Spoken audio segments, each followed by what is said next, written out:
Aircon? Off. Anti-collision light? On. Fuel pump switches? On. Dasher? On. Dancer? On. Prancer and Vixen? On. Comet? On. Cupid? On. Donna and Blitzen? To the top of the porch, to the top of the wall. Dash away, dash away, dash away, all. Cabin Pressure by John Finnemore, starring Stephanie Cole as Carolyn, Roger Allam as Douglas, Benedict Cumberbatch as Martin, and John Finnemore as Arthur. This Christmas, Moloka'i.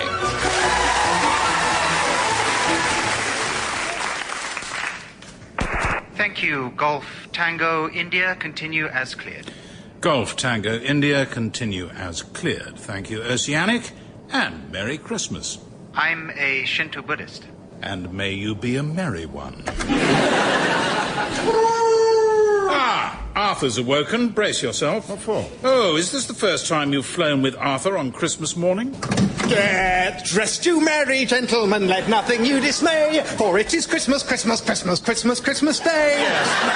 It's Christmas, Christmas, Christmas, Christmas, Christmas, Christmas Day. Arthur. It is Christmas Day, Christmas Day. It is Christmas Day. Are you finished? Not necessarily. I know other verses. No, you don't. Don't even know that one. With respect, Skip, I absolutely do know that one. It goes, get dressed, you merry gentlemen. No, it doesn't. It's not get dressed. It's God rest. God rest you, merry gentlemen. No, it's not. Yes, it is.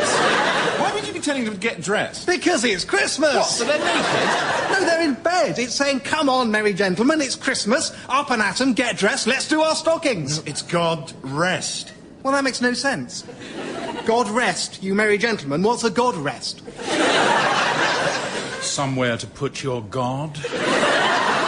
God rest you, merry gentlemen. It's God rest you, merry gentlemen. Well, that makes no sense either. Actually, it's neither. It's God rest you merry, gentlemen. As in, Happy Christmas, gentlemen. I hope God gives you a restful and merry one and doesn't accidentally shut you in a flying cupboard with a pair of idiots.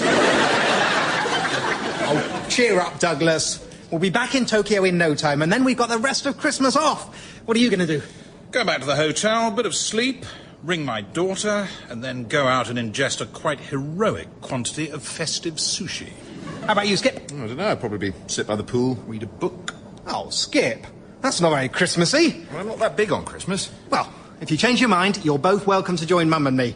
We found this brilliant Japanese restaurant called the Auspicious Pig and Whistle Old England-style Happy Pub. And we're having turkey and Christmas pudding and presents and carols and stockings and silly hats and mulled wine. All quite low-key, then, is it? Ooh! Bing bong merrily on high, in heaven the phone is ringing. Hello, Captain Creef. Martin, Tokyo calling. Merry Christmas. Peace on earth and goodwill to all men, even pilots. How is Hong Kong? Are you all right, Carolyn? Perfectly, thank you, but more importantly, are you all right? You sleep well? Nice and well rested, are you? Martin, don't. Yes, thanks. It's a trap. Good. So then, my festive flyers, you remember that friendly little chat we had about working at Christmas? No, I don't. I remember an enormous argument when you announced that you'd booked us to fly Japanese golfers back and forth all through Christmas week without asking us. Well, I'm sorry, but Christmas wasn't on the wall chart. Christmas was on the wall chart. It was written on the wall chart by the makers of the wall chart. And I remember us finally very graciously agreeing to do it on the strict understanding that our last Hong Kong run would be on Christmas morning and we'd be back in Tokyo with the rest of the day to ourselves by midday precisely. Yes, well, I'd like to propose a very minor tweak to that arrangement by which you can still get back into Tokyo at noon. Yes. And there you pick up me and a Russian yacht broker and fly us on to Hawaii. Hawaii? The island of Moloka'i, to be precise, which Mr. Alyakhin either owns a beach resort on or quite possibly just owns. It's not entirely clear. So you want us to spend another 7 hours of Christmas Day in an aeroplane? Look, this is in all our best interests. Mr. Alyakhin is a huge charter firm user, and if we can get on his list, then our ridiculous business, the survival of which is already as astonishing as when you go into a motorway service station and see they've still got a wimpy, might just continue into the new year. But Mum, what about our Christmas? At the Auspicious Pig and Whistle? with turkey and pudding and stockings and a tree and mulled wine. Yes, don't worry, we'll still do all that, but in sunny Hawaii. It'll be exactly the same, but with less sake and more hula. Okay. Oh, and Arthur, this is a very important client, so we'll be giving him our very best customer service, okay? Absolutely, Mum. I'll pull out all the stops. No, our very best customer service. Oh, right. I'll hide in the galley and let you do everything. Good boy! Post-ruddy take-off checks grudgingly completed, Captain, by a first officer who should by all natural laws be just tucking into his 7th Hosomaki. Thank you, Douglas. I'm sure they'll have sushi somewhere on Moloka'i. I'm sure they won't. They'll have chicken Santa burgers. And pretzels. So 12 plus 7 is 19, and 19 o'clock is, don't tell me, 1 o'clock is 13, 2 o'clock is 14, 3 o'clock is 15. 7 o'clock, Arthur. Oh, okay, so we still get Christmas evening? Plus the 5-hour time difference. 8, 9, 10, 11, 12. Oh, sorry. No, I don't really mind. We'll just have our Christmas on Boxing Day. That'll be almost as good, pretty much. Nearly as good, in some ways. Anyway, I'm not all that bothered about Christmas. I think it's been over-commercialised. Do you? Yes, I do. That's an interesting opinion. It's one I've long held. What does over-commercialised mean? It means it's too much, it's over... It used to be under, but now it's... I don't know. Terry on the fire crew said it and it sounded really grown up. I love Christmas. It's my equal favourite time of year, with my birthday, summer, Easter, Mum's birthday and Lent. Oh, cheer up. It'll be round again before you know it. Yeah, I know. Doesn't really matter. Excuse me, chaps. I'm just going to sit in the galley for a bit. You better not pout. You better not cry.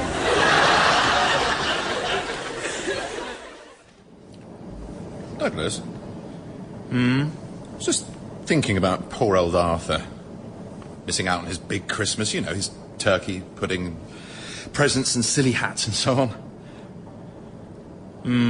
Yes, well, I was just thinking, if we wanted, we could probably sort of do some of those things here, couldn't we, in the flight deck? I thought you said you were glad to be missing Christmas. Oh, I am. No, completely. But for Arthur's sake... And how do you propose to cook a turkey dinner at 35,000 feet? I don't know, but we think of something, and the others seem quite doable. Of that list, as far as I can see, all we've got are hats. Yeah, they're not very silly ones.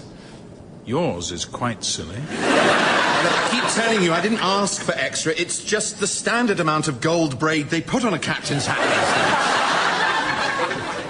In the Democratic Republic of Congo, maybe? Well, anyway, what do you think?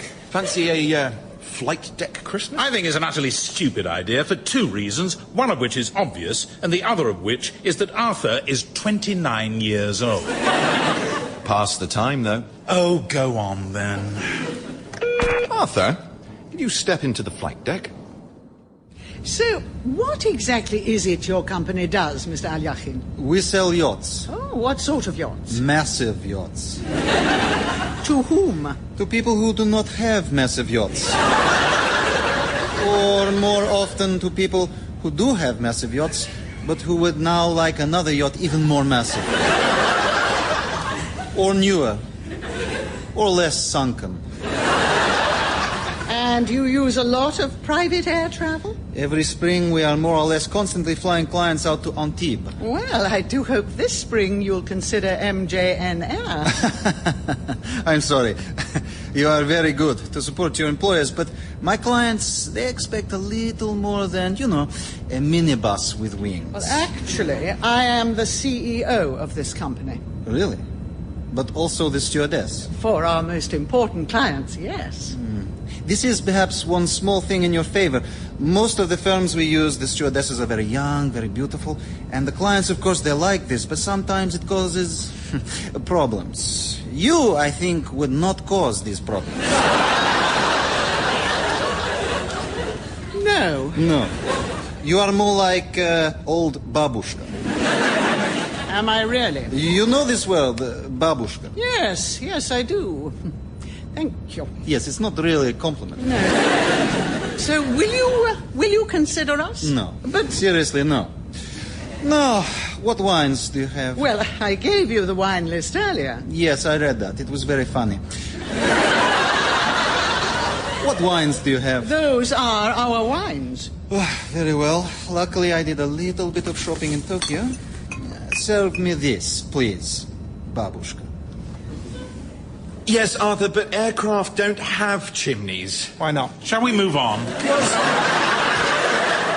Next, presents. Well, I've got you all presents, but they're in the hold. We could do a secret Santa. Oh, great. I write each of our names on 4 slips of paper. Now we all take one. Mine says Martin. And we don't say who we've got. I bet they all say Martin. No, they don't. And now we think of a present for whoever we've got.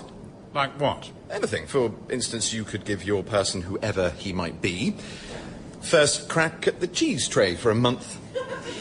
Or do the walk round for him next time it rains. Or simply pay him a nice compliment about what a fine commanding officer This can be Carolyn's slip. Give me another one. Douglas, what are you doing in the galley? Searching for turkey. Well, I think there's an old chicken sandwich in the door of the fridge. Aha! Oh, by the way, I'm supposed to tell you we're having a secret Santa. What fresh hell is this? One of those things where you're given a slip with someone's name on it and you get them a present. You got Martin. Look, tell him I'm sorry, but I just don't have time.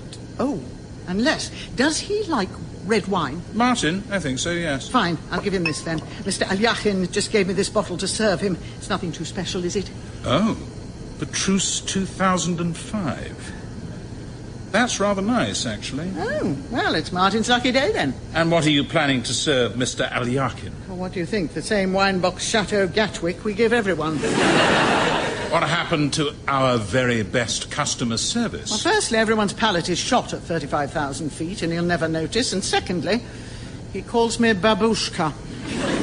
And yet he lives. Now, what about a tree? Any ideas?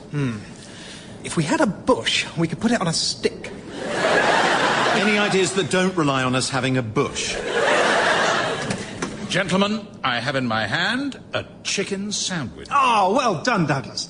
So we just need to fish the bits of chicken out and, I don't know, somehow make them a bit more like turkey. How do we do that? Can we make them drier and sort of not as nice tasting? But in a good way. Certainly we can. Leave it to me. Next, Christmas pudding. How on earth are we going to do that? Well, I suppose it's basically just a cake with dried fruit and cream on top. And brandy poured over it and set fire to. You realise that might be a tallish order in an aircraft flight deck? All right, I'll let you off that one. But I will check my coat pockets for chocolate raisins. Hooray! How are you finding your wine, Mr. Alyakhin? Superb. So glad. Now, listen, I admit we may not be the fastest or slickest aircraft in the skies. I think you more or less lost that race when the Wright brothers took off. But it's owned and run by someone who will fight harder for your money. And not only that, but will fight for much, much less of it. This much less. Now that is very interesting argument, but could you really handle 3 or 4 flights a month from us? Certainly. I mean, I won't pretend we're not a small company, but... That in itself is not a problem. I mean, so long as there's a crew and a relief crew, theoretically, even if you employ just 4 pilots, we would consider you. Oh, interesting. How many do you employ? Well, as it happens, the bare minimum of, as you say, 4. Yes, you see, the danger with really tiny firms is you tend to cut corners and bend rules just to survive, and this leads to little problems. Oh, not us, though. Absolutely not. We are sticklers at MJN. We stickle. Well, let me ring my CFO and we shall see. Drivers, I'm bringing... Why does it smell of chicken in here? Because Douglas has hung strips of chicken all over the air conditioning ducts. Why on earth? Not Arthur, Douglas. Oh, good Lord, it's catching. And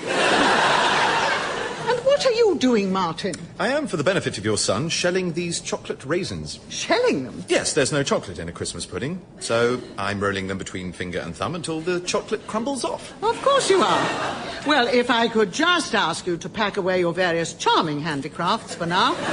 I'm bringing Mr. Alyakhin up to use the SATCOM, so, Arthur, get in the locker.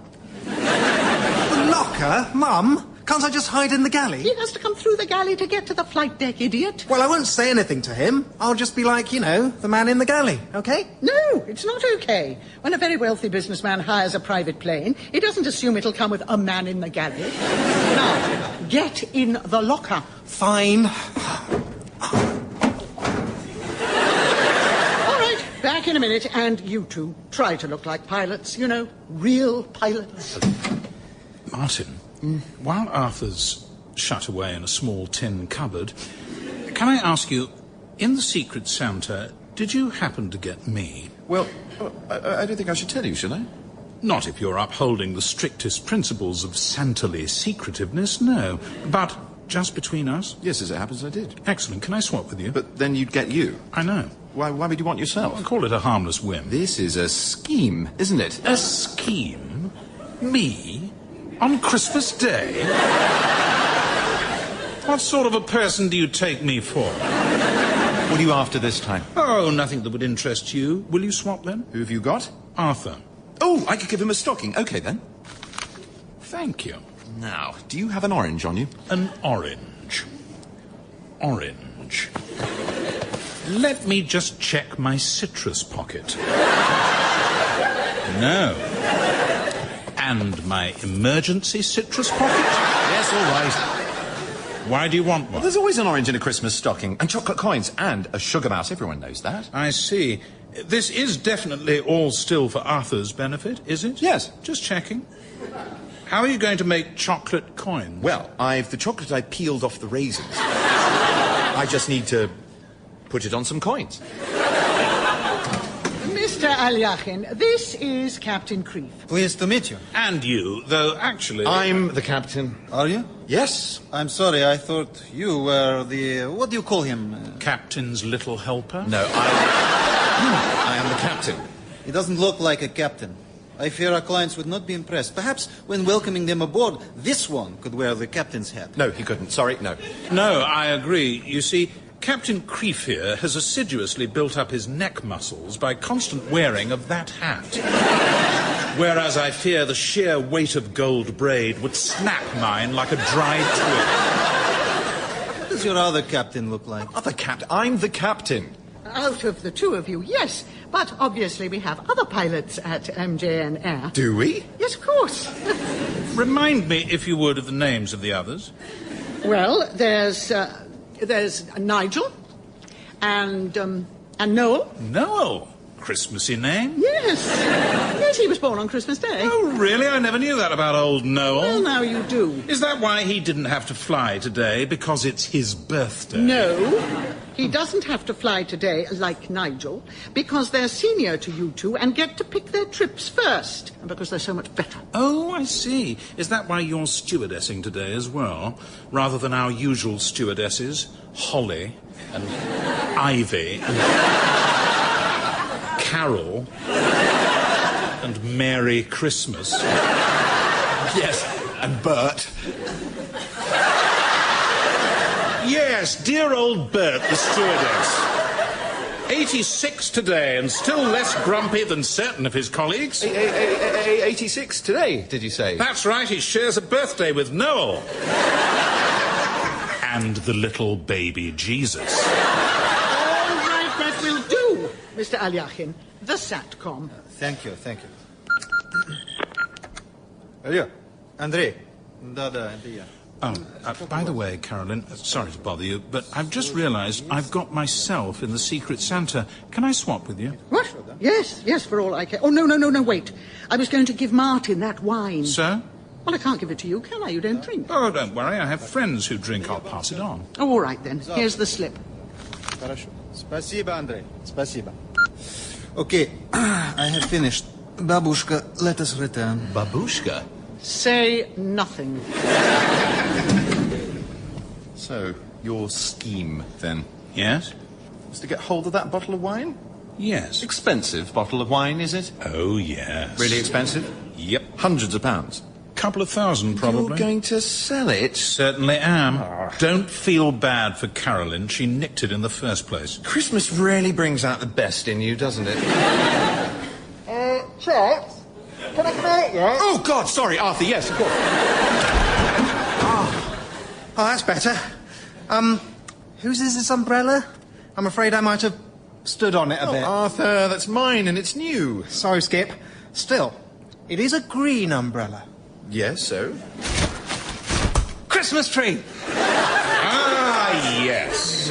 Just like the carol. Deck the halls with Martin's brawly. Douglas. Fa la la la la. I'm sorry, Babushka.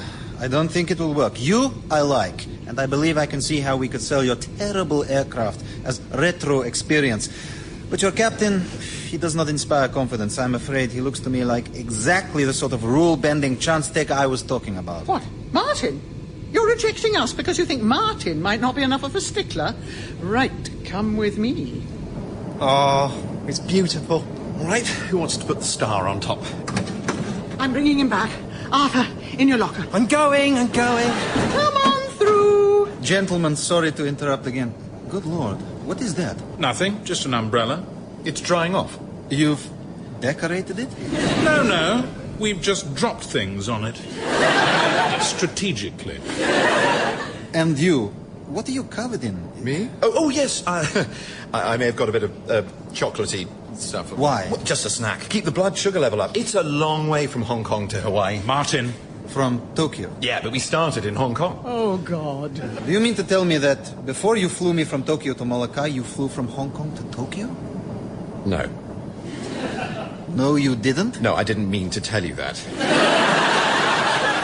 Then how can you possibly still be within your legal hours? I'm sorry, Babushka, but this is precisely the sort of dangerous corner cutting I was afraid of. Any sort of... If I may. What? Before you go any further, there's someone I think you should meet. Mr. Alyakin, this is Noel. Say hello, Noel. Hello, But no need to say anything else. Noel is our relief pilot, who has been swapping in and out with both of us throughout the two sectors, thus extending our duty hours in the CAA-approved manner. Haven't you, Noel? Yes, that'll do. But why has he been hiding in locker? Well, because, as you know, today's his birthday. And we're organizing a surprise birthday party for him. I see. And I suppose that explains the chocolate and decorations. Oh, so it does. I mean, yes, it does. After landing checks complete and on stand at 7 minutes to midnight, precisely. Arthur, we're ready. In you come. Okay, Arthur, your 7-minute Christmas starts now. Hooray! Where did you get that from? Oh, I always carry one of these. You never know. And off we go. Tree, look. It's beautiful. It's a green umbrella with a little milk bucket stapled to it. I think it's beautiful. Decorations. Ta-da! Wow, I've never seen so many of the warning lights on before. Yes, this is what happens if you tell a plane it's flying when it's actually parked.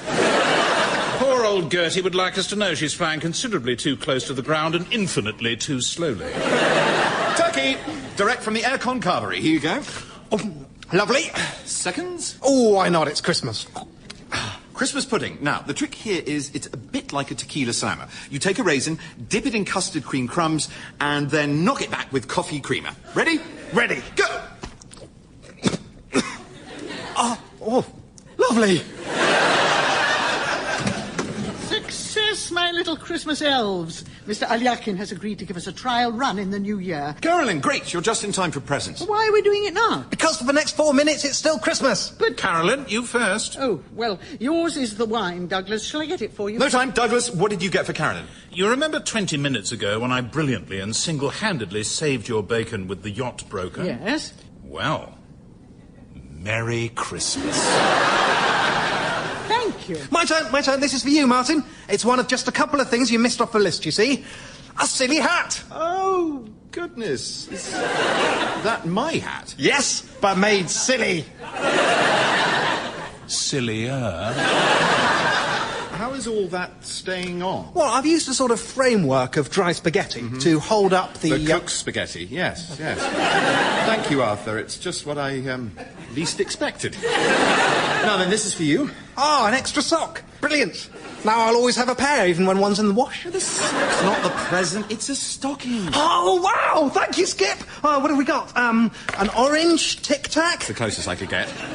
A sugar sachet with a rabbit drawn on it. It's a mouse. It's a sugar mouse. Right, yep. And some 5p's that, with...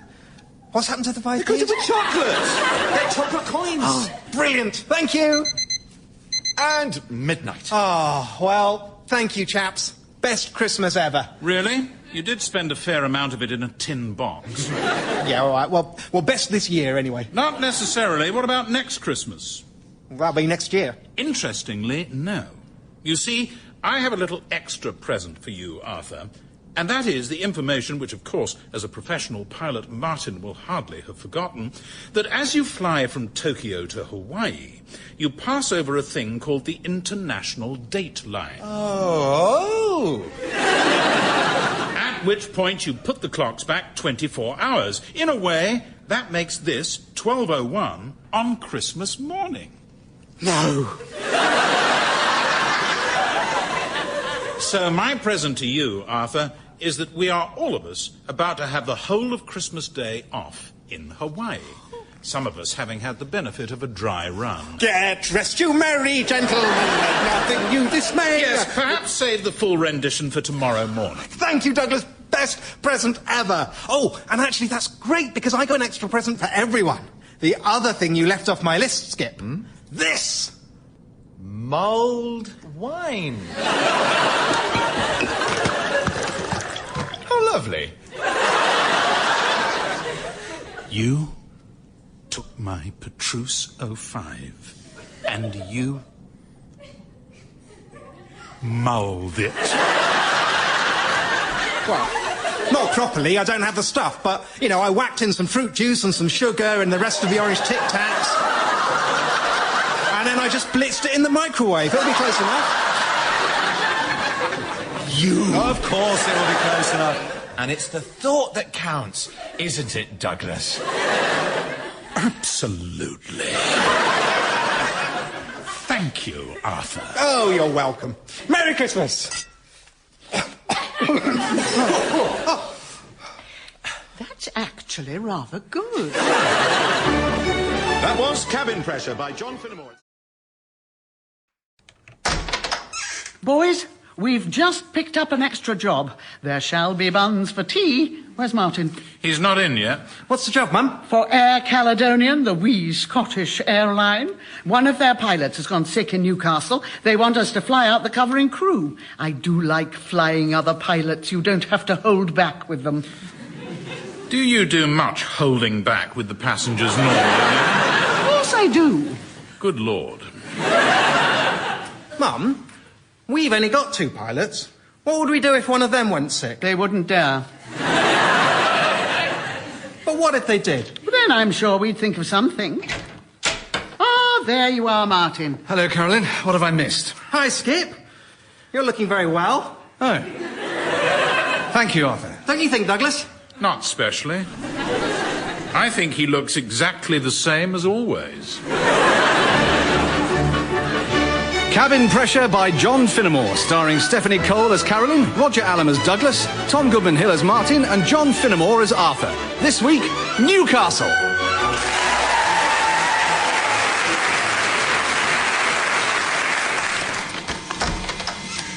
Hello, Martin. Are the pilots here yet? We're the pilots, Douglas. Yes, but the proper pilots. Not yet, no. Ah, is that the flight plan? No, it's mine. Leave it. Oh, Martin, please don't tell me you've written a slim volume of verse. Oh, a CV. Goodness, feeling the call of the Highlands, are we? Fancy ourselves in tartan epaulets and a flying kilt. There's nothing wrong with trying to advance one's career. Not at all. So what's the plan? Fly them to Newcastle with such panache and élan that the captain feels compelled to recommend you to their chief McPilot? I know it's a long shot, but if the captain and I should happen to hit it off, you never know. You never do. What flight time do you have from Fitton to Newcastle? 25 minutes. Let's hope he's the sort who makes friends quickly. All right. Look sharp. The pilots are here. We are the pilots. I mean the proper pilots. Could everyone please stop calling them that? Good morning. MJ and Air. Herc! Douglas. Hula, hula, jabba, hula. Oh, terrific. How the devil are you? Not seen you since, well, for a long time. But haven't you done well for yourself? I see from your uniform you've become a Bolivian tank commander. Yes, it's an exuberant little number, isn't it? And you're a Scotsman now, are you? You don't have to be Scottish to fly for a Scottish airline, you know. Don't you? That's interesting, isn't it, Martin? Oh, Martin, this is Captain Herc Shipwright, old friend of mine from Air England. Yes, I thought he might be. Martin, pleasure. Hope this lazy old sod doesn't work you too hard. Not really, no. I'm the captain. Oh, gosh, so you are. Terribly sorry. So, Douglas, does that mean you're... And this is Carolyn. Charmed. Herc. Herc? That's it, yes. Short for Hercules. Dad was rather eccentric. After the aircraft, though, rather than the hero. I never know if that makes it better or worse. Do you have any brothers? Wellington and Harrier. Sisters? Sarah, he was eccentric, not mad. You're the cabin crew, then, I take it? I am the owner and the CEO. Oh, gosh, are you? Well done. What do you mean, well done? I don't know. Nothing, really. Well done for running a big, scary company all by yourself, you clever little lady? No, absolutely not. No, just a general, good for you. I see. So you'd still have said well done if I'd been an ugly middle-aged man in a suit, would you? The thought is inconceivable. So it's you I do the forms and whatnot with, is it? Yes. So please step into my office from where I administrate my airline. Right you are. Here's my first officer. I thought I'd lost you. Chaps, this is Linda Fairbairn. Linda, these are some chaps. Hello. Oh. Back in a tick. Oh. Oh. How lovely to see you. Have we met before? I don't think so, no. People haven't usually met me before. Sorry? I mean, they've normally met Douglas before, if they've met anyone. I mean, obviously, the people who've met me before have met me before. But there aren't many of those, because I haven't met most people. Douglas Richardson, how lovely to meet you. And you. Oh, is that your plane out there? That rather swish Gulfstream, alas, no. You see the forlorn object facing it, and thereby providing it with a rather grim memento mori? That's Gertie. Yes, that's what I meant. The Lockheed McDonald 312. Oh, yes, that's it. Fantastic. I didn't realise there were any of those still flying. Well, there aren't many. And those there are barely do. That's very impressive, though. Not many people know what it is. Most people have to stop and think before saying aeroplane. Well, I was a big plane spotter when I was a girl, so... Really? Me too. What, when you were a girl? What? No. Oh,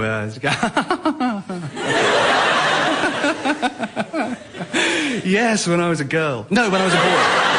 I was never a girl. Yes. Good, to be absolutely clear. OK, chaps, cabin cross-checked, ready for takeoff. Thank you, Arthur.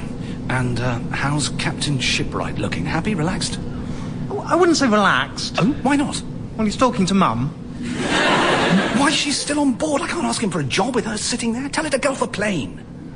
Tell her to? Yes. Mum? Yes. How hard can it be? It can be impossible. Go. You're sure it's Herc you want to speak to? What do you mean? Not First Officer Linda, the plane-spotting pride of Pennyquick? Well, she can't recommend me, can she? She's only my age. She's hardly going to know the chief pilot. She is about your age, yes. And rather nice, I thought. Why, do you think she So by the time we land in Newcastle, you'd ideally like a job recommendation from one of our passengers and a date from the other. That's not really feasible, is it? It's an ambitious program, certainly. All right, I admit it. I said good for you because you're a woman. Ha! Because you're clearly doing a fine job in what is, unfortunately, a male-dominated profession. Well, now you're changing the terms of the argument. Yes, I am. And you're still wrong. Mum, Captain says to tell you we're leaving now. Right, thank you. Yes. Anything else? No, well, just, if you're going to get off, you should probably get off. I'm not going anywhere. Well, you sort of will, because by not going anywhere, you will go to Newcastle. You see what I mean? All right, then I'll go to Newcastle. Yep, fine. Only, I think the skipper's done the weight calculations based on 5 people, and... Arthur, if you are about to suggest my weight is going to make us too heavy to take off, very bad things will happen to you. Post-takeoff checks complete. Thank you. Which means today that pre-landing checks pretty much about to start. Right. Okay, I think I've decided I'm going to concentrate on getting Herc alone and giving him my CV. Oh. What, do you think that's the wrong decision? No, I think it's probably the right one. I'm just an old romantic. Come in. Hello, sorry to intrude. It's the conversation back there was getting a little heated. Oh, no, you're welcome. It's lovely to see you and very nice to see you. Thank you, Martin. So, Linda, you're a pilot? Yes. Yes, obviously, sorry. That wasn't a question. That was just a preliminary statement before the actual question I was going to ask, which is, how long have you been a pilot? 12 years. 12 years, right, 12 years. Well, that's not a long time or a short time. And do you like it? What? Being a pilot? Yes, I do. Do you? Yes, I do. I like it, like you. I mean, I like it like you do. Not I like it like I like you. I don't like you. I mean, I don't not like you. I don't like you as much as I like being a pilot. Don't you? Well, not yet. I mean, I'm sure if I got to know you, I'd like you more than being... Well, probably not more than, because I love being a pilot, and I don't suppose I'd love you... Well, I suppose I might. No, I mean, I'm just going to go and have a wander down the cabin now. Is he always like that? No, he's not terribly good at talking to other pilots, I'm afraid. Oh, I thought that was because I was a woman. And he's atrocious at talking to women. So I'm afraid you represent something of a perfect storm. Arthur. Oh, hello, Skip. You come to talk to me? No. Okay. I've come to talk to Captain Shipwright. Oh, right. Well, he's just through... I know where he is, but he's still talking to your mum. I want you to go and get her, bring her back here. How? Just tell her you need to speak to her in the galley. Why? Doesn't matter. Anything. Just make something up. Okay. Because the sexism inherent in the whole aviation industry is now so institutionalized we falsely imagine it must be justified. That's why. I know, that's what I was saying, hence, well done. Yes. Could I have a word? Arthur, I am busy. Yeah, but there's a problem in the galley. Can you come and have a look? Sort it out for yourself, Arthur. I wasn't even supposed to be on this flight, remember? Yeah. Still, since you are here, I think it's something you should take a look at. Well, what is it? It's hard to describe. Come and have a look. Look, just tell me. You can say it in front of Herc. He's not a real passenger. Right. Well, it's... a fire. A fire? Only a little fire. Hello again, Herc. I don't suppose it's a fire, is it, Arthur? He says it's a fire. No, he doesn't. No, I don't. See? No, not a fire. I didn't mean a fire. Of course he didn't. Well, what did you mean? Just smoke. No. Smoke? Where from? I'm not sure. From something you've cooked, probably. Explicable smoke from cooking. Yes, that's right. Yes. You're not cooking anything, Arthur. I'm not cooking anything, Skip. Right. So, Captain, I imagine you'll be wanting to land immediately. I mean, I'm not wanting to tell you your job, Captain, but obviously this counts as an emergency and you need to land now. Yes, I do. Right then, morning all, welcome to Birmingham, nice of you to drop in. I'm Eddie, Chief Engineer. Now, Captain, I've had a look round. Actually, I'm merely a passenger on this flight. Oh, sorry. I've had a look round, Captain. You're getting warmer, but no. Bloody hell, someone give me a clue then. Oh, for goodness sake, it's me. Look at my arm. Look at my hat. Very nice. So, Captain, I've had, as I may have said, a look round, and there's absolutely nothing wrong at all. Well, I say that. There's about a dozen things wrong. But nothing that'd cause smoke in the galley. Just one of life's mysteries, then, the self-igniting and extinguishing galley. Perhaps we'll never know its secrets. All right, can we just get back up in the air, please? Maybe it was the ghost of some of Arthur's cruelly burnt toast. Yes, if you'd all like to get back on board. No takers for the ghost toast? Shame. Linda, this way. Yeah, I just wanted to ask Eddie, though. Sorry, what did you mean? A dozen things wrong? Well, look at it. It's only gaffer tape and hope keeping it together. Actually, this is a perfectly airworthy craft. There may be a few superficial cosmetic snags, but I conduct a meticulous walk-round before every flight. Oh, yeah? Where's your tail navigation like, then? Or doesn't your meticulous walk-round extend to looking up? Oh. Well, I'm sure it was fine when we left. I would have noticed. The bulb must have blown while we were in the air. Probably, yeah. How long was that again? 7 minutes, did you say? Well, then you'd better replace it, hadn't you? Hey? You've identified a fault on my aircraft, thank you. Now, naturally, I expect you to make it good. Martin, do you not think we'd be better off getting underway? It's a light, Captain. A little twinkly light. So no one flies into the back of you in the dark. I reckon you can risk going without it at midday. We might be delayed. It might get dark. You're flying from Birmingham to Newcastle. Which way round the globe are you planning on going? Look, I happen to be the commander of this vessel, and if you want me to sign off your tech log, we will do this, please, by the book. All right, then, Commander. By the book it shall be. Thank you. So the first thing we'll need is a cherry picker. What? What for? To reach the tail light. But it's right here. You can reach it. You only need a stepladder. A stepladder, Commander? Oh, you daredevil. No, the book specifically forbids the use of the dreaded stepladder, or, as it's better known round here, the Widowmaker. What we will be requiring is a cherry picker and, of course, a safety harness, hard hat and high-vis vest. See you in an hour or so. Right. Still, I think the principle was worth...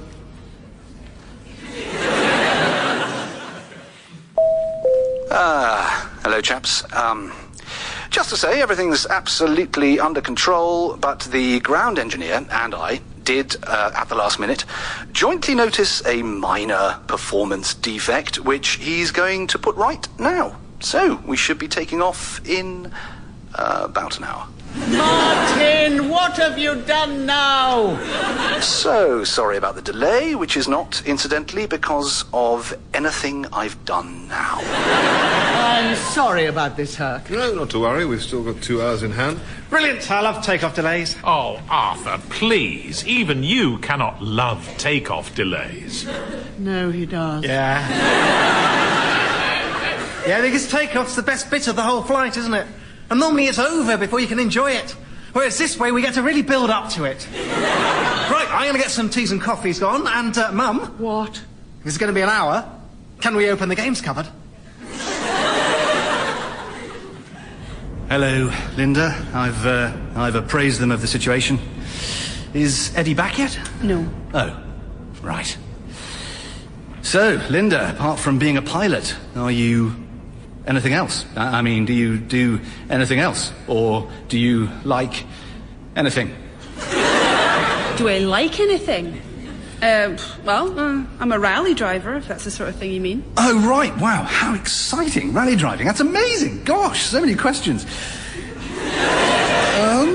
For instance, do you do it by yourself? Or with your... I don't know if you have a... A navigator, yes. Right, yes. And do you drive, or does he... Well, because I'm the driver and Sam's the navigator, I tend to do the driving. Oh, yes, of course. Silly of me. And Sam, is he your... I mean, is he also... Well, for a start, she's a woman. Oh, right. Oh, I see. I'm sorry, of course. What do you mean, of course? I don't mean anything. Are you assuming that because I'm a pilot and a rally driver that I must be a lesbian? No, I'm not assuming that. I hope you're not. You hope I'm not? I mean, not because it's bad. It's not. Lesbians are great. I just meant I hope you're not for my sake. No, not my sake. I mean for all men's sake. No, that's worse. God's sake. Let's just change the subject. Yes. So, how did you come to join Caledonia? Oh, for goodness sake! Because I was the best candidate for the job, okay? My father deliberately didn't sit on the panel, and I applied under my mother's maiden name. What? Well, you're insinuating I only got the job because my dad is chief pilot, aren't you? No. No, not at all. I didn't even know. Your dad's the chief pilot of Caledonia. Yes! So what? It doesn't matter. No. Not in the least. That's a totally unmattering thing.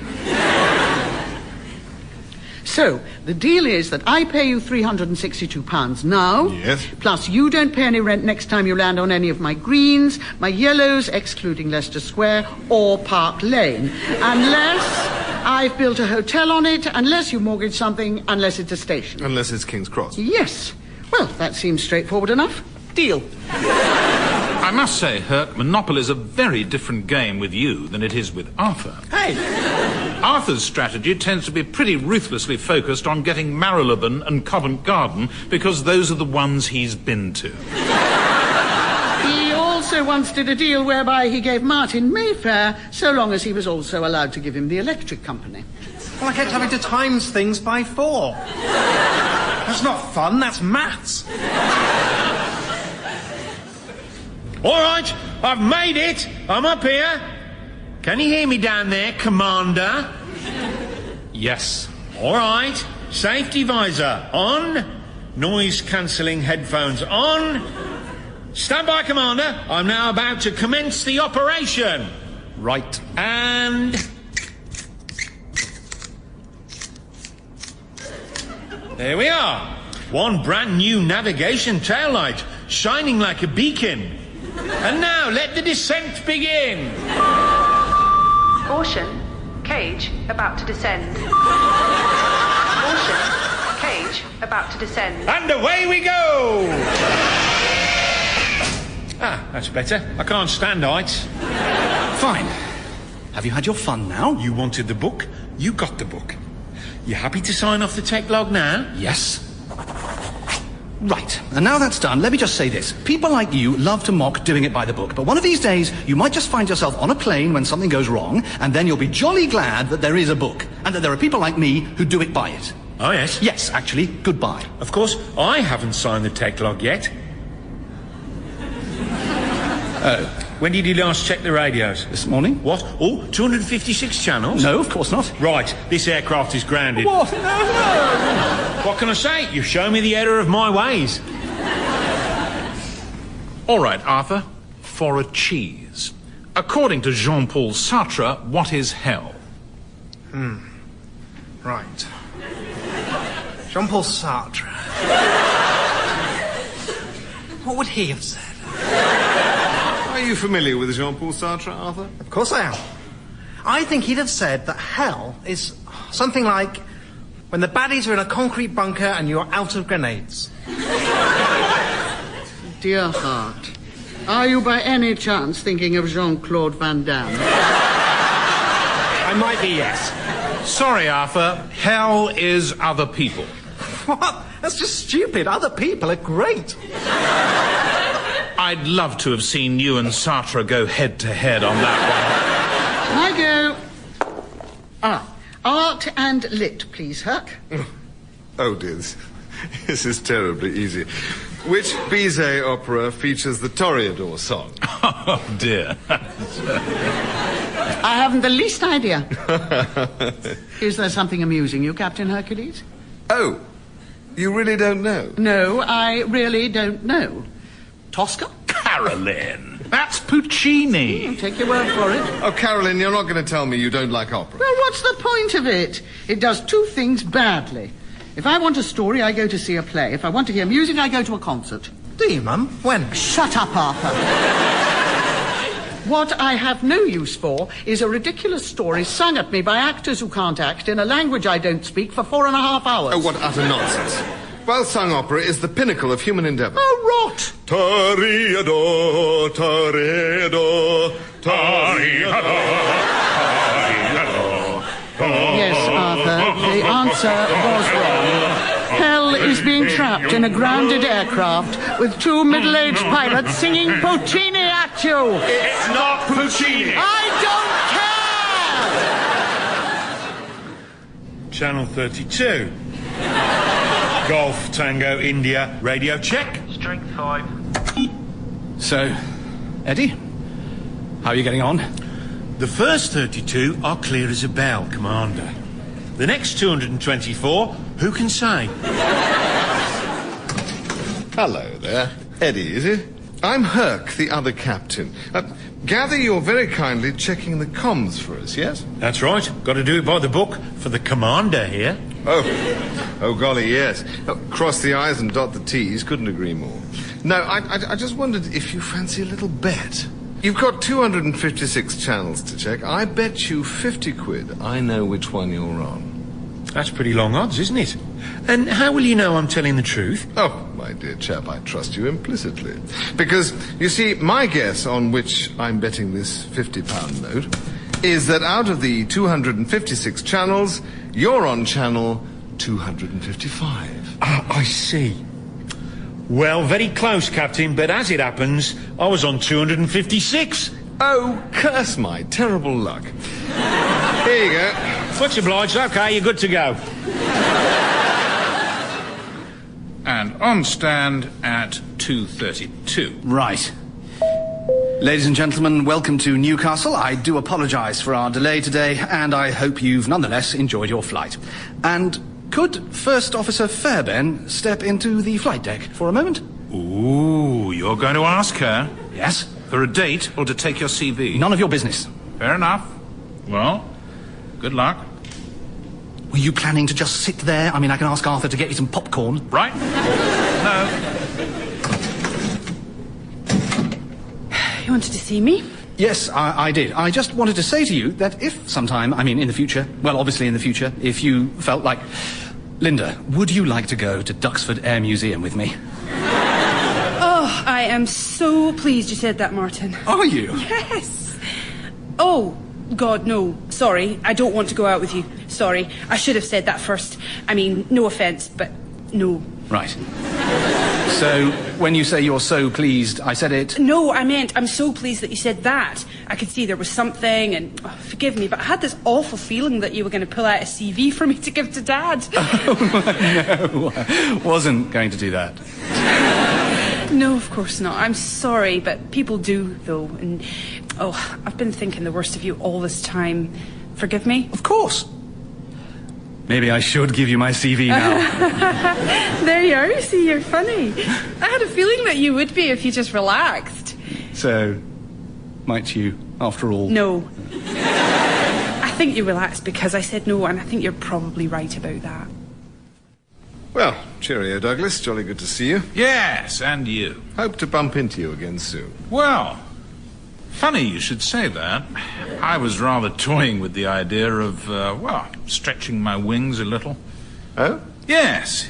I wondered if it was time to be thinking about a move to a slightly bigger airline, with aeroplanes in the plural. I mean, even Caledonian mightn't be a bad... Oh, I wouldn't do that. Really? Goodness me, no. No, you'd find it deadly dull. After all the excitement of charter life, nipping around the world like a sports car rather than lumbering about in a big old bus like us poor chaps. No, I envy you. But if, hypothetically, I were to ask... Ah, but you wouldn't ask, would you? No. As you say, I'm very happy where I am. And done. Well, thank you very much, Carolyn, for a far more entertaining trip than I had any right to expect. Our pleasure. Lovely to meet you. Goodbye. Oh, and Carolyn? Yes?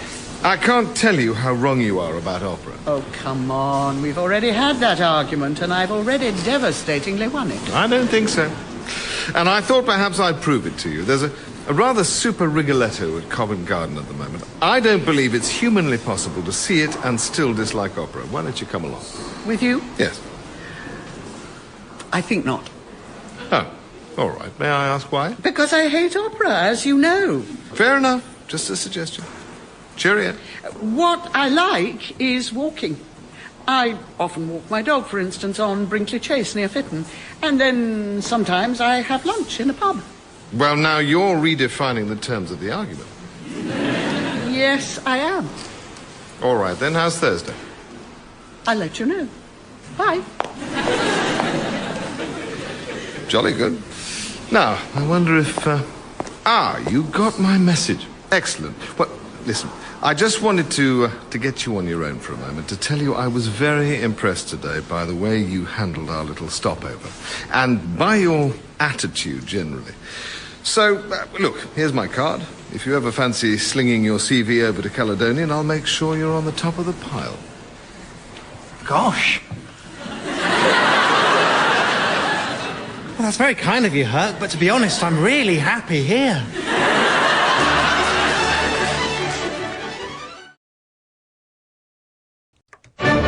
Cabin Pressure by John Finnemore, starring Stephanie Cole as Carolyn, Roger Allam as Douglas, Benedict Cumberbatch as Martin, and John Finnemore as Arthur. This week, Ottery St Mary.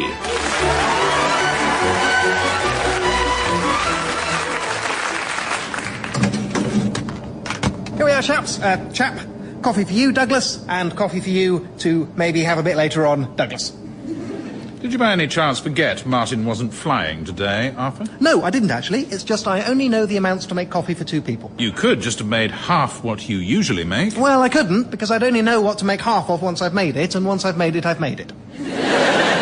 Oh, well, fair enough then. I didn't realise you'd addressed the problem scientifically. Hello, Starbucks, Irish Sea. Douglas, it's Martin. Hello there, enjoying your day off? No. Douglas, how long till you land? About half an hour, why? Great. Is Arthur there? Well, not all there. Hello, Skip. This is weird, isn't it? Because normally when I'm here listening to someone on Satcom, you're here too, listening to them. Only now you're there where they are, and I'm here where you usually are, and where I usually am, and am now, talking to you. You find Arthur in philosophical mood, Captain. Arthur, I need you to help me. Brilliant, I love helping. Well, this is a big help, a very big help. No problem, Skip, I am a very big helper. Well, Arthur, Douglas, are you still listening? I don't have an enormous amount of choice, Martin. Can't you put your fingers in your ears? Well, heaven knows I'm not generally a stickler for safety procedures, but I'm not certain that's a good idea whilst flying an aeroplane. Fine. Arthur, I'm at Fitton Hospital. Oh, no, are you all right? No, I've sprained my ankle. Oh, dear, how did you do that? Doesn't matter how. Martin. Look, it's a perfectly valid tool when teaching best safety practice to demonstrate the wrong way as well as the right way. You twisted your ankle whilst teaching someone how not to twist their ankle. Anyway, Arthur, you know how, though I'm mostly a pilot, I'm also a bit of a man with a van? Yeah? Well, today, right now, actually, I'm supposed to be picking up a piano in Fitton and delivering it to a pub in Devon. I thought you could do that with a sprained ankle. No, Arthur, I can't. This is where the you helping me part comes in. My van is at the airfield, and the addresses and the spare van keys are in my pigeonhole. Spare van keys? Didn't we fly him to Amsterdam once? Douglas, shush. Arthur, when you land, do you think that you could... Could you pick them up, find my van, pick me up at the hospital, drive me to Fitton, load a piano, and then drive me to Ottery St Mary? Yeah, no problem. All right, bye. Really, Martin? Arthur? Is this wise? Hey! I know, but I don't have a choice. Double hey, I can do it. Would it be worse for you to cancel the job or to rely on Arthur to pick up and drive a piano 200 miles in a van? Why shouldn't I? Because, Arthur, you're a clot. I'm not a clot. What's a clot? Well, you know the way that you are and the things that you do? Yeah. Those are the ways of a clot. Douglas, you're forgetting I'll be there with him the whole time supervising. Oh, then what can possibly go wrong? Anyway, there's no one else to ask. No one? No. Really? Would you? Well, I've nothing else to do today, and it's always useful to have someone owe you a colossal favour. But I can still come, right? Of course. Really, Douglas? Oh, yes. I see my role as very much a managerial one, with perhaps a little light driving. If you want actual piano shoving done, we'll need a piano shover. Brilliant! Ah, yes? Oh, hello, you two. Hi, Mum. Gertie's all hoovered and locked up, so can I go to Devon? Devon? Yeah, Martin and Douglas are taking a piano to somewhere called, what was it? Weasel's King Henry? Hedgehog O'Brien. Ottery St Mary. Yeah, and they've said I can come too. Can I go, Mum? Arthur, you are 29 years old. You don't need my permission to go to Devon. Is that a yes? Yes! You won't be bored all day without me? I'll struggle through. Excellent. All right then, Arthur. You get the keys and addresses. I'll seek out the van.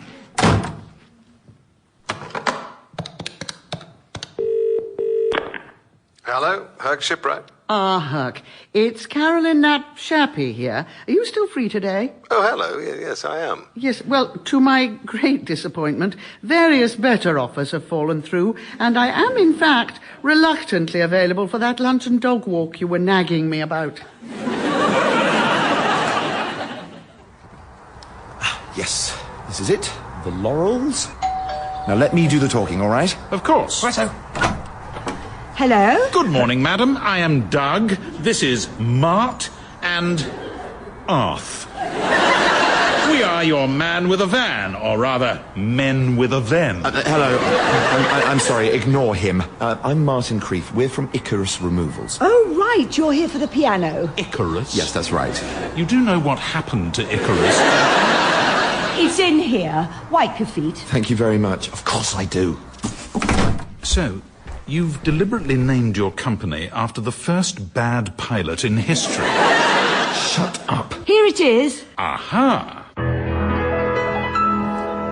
Oh, not bad. She'll be wasted in a pub. Wow, Douglas, that's amazing. Oh, now do those magnificent men in their flying machines. Absolutely not. Oh, but it's my favourite. Anyway, I don't know how it goes. Yeah, you must do. Up, down, flying around, looping the loop and defying the ground. If anything, I now know how it goes even less. But I can do you a little Chopin. Yes, thank you, Douglas. This lady wants us to move it, not show off on it. Oh, I don't mind. Isn't he good? You're too kind. Actually, we're on rather a tight schedule. Yes, 7 hours to drive 200 miles. Every second counts. Douglas, please. Certainly, Icarus. All right, Arthur, snap to it. Arthur provides the brawn of our little operation, madam. I, you may not be entirely surprised to learn, am the brains. He doesn't look very brawny. True, but that's nothing compared to how much he's not brainy. And what's he for? Martin here has perhaps the most important thing of all. What's that? A van. Hello, Carolyn. Oh, there you are. You're late. We didn't set a time. You're later than I imagined you'd be. And you clearly don't have a very vivid imagination. Hello, darling.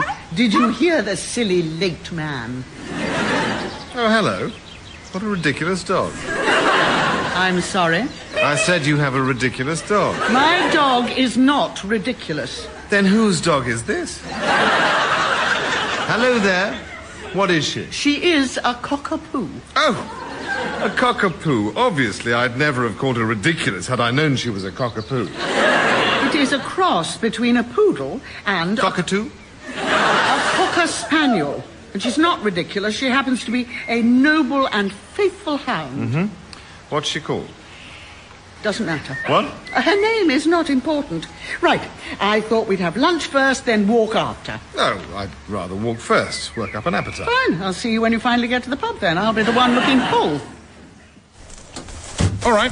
Are we ready to go? Yes. Yep. Jolly good. Pre-driving to Devon checklist, Captain. Doors. Closed. Seatbelts. On. Piano. Checked. Piano. Cross-checked. Jelly babies.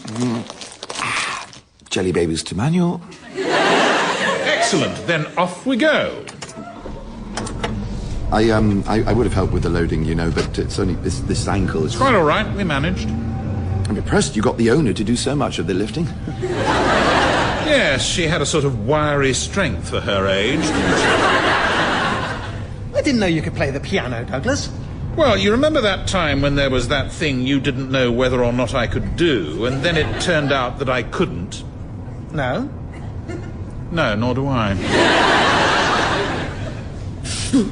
What? Nothing. It's just a bit close to that Volvo. Martin. No, don't bite my head off, but the van's probably wider than you're used to driving. I am used to driving an aeroplane. Not on the A46. Yellow car. What? Nothing. Just yellow car. Why did you say yellow car? There was a yellow car.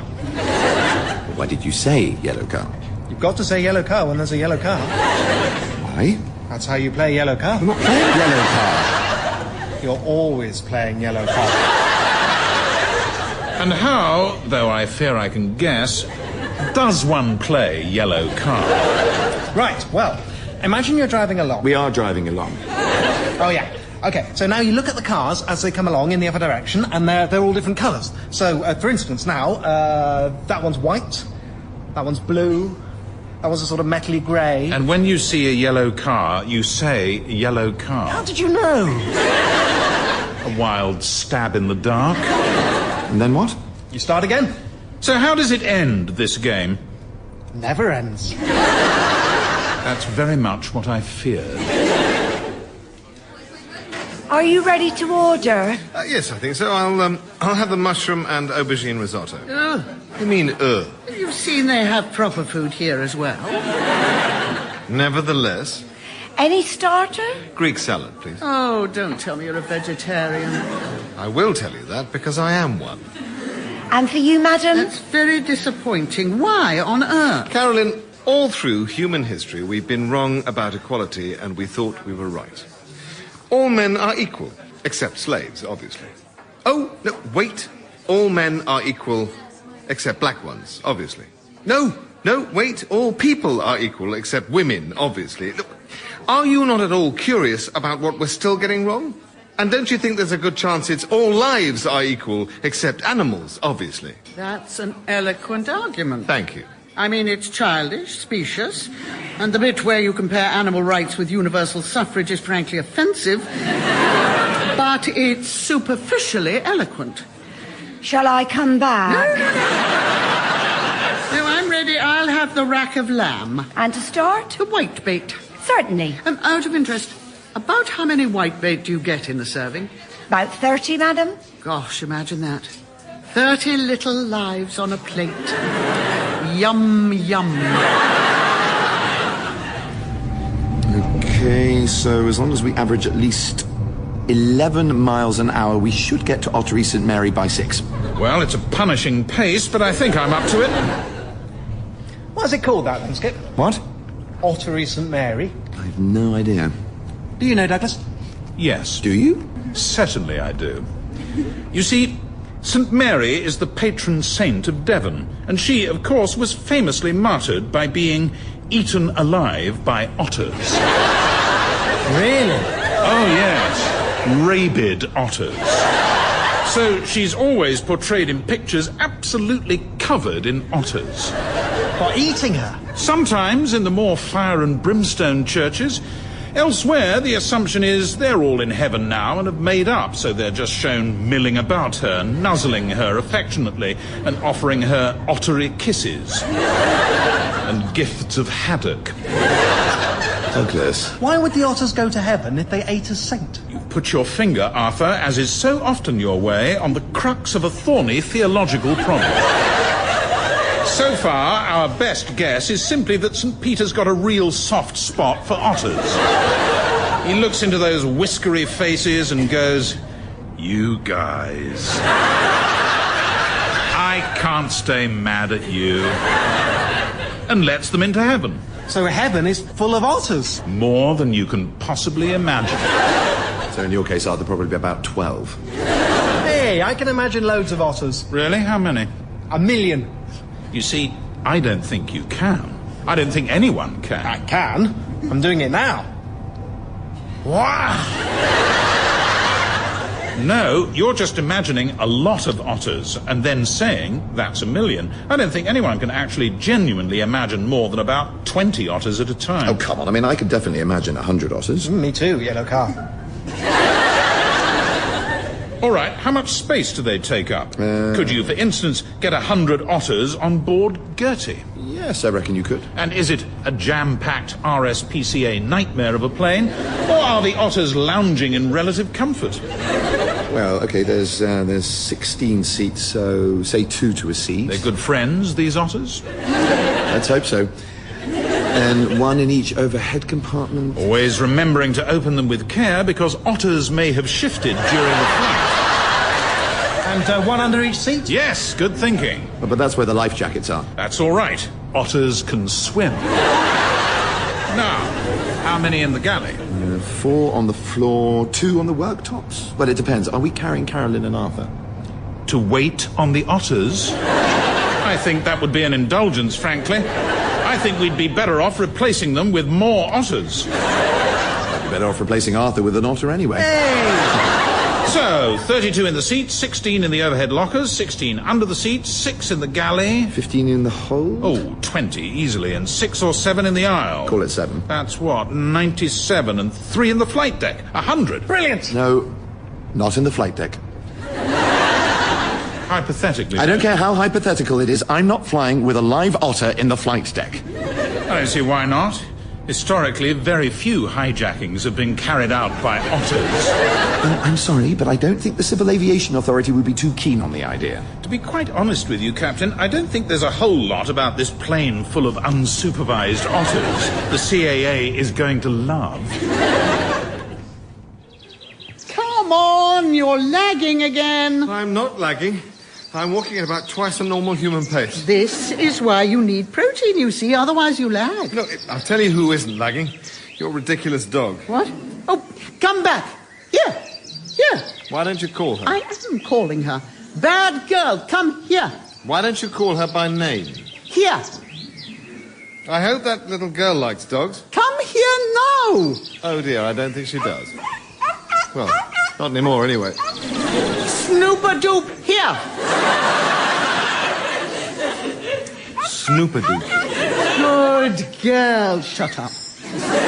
This is better than I dared hope. Arthur named her. Snooper-doop the cockapoo, noblest of hounds. Couldn't we fit a couple in the loo? What? Otters. Ah, yes. Brilliant, Skip. So, how many's that? 99. Oh, we've got to get to 100.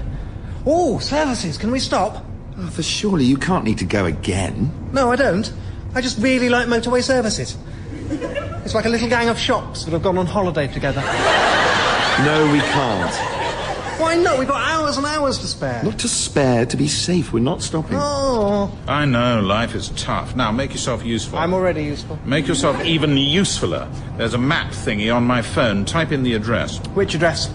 The Gettysburg address, Arthur. Which one do you think the address we're delivering this piano to? Oh, right, yes. What is it? Give me strength. The address on the envelope you picked up from Martin's pigeonhole at the airfield. Right. Now, I know how you're going to be, but remember, you also asked me to pick up the van keys. Arthur? Half the job was picking up the van keys, and that part I did brilliantly. Oh, God. Arthur, you clot. Douglas, why did you get him to pick it up? You know he's a clot. I'm not a clot. I didn't know he was that much of a clot. I mean, he more or less manages to feed and dress himself. I assumed he could pick up a piece of paper 10 seconds after being told to. But you were wrong. Look, it's all right. We can phone them and get their address. On which number should we phone them? We can get the number from directory inquiries. And what shall we give directory inquiries to get the number? Well, the Right. Back to the airfield. Carolyn, it's this way. No, it's this way. It is not, Carolyn. I have a pilot's excellent sense of direction. I have a map. I have GPS on my phone, and I am standing by a signpost. And all of us agree that it's this way. And you're all wrong. This is your shortcut. Come on. No, I don't want to. Why not? Well, it's muddy and hilly, and there's sheep everywhere. So? I don't like sheep. You don't have to like them. You just have to walk past them. I don't want to walk past them. Hercules, are you frightened of sheep? No, I'm not. No. Stop it. You're frightened of sheep. You're frightened of little woolly bar lambs. No, I am not. Little bar lambs I can take in my stride. It's big, mean, hooved, horned beasts that I don't like. It's not funny. If I can just pick you up on a small point there, Herc, it is the funniest thing I've ever heard. It's not, actually. Why do people always react like this? Yes, although, of course, now I understand the vegetarianism. You fear reprisals. The midnight raid on your house, 12 balaclava Jews with a thirst for revenge, a jar of mint sauce and a murderously sharp sprig of rosemary. See you back at the car. Okay, it's fine. This is what the built-in time was built in for. So suppose we get back to the airfield at 5, turn straight around, yellow car, back on the M5 by... Martin, are you playing yellow car? No. Why did you say yellow car? I just happened to see one. Why did you say yellow car? I'm not playing it, I just wanted to say it before Arthur. That is what playing it is. Fine, and I'm playing it, and I won. Yellow car, yellow car, yellow car. That's good. You're really good. I missed all of those.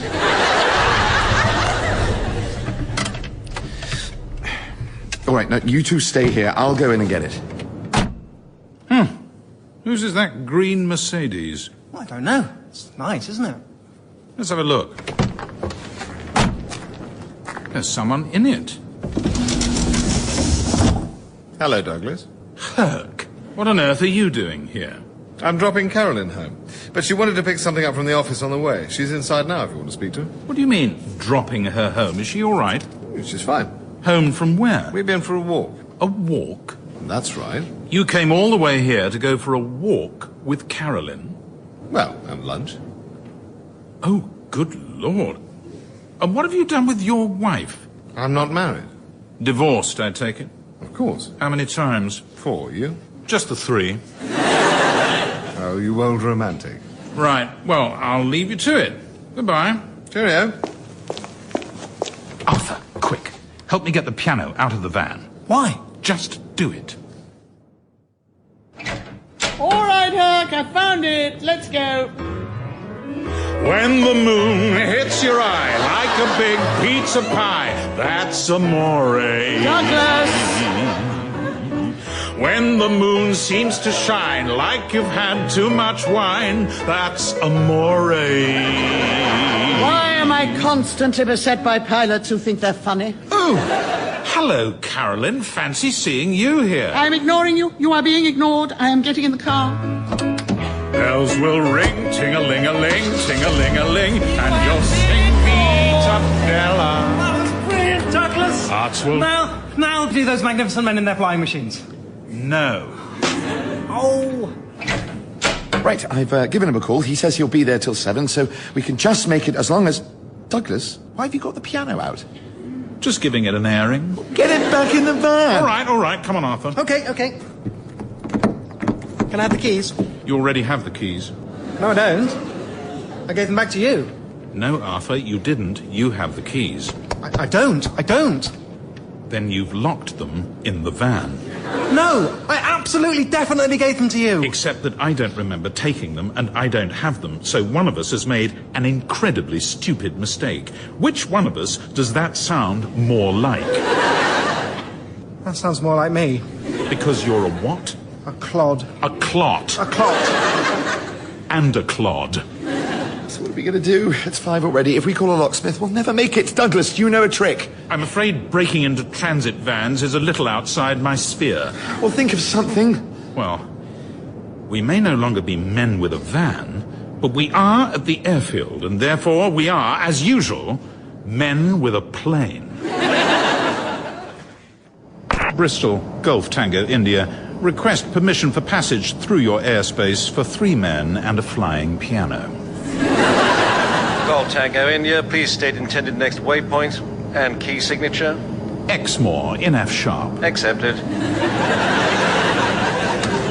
Coffee, chaps, and I've had a brilliant idea. Yes? The fridge in the galley. I was just looking at it. I reckon if you turned it off and took the shelves out, you could get an otter in it. Do you know what? I think you're right.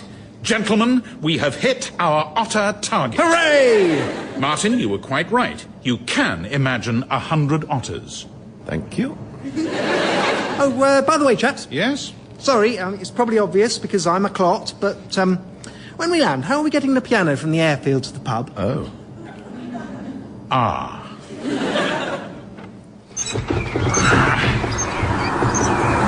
You're doing really well, chaps. Nearly halfway there. Terrific. I really wish I could push too. It's just this stupid ankle. But, I'm really, really grateful for all of your help. You're welcome. Yeah, you're welcome. He didn't mean you. What, I helped? You lost the address and locked the keys in the van. In what way precisely did you help? Well, you wouldn't be able to push the piano without me. We wouldn't have to push the piano without you. Oh. Well, I was the one who thought of putting an otter in the fridge. True. In that respect, you were invaluable. Chaps, we do only have 10 minutes left, so if you can go any faster at all... Yellow car. Shut up! And in racing green, Herc, honestly, I'd have more respect for you if you'd gone for bright red. At least then you're saying, yes, I'm having a midlife crisis, who wants to make something of it? Racing green fools no one. If I may just interrupt the flow of ignorant bile for a moment. Which house is it? Oh, here, by the tree. Well, thank you for today, anyway. My pleasure. Sorry if I was a bit... No, you weren't at all. Soppy. Oh. No, you weren't at all. But I didn't always have an entirely awful time. Good, I think. Nor did I. Right. We'll do this again, then? Oh, good Lord, no. No, next time, opera. No, absolutely not. Yes, absolutely yes. I endured your ridiculous dog and the gruesome sight of you inhaling a shoal of fish. Now it's your turn to endure some of the most sublime music ever created by man. I won't like it. I'm not remotely interested in whether you'll like it. Also, you will like it. Well, I'll let you know.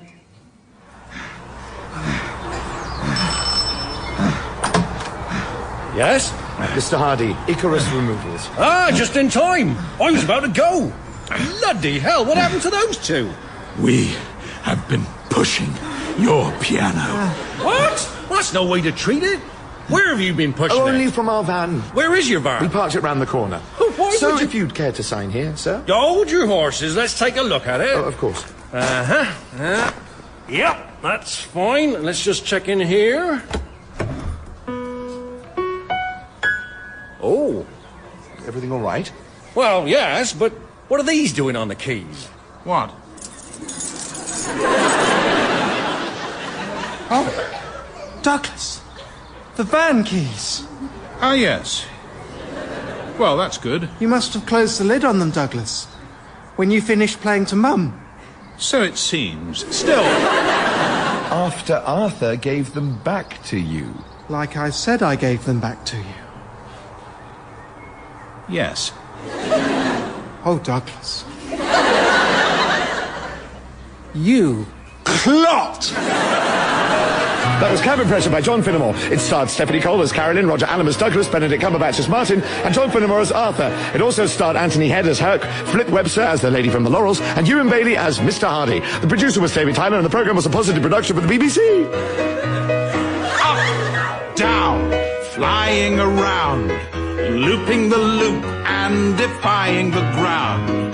There, oh, Arthur, frightfully keen. Those magnificent men, those magnificent men, those magnificent men in their flying machines.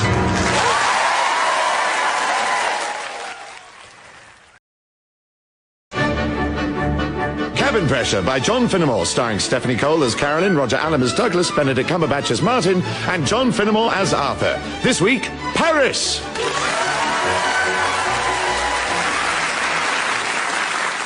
Happy Burling Day to us, happy Burling Day to us, happy Burling Day, dear Martin and Douglas and Arthur. All right, Arthur, that'll do. Happy Burling Day to us. Arthur! Sorry, I just love Burling Day, don't you? No, I don't. I didn't become a pilot so that I could bow and scrape to some horrible dossy old man just because he gives massive tips. Well, don't do it then. Well, yes, unfortunately, I also didn't become a pilot who earns enough to afford not to. Ah, Ah, Douglas, nice and early for Burling Day, I see. Ah, Carolyn, likewise. You are not going to win this time, Douglas. An interesting theory. Let me propose an alternative one. I am going to win this time. But... And this is a theory I have built up from the following postulates. 1, I win every time. 2, this is a time. 3, I will win this time. Oh, is this about the whiskey? Yes, Arthur, this is about this £200 bottle of 25 years old single malt Talisker whiskey, which I am providing at the request of and for the sole benefit of Mr. Burling, and of which Douglas here is not going to get so much as a single solitary sip. Well, that's true. I'm not going to drink it. I'm going to sell it. You are not going to do anything with it, Raffles, and I'll tell you why not. This Burling Day, the whiskey is going to be under constant and vigilant watch. Oh, are you coming with us for once? That, I admit, does make it a little more interesting. No, I'm not. I do not trust myself to spend any more than 20 minutes with Mr. Burling without thumping him in the cravat. No, I am referring to my newly appointed eyes and ears in the air, Detective Inspector Martin Creef. Oh, really? Yes. Sorry, Douglas, but she offered me £100 if I stop you from stealing it. And let me guess, if I do steal it, you pay her? Yes. Oh, Martin, you didn't fall for that, did you? Can't you see she's just trying to sell her debt on? She knows I'll steal it because I always do. She just wants to recoup some of her loss off you. Well, yes, but what if I stop you stealing it?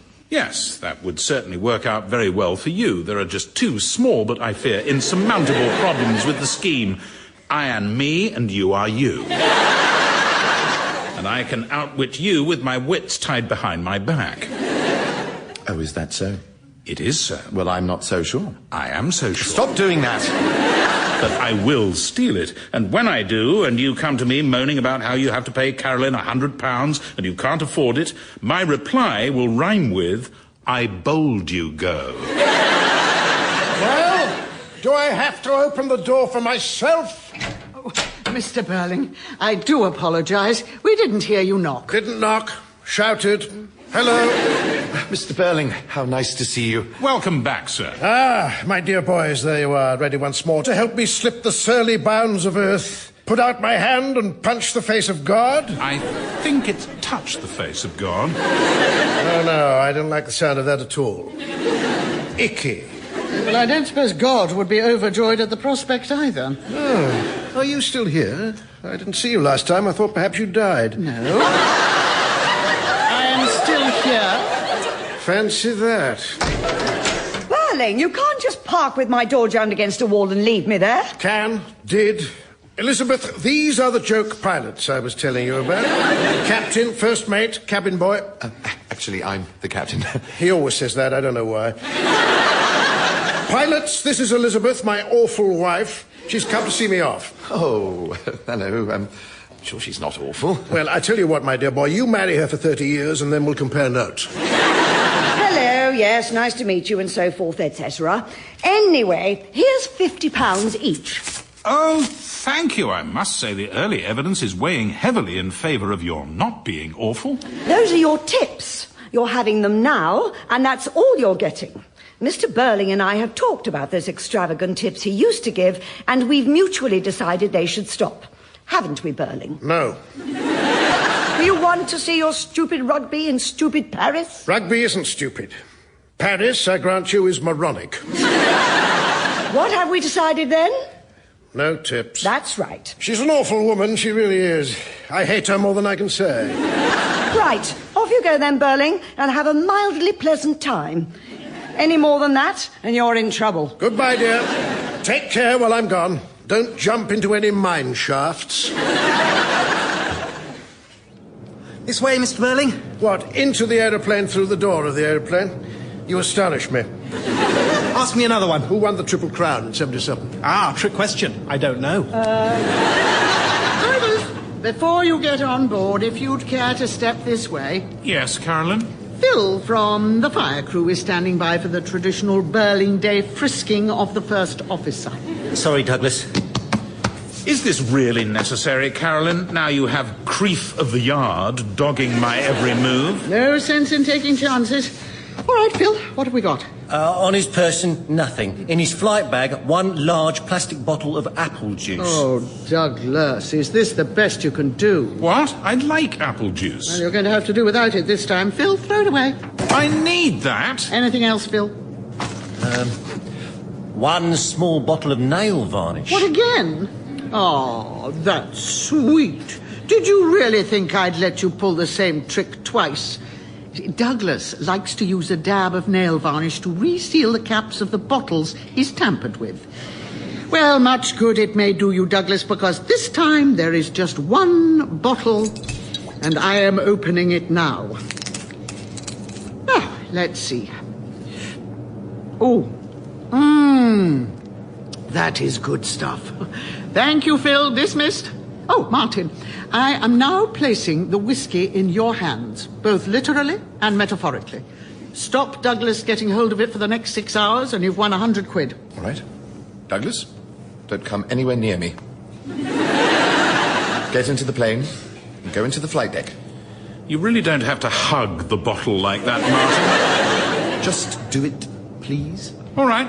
Goodbye, Carolyn. Goodbye, Douglas. Good luck, Martin, and may God have mercy on your soul. All right. Now into the flight deck. I'm going. Close the door. Good. Arthur? Hello, Skip.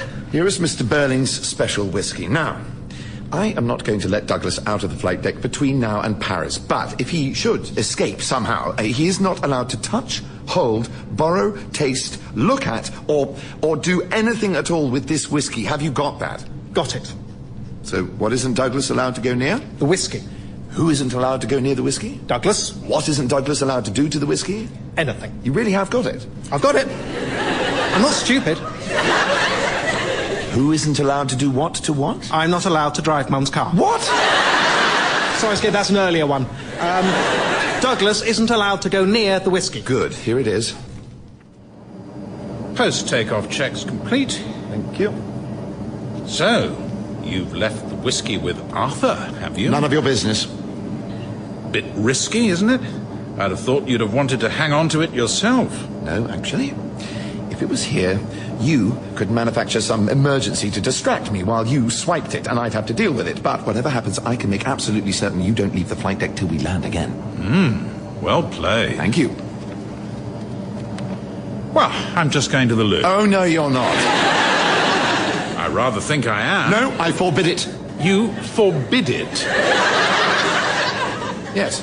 Sorry, just to be clear, you are forbidding me from using the toilet, Captain? You don't need to go. I do? Well, you'll just have to hold it in for an hour, won't you?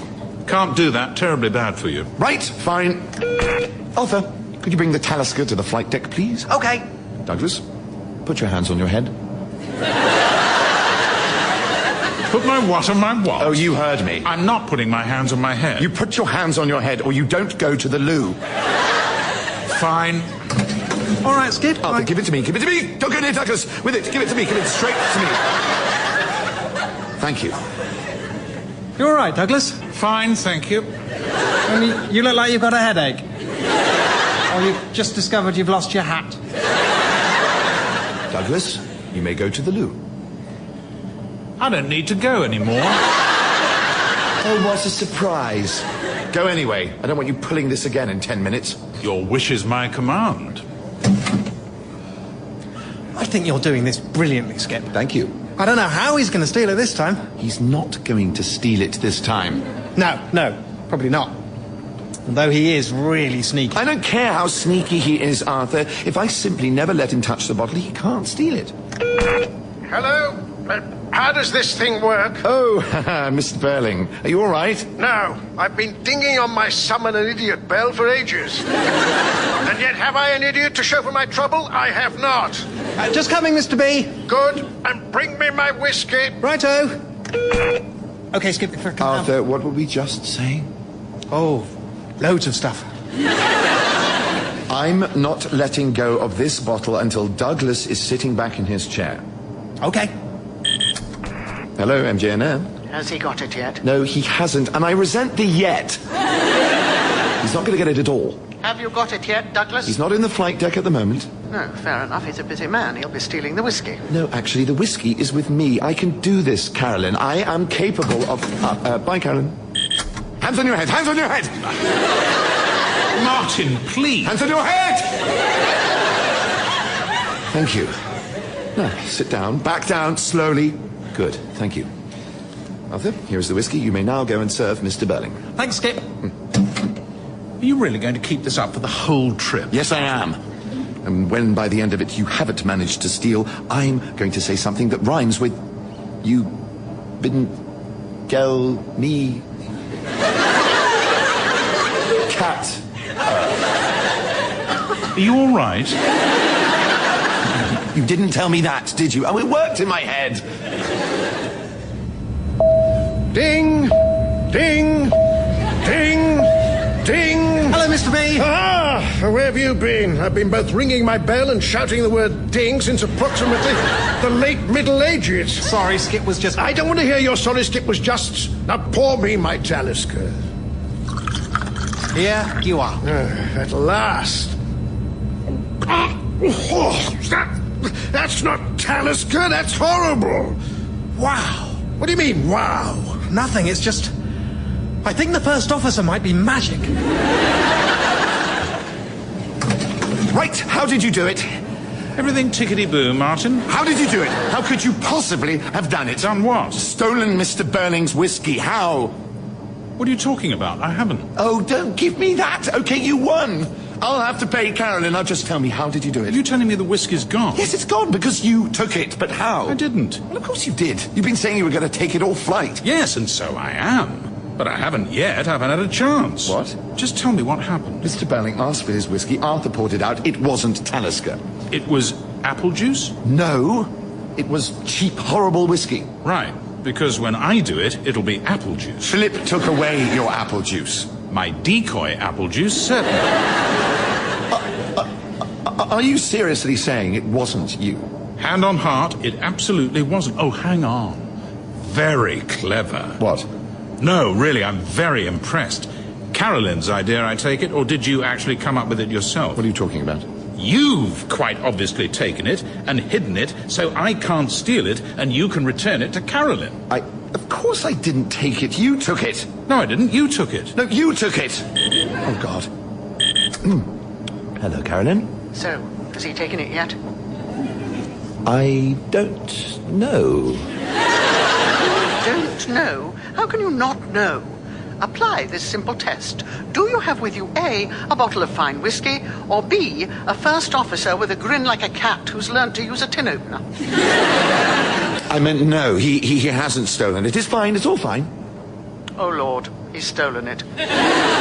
How could you let this happen, Martin? I give you one simple job. Sorry, Carolyn, I've got to go. We're just flying over a mountain. In the English Channel. Bye!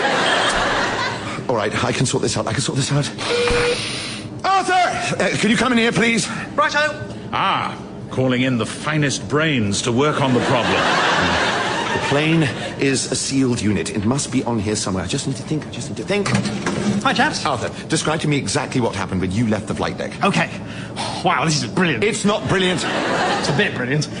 Can I tell you in my own words? Who else's words had you planned to use? Winston Churchill's? No, but they always say, tell us in your own words the events of the night in question. Just tell us. All right. In my own words, I came into the galley with the bottle you gave me. Yes. I got a glass, and I went into Mr. Burling. Yes. He had a bit of a shout. I had a bit of a listen. Yes. I poured him a glass of whiskey. He tasted it, said it was horrible. I called for you. You came. You did that funny thing with your throat. What funny thing? You know, the sort of... All right, that'll do. Thank you, Arthur. Has that revealed the vital clue, Inspector? Shh, Douglas. Just trying to help. You can't help. You're the suspect. And also the person who did it. I really didn't, Martin. You made it impossible. And if I had, don't you think I'd be gloating by now? Well, yes. But who else could it be? Well, if you're sure it wasn't you, then I suppose there's only one person it could be. Oh, but why would Mr. Burling steal his own whiskey? I couldn't say, Martin. Perhaps you should investigate. Oh, can I come too? No. I won't say anything, I'll just be really excited. Mr. Burling. Ah, have you found it? Not just yet. Well, then find it. Has it occurred to you that Douglas might have taken it? He steals things, doesn't he? And I don't like his face. Mind you, I don't like your face. Worst thing about MJN, very ugly pilots. Mr. Burling, I just have a few questions for you. Quite routine. Nothing to worry about. Why would I be worried? No reason you shouldn't be. I'm not worried. I'm furious. Is that what you meant? Nothing to be furious about? Because if so, you couldn't be more wrong. And what do you mean, quite routine? How many mid-air whiskey thefts do you deal with? About one a year. Shut up, Arthur. Mr. Burling, please tell me exactly what happened. In my own words. In his own words? In your own words? I dinged my bell for about a week. Then Idiot Features here poured me my special whiskey, and then I tasted it, and it was foul, and then I was furious, and now I still am. I see. Now, just for the sake of argument, if you had stolen the whiskey yourself... Me? Are you a total imbecile? It's my whiskey. I don't have to steal it, it's mine. If I stole it, it wouldn't be stealing, it would be having. And if I had it, I would have it.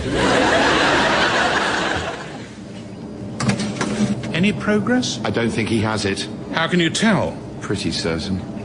But, it's just impossible. He didn't take it, I didn't take it, you couldn't have taken it. And there's no one else except Arthur, so how... Oh. You're not thinking... Well, I know it seems crazy, but Arthur? Well, I know, but the thing is, we've taken away all the things that can possibly have happened, so I suppose the only thing that's left, even though it seems really weird, must be the thing that did happen, in fact. Snappily put. Arthur? Oh, hello, Skip. I've got a theory. Now, suppose there was a travelling circus going by the airport. And one of the monkeys... Let me stop you there, Arthur. Yes? I'm not angry. Oh, good. Nor am I. Good. But I think you should tell me what happened when you spilt Mr. Burling's talisman. What? That is what happened, isn't it? When I left you to go to the flight deck, I'd taken care to impress you with how very valuable and important the whiskey was. So when you dropped it and the bottle unsealed by Carolyn spilled everywhere, you panicked. And in horror, you tried to cover up the accident by refilling it with cheap and nasty whiskey from the drinks cupboard. Didn't you? Skip, you're absolutely brilliant. How did you work it all out? You're like Miss Marple. So that is what happened? No, but it's a brilliant solution. What? You didn't spill it? No, promise. Cross my heart and hope to die. Terrapins tickle me if I lie. Well, someone did, Arthur, and if it wasn't me or Douglas or Mr. Burling or you, then who was it? Well, this is where the monkey comes in. You see, the clowns like to get it drunk on whiskey for fun. No, it wasn't a monkey, Arthur. Well, you have your theories, I have mine. There's Phil from the fire crew, I suppose, but he never touched the whiskey, only the apple juice he took off... Oh! What? Well, of course, now I see exactly how he did it. So you? Brilliant. This is what always happens to Miss Marple as well. What? Was it the very last person we would suspect? No, it was Douglas. Oh. He's the very first person we would suspect. Yes, and he did it, even though it looks impossible. Okay. I'm just saying, he's not who Miss Marple would have picked. Well, I'm not Miss Marple. No?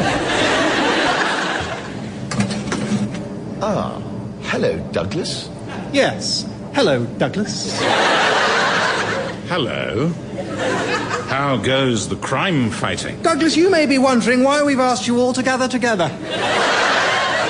I wasn't aware you had asked me all to gather together. Thank you, Arthur. Leave it to me. Douglas, I know what happened. Oh. Sorry, Arthur. I did try and put him on the wrong trail with Mr. Burling, but I suppose he was always going to work it out eventually. What out? Well, I assume Arthur accidentally spilt the whiskey and refilled it with cheap stuff, hoping no one would notice. No, actually, I thought of that, and he didn't. How do you know? He says he didn't. Oh, right. And he's Arthur. He can't tell lies. His face goes a funny colour, and if he's not sitting down, he falls over. And sometimes even if I am sitting down. Well, that is true. Also, I know it wasn't him because it was you. And I know exactly how you did it. Well, you don't, because I didn't. I do. Because you did. It was the apple juice. You know you're always searched on Burling Day. Why would you bring a bottle of apple juice in your flight bag unless having it taken away was exactly what you wanted? Because it wasn't apple juice at all. It was the stolen Talisker. It was never taken off the plane because it was never on it. Before I even saw it, you'd got at the bottle, filled it with cheap whiskey, resealed it with that nail varnish, put the real whiskey in the plastic bottle so that Phil, who must be in on it with you, could claim it was apple juice and take it off you to return it to you later. Very clever, Martin. Very clever indeed. I see I underestimated you. And me. No, not you. So you admit it, Douglas? No, because you've forgotten Carolyn tasted the whiskey just before she gave it to you and said it was definitely Talisker. Sorry. Oh, yes. So I'd have to have been in league with Carolyn, not Phil. But what would either of us have to gain from... Aha! What? Of course! Oh, wow, now Douglas is like Miss Marple. No, I'm Miss Marple. Martin, it wasn't me, or you, or Arthur, or Mr. Burling who stole Carolyn's whiskey. It was Carolyn. What? Douglas is definitely Miss Marple. That's who Miss Marple would have picked. Or rather, she didn't, because there was never any whiskey to steal. Look, Carolyn knows that every year I steal the whiskey. Suddenly she realizes if Mr. Burling's not going to get the whiskey, why bother providing it? If she simply refills an old Talisker bottle with cheap whiskey and then reseals it with the nail varnish trick I taught her, she can open it in front of us, tell us it's the real thing, and then when Mr. Burling finds out it's not, everyone will blame me, and she'll save herself £200. And then, she thinks, why not actually make some money into the bargain? If she can convince you to accept the deal, then whether I steal it or not, she can sting you for £100. No, she wouldn't do that. I'm afraid so. You're the mark, Martin. The cat's paw. The schmuck. The fall guy. You've been played like a cheap pianola. I don't believe it. What can I do? Ain't nothing you can do. That's Chinatown. Right, give me the SATCOM. What for? I'm going to tell her exactly what I think of her. Yes, you could do, or... What? Well, it's just occurred to me. Maybe there is something you can do. Maybe this isn't Chinatown. You see, I didn't think it was when you said that. What do you mean? Well, if you accuse her, she'll just deny all knowledge of it, and her being her, you'll end up having to pay. But if you tell her that Mr. Burling enjoyed his Talisker very much and finished it all up, she'll know you're lying. But she can't say so without giving the game away. Yes. Thank you, Douglas. That's perfect. Hello, MJN. Hello, Carolyn. Martin here. Ah, over the mountain now. Good. So he nicked it, did he? No, he didn't. I bet he did. By no means. I've just been in to see Mr. Burling. He says to tell you how particularly nice the whiskey is this year. Well, that's interesting. Are you surprised for some reason? I'm certainly surprised he got it. Are you? And that Douglas didn't. No, Douglas definitely didn't. Did you, Douglas? Alas, no. You were too clever for me, Carolyn. Rats. Well done then, Martin. You've earned your award. Clever old you. Thank you. Well played, Martin. Thank you. And thank you for helping me out. Oh, it was nothing. Hello. I've remembered my cufflinks. Mr. Burling, you're not really supposed to come up here. Well, this is where you are, and I need to speak to you regarding my cufflinks. What about your cufflinks? I've just remembered them. Pearls, dear boy. 2 beautiful pearls, a present from my awful wife before she was awful. Oh. Yes, you see? She took away my money, she took away my cards, but she didn't take away my lovely pearl cufflinks. Or maybe she just assumed you'd never part with them. Then more fool her, because that's just what I'm going to do. They're worth £1,000 each, boys, easily, and I'll give you 1 apiece if you should happen to discover that you do, after all, have a bottle of Talisker, which can come and watch the rugby with me for a bit until one of us ends up drunk by the other.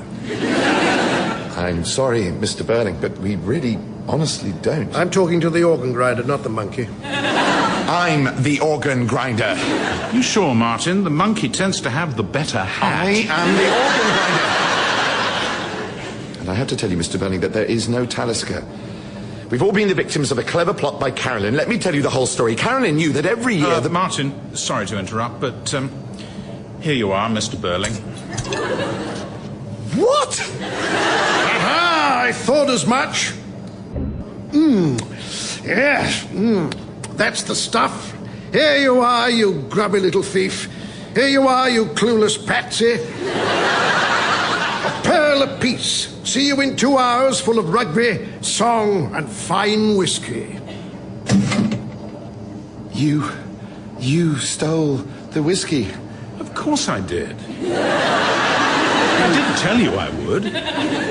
You were in on it with Carolyn? No, she had nothing to do with it. It was Talisker when she tasted it. I just fed you that story to make you tell her I didn't steal it. But I did. How? With this. The bottle of nail varnish? Ah, but it's not nail varnish. It just comes in a similar bottle, which I've relabeled.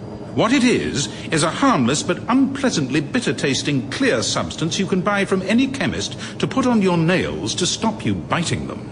Of course, if you don't suffer that particular vice, there are other things you can do with it. For instance, when you go through the galley on the way to the loo, you can put a tiny drop on the bottom of each of the whiskey glasses, just enough that any liquid poured into them becomes unpleasant tasting. Then, once Mr. Burling has rejected his glass of genuine Talisker as horrible and the bottle is written off as full of cheap whiskey and forgotten about, you can snaffle it at your leisure. No. Well done. Very clever. Just a shame it's going to cost me 100 quid, that's all. Sorry, Martin. I hate to say I fold you, Crow. But I sold you, Doe.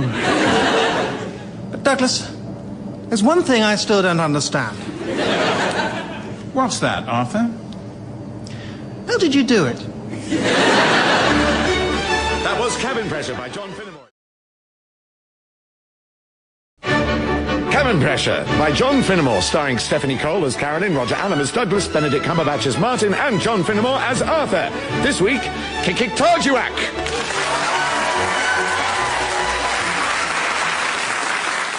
Good morning, gentlemen. How are we today? Satiated with the delights of New York, all ready to go home? Yes. Absolutely. Then home we shall go.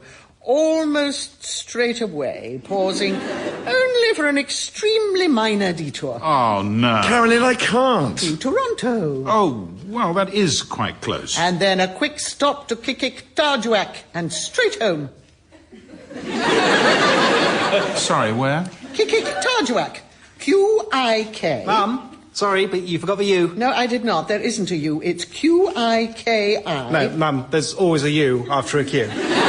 It's the law. Mrs. Dillon taught me that, eventually. And you are a credit to her. Nonetheless, the good people of Qikiqtarjuaq choose to spell it Q-I-K-I-Q-T. Another Q? Yes, Q-T. Q-T? Well, I'm not going to be the one to tell Mrs. Dimmond. Leaving the spelling bee aside for a moment, where is this Qikiqtarjuaq? Are you referring to Qikiqtarjuaq? You're really proud of yourself for having learned to say that, aren't you? Yes. Also, it's rather pleasing to say Qikiqtarjuaq.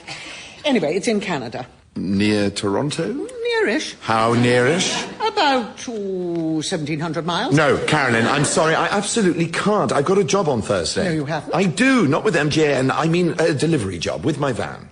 Oh, well, that doesn't matter. It matters to me, Carolyn.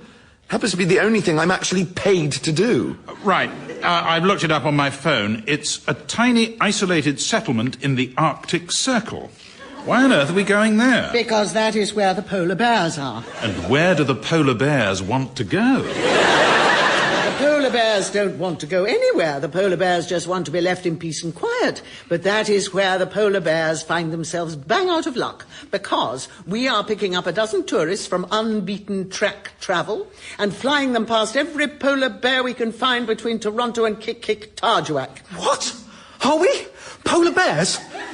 We're going to fly over polar bears and see them and look at them and be with the polar bears? Yes. No, we're not. Yes, we are. No, we're not.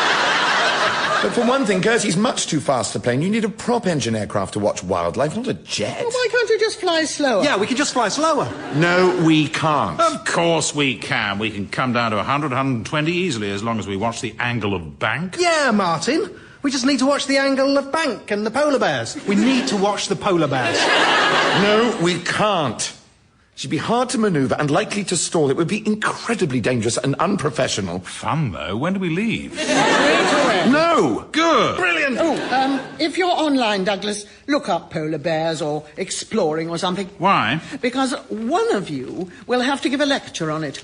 Unbeaten Track's thing is that the crew are all experts on the region and they give lectures. Can I give a lecture on polar bears? No. What do you know about polar bears, Arthur? Polar bears are brilliant.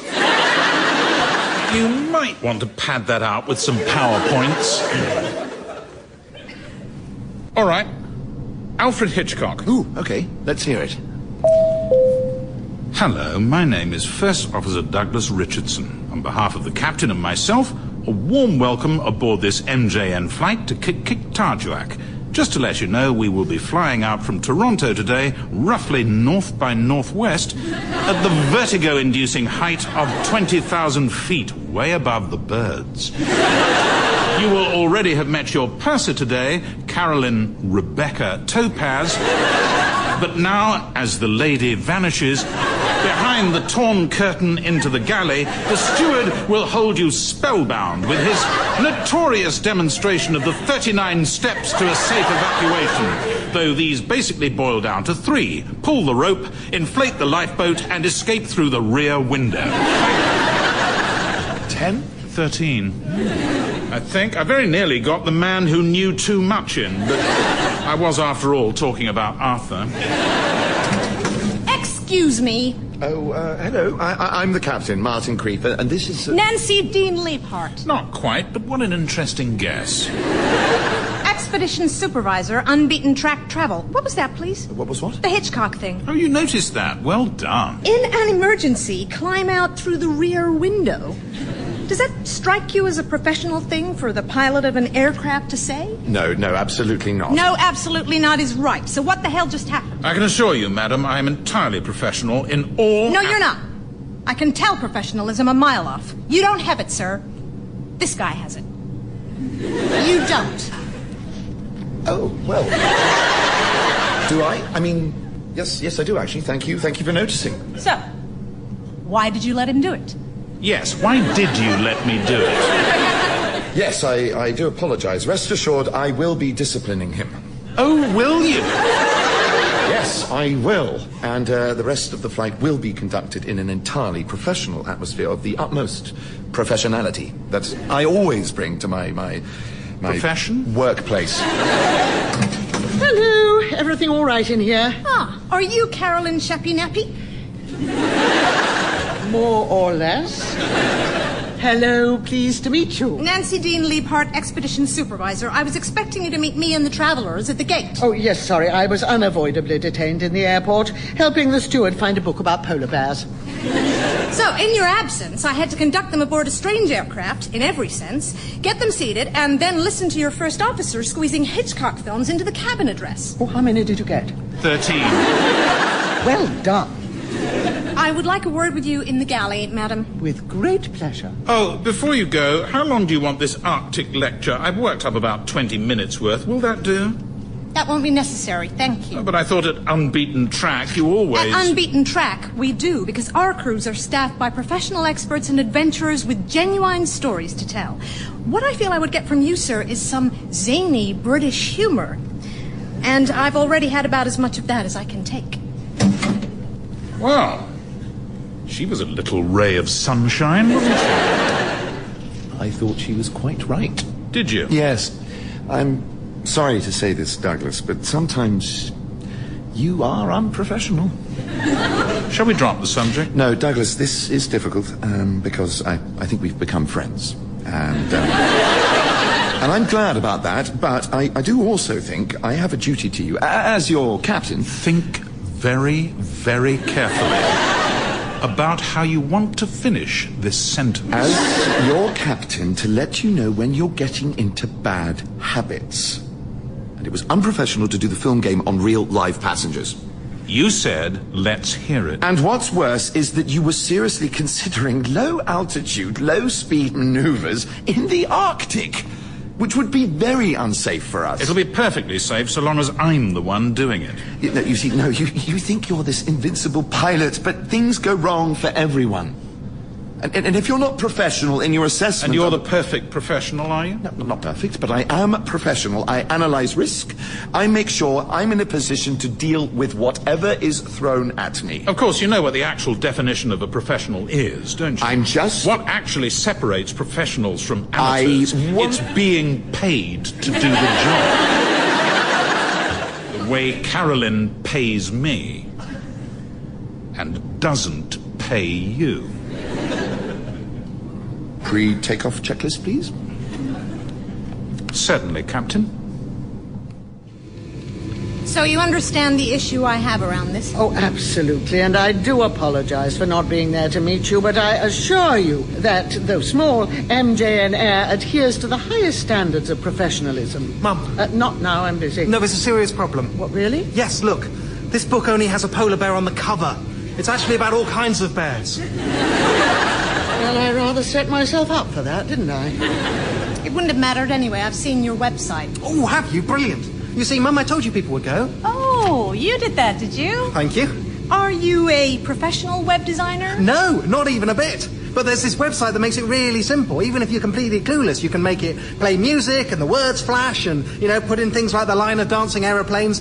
Make it look really professional. Okay, Ms. Knapshappy.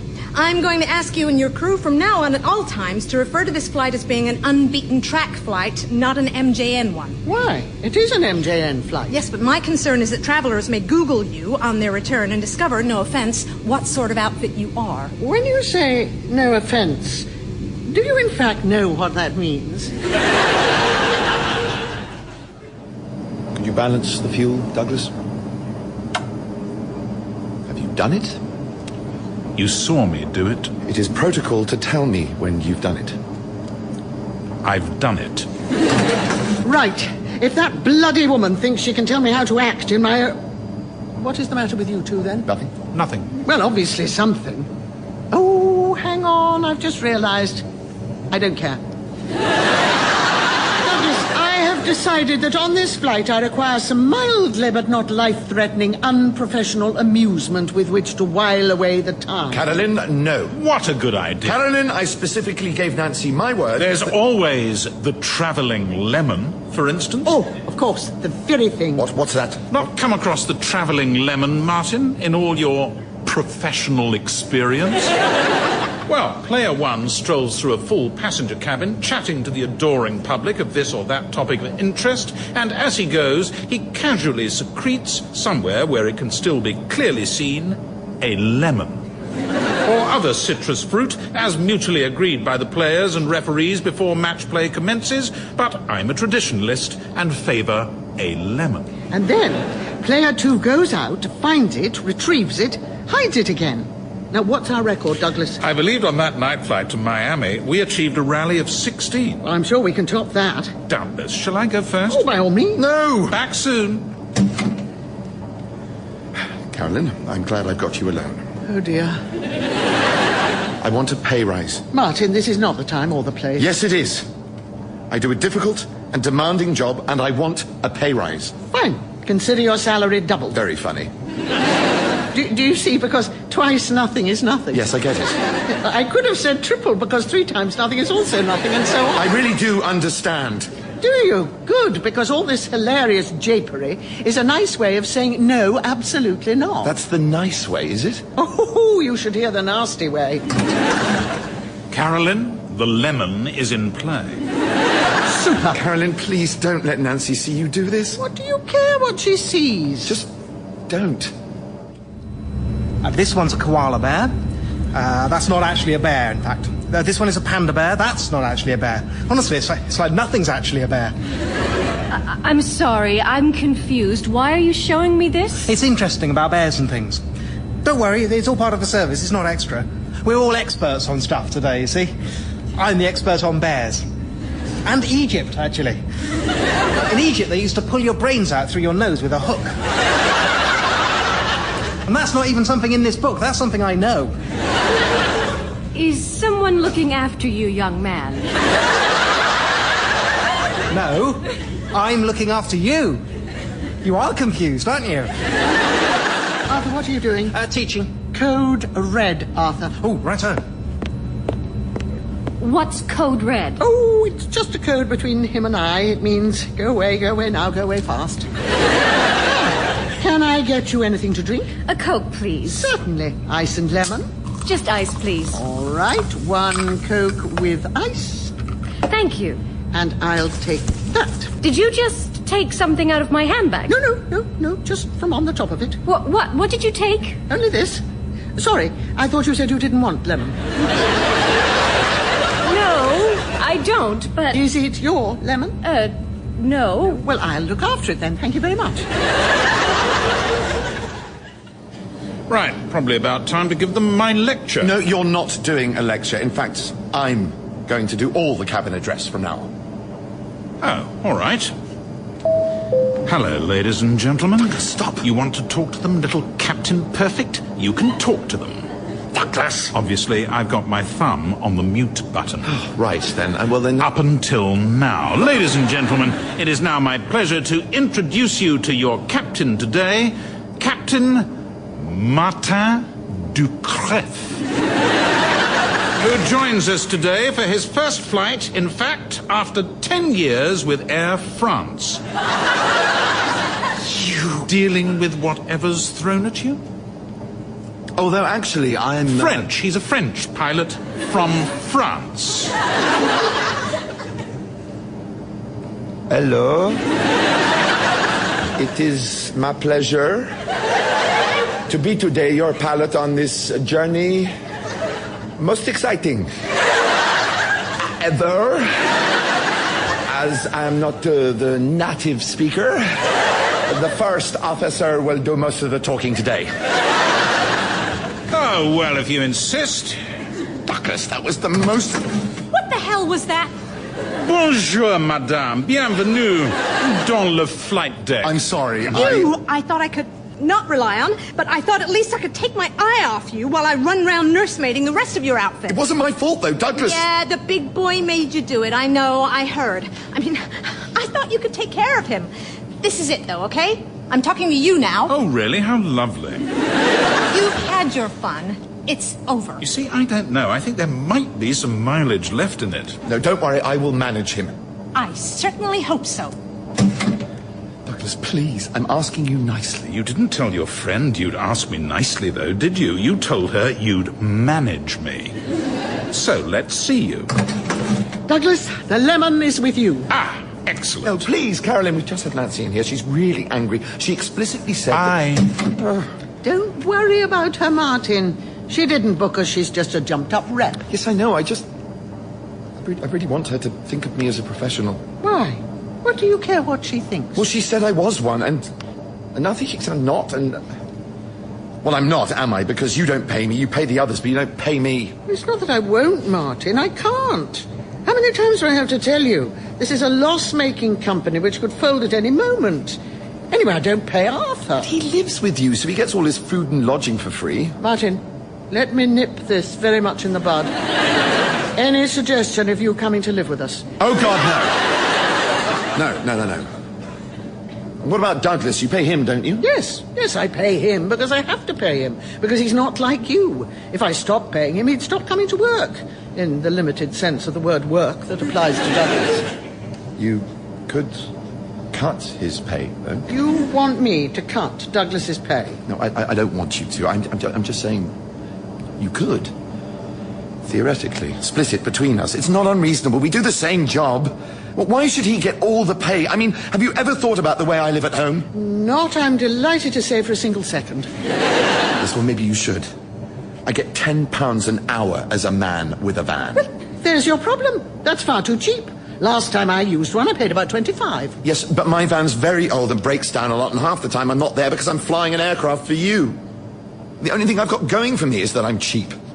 So I live in a horrible attic in a shared house where I'm the only grown-up. All the other 5 are students at the agricultural college. I've been there 9 years now. That's 3 generations of students. They pass me on to the next lot like a sort of friendly ghost. Oh, are you living in Parkside Terrace next year? Well, listen, there's a pilot in the attic, but don't worry, he never bothers anyone. I can't afford to go out to buy nice food. I live on toast and pasta. Sometimes for a treat, I have a baked potato. So just... so you know, I'm not asking because I'm greedy. I will think about it. Thank you. Behold, the lemon. It's an easy one, Carolyn. You think a seasoned old travelling lemon player like me doesn't know the old air freshener substitution trick? Right, good. You've both hidden it. You both found it. Game over, all right? No. We're just starting a rally. Douglas, maybe we should... Of course. You haven't found it yet, Martin. What? I'll do you a deal. I'll hide it for you. If you find it, you can keep it. Game over. And no new game? No new game. Promise you won't hide it anywhere near or on Nancy. Damn. All right. And it'll be in plain sight? Of course. That is the most sacred and fundamental law of the travelling lemon. All right. Hello, you're the woman from Unbeaten Track, aren't you? Yes. Hello. Hello. We didn't meet properly. I'm Arthur. I'm the steward and bear expert. For instance, the sloth bear eats half its own body weight every month. I'm a little busy with these forms. Oh, you should do what I do. Don't do them. Listen, I was just wondering, are all your experts on your crew, or do you have guest lecturers? Yes. Sometimes. Right, because I just know an awful lot about bears at the moment. So if you ever need to borrow me, well, you'd have to sort it out with Mum, but I'm sure it would be okay. Thank you for your offer. I'll bear that in mind. Bear? Where? No. He said bear that in mind. Like a bear. Oh, I might put that in my lecture. Excuse me, Captain? Yes, hello? Oh, you sound different in person. Do I? I do not know why. Can I help you? I just wondered if everything was okay. You've been up and down the cabin 3 times now. Ah, no, all is well. I just, you haven't by any chance seen... Seen what? A little lemon? What? Nothing, it is no matter. Oh, hello, Captain. I'd given you up for lost. Found the lemon yet? No. Oh, dear. Then the revelry continues. Look, Douglas, let's just stop fighting. That's easy for you to say. You started it. Yes, all right, and now I want to finish it. But it hasn't occurred to you, for instance, to say sorry? I'm sorry. I'm sorry I called you unprofessional. Thank you. So we're quits? Nearly. Maybe if... Ladies and gentlemen, First Officer Richardson again. As you know, here at Unbeaten Track, it's our pleasure to provide you with a short talk or anecdote. Douglas, no! From one of the crew with particular knowledge of the region. In this case, I'd like to invite Captain Ducref. Please! To share with you the enthralling story of how he once encountered a polar bear in the wild and outwitted it, armed only with, if I recall correctly, an egg whisk and a pogo stick. Ladies and gentlemen, your captain. Hello. Well, I don't like to talk about this. But you've agreed to now. We're most honored. So, when did it happen? When I was in the French Foreign Legion. The regiment famous for being non-Frenchmen. Yes. For me, they made the exception, because I am not entirely French. In fact, I'm half English, more than half, actually. So anyway, we were stationed in Alaska. Unusual for a desert regiment. Yes, it was unusual. We wanted to have the element of surprise. Anyway, I saw a polar bear, so I called out to my comrades. What did you call out? Look out, a polar bear. Only you said it in French. Of course I said it in French then. But I do not say it in French now because no one would understand me. But just out of interest, what is polar bear in French? It is in fact the same as in English. Really? Polar bear? Yes, it is a word we have borrowed from your language. Only of course we say bear polar. I see. So you saw the polar bear, you called out, "Attention mes amis, regardez-vous le bear polar." And then what? Then I put the egg whiskey to the snowdrift, whisked it up like a blizzard in the bear's face, then under cover of his confusion, I bounced away on the pogo sticks. Thank you, goodbye. Goodness, what a remarkable story. Just goes to show, ladies and gentlemen, truth is stranger than fiction. Thanks a lot. You had to do that, didn't you? I just wanted one person, one stranger, to take me seriously as a professional pilot, but you couldn't even allow that. You had to humiliate me, even after I'd said sorry. And now I don't know why I did. If it helps, the cabin address wasn't on for any of that. What? No one heard it but you and me. You weren't pressing the mute button and the red light was on. True, but while you were out playing Hunt the Lemon, I switched the LED round. Now the red light comes on when the PA is off. But that would mean it's on now. It is, but now I have got my thumb on the mute button. You absolute... Bears! Bears, bears, bears! Polar bears! Look, on the ground! Of all places. Excellent. Right, bears, let's see what you've got. Douglas, I don't think... Douglas, we don't have the altitude. Oh, we've got plenty of altitude. We don't, we're at treetop level already. Ah, but you're forgetting no trees in the Arctic. That gives us at least another 30 foot. No, it doesn't. Oh, you think you can get away that way, do you, Paddington? No! Douglas, you'll stall it. No, I won't. Just sit back and enjoy the ride. I can't enjoy it if you're going to kill us all. Don't exaggerate. Aha! Let's be having you then, Winnie. Douglas, I have control. No, you don't. Ooh, Baloo at 10 o'clock. Douglas, please, stop. You're going to kill us all, please. You'll kill us all. Oh, fine. Honestly, what a fuss. Gentlemen. There you go. We gave them a bit of a show, didn't we? Oh, yes. Sorry I had to stop, but they must have got a pretty good eyeful of the bears, didn't they? They mainly weren't looking at the bears. Why ever not? Because they were mainly frozen in terror. Because for some reason, as soon as you started chasing the bears, the cabin address came on. Oh, dear. Now that, I admit, was a bit unprofessional. Goodbye. Thank you for flying with unbeaten track. Goodbye, a female bear is called a sow. Goodbye, madam. Thank you for flying unbeaten track. Goodbye, a grizzly bear can strip a deer's carcass in 6 minutes. I beg your pardon? A farewell bear facts, madam. Courtesy of unbeaten track. Excuse me, let me through. I need you to stop saying that. It was MJN Air, madam. Remember, any complaints or lawsuits you may have, direct them to MJN Air. Excuse me, Nancy. I've nothing to say to you, Captain. No, well, I have something to say to you.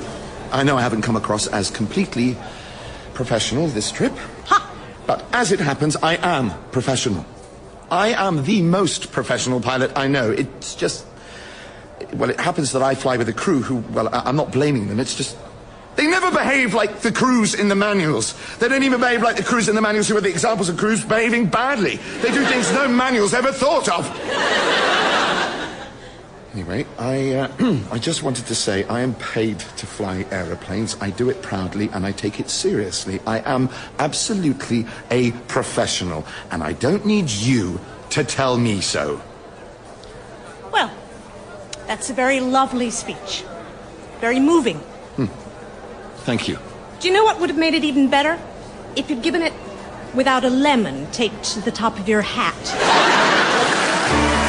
That was Cabin Pressure by Jean Finnemore. It stars Stephanie Cole as Caroline, Roger Alam as Douglas, Benedict Cumberbatch as Martin, Jean Finnemore as Arthur. It also starred Mel Hudson as Nancy, Kosha Angler as Mrs. Cook, and Yuan Bailey as Mr. Beery. The producer was David Tyler, and the program was a positive production for the BBC.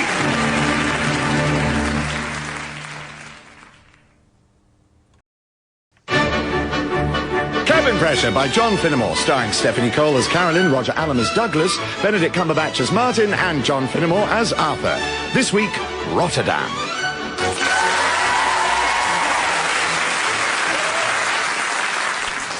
OK, Martin, your turn. All right, I came through customs, and all I had to declare was some jelly from New Delhi, a tunic from Munich, some maracas from Caracas, and some cattle from Seattle. Some cattle? Yes, why not? No, fine. Big plane. OK, I came through customs and all I had... that's odd. We're here. Caroline and Arthur are in the cabin. Who else knows that number? No one. Hello, MJN Air. Is that God? No, I wouldn't go that far. Hello, Hercules. Hello, Douglas. Call me Herc. Did you want anything in particular? Herc. I did, actually, yes. Is Caroline around? She's around in the sense that she's in the cabin doing her job, just as we are in the flight deck, rather busy doing ours. Oh, I'm sorry. Did I interrupt at a crucial stage in a word game? I'll get her for you. No. It's all right. Now, if you could just pass on a message. Turns out Friday is better than Saturday for the opera, so I'll pick her up at 1. Yes, of course, sir. Anything else we can do for you? Wish your Auntie Edna a happy birthday? Tell your bookie to put a $5 each way on Gentleman Joe? Because we are, of course, essentially an airborne secretarial service. Will do, Herc. It's no trouble at all. Thank you, Martin. There's no point toadying to him. He's not going to get you a job at Calais. I'm not toadying. I like him. Why don't you? I've known him longer than you, that's why.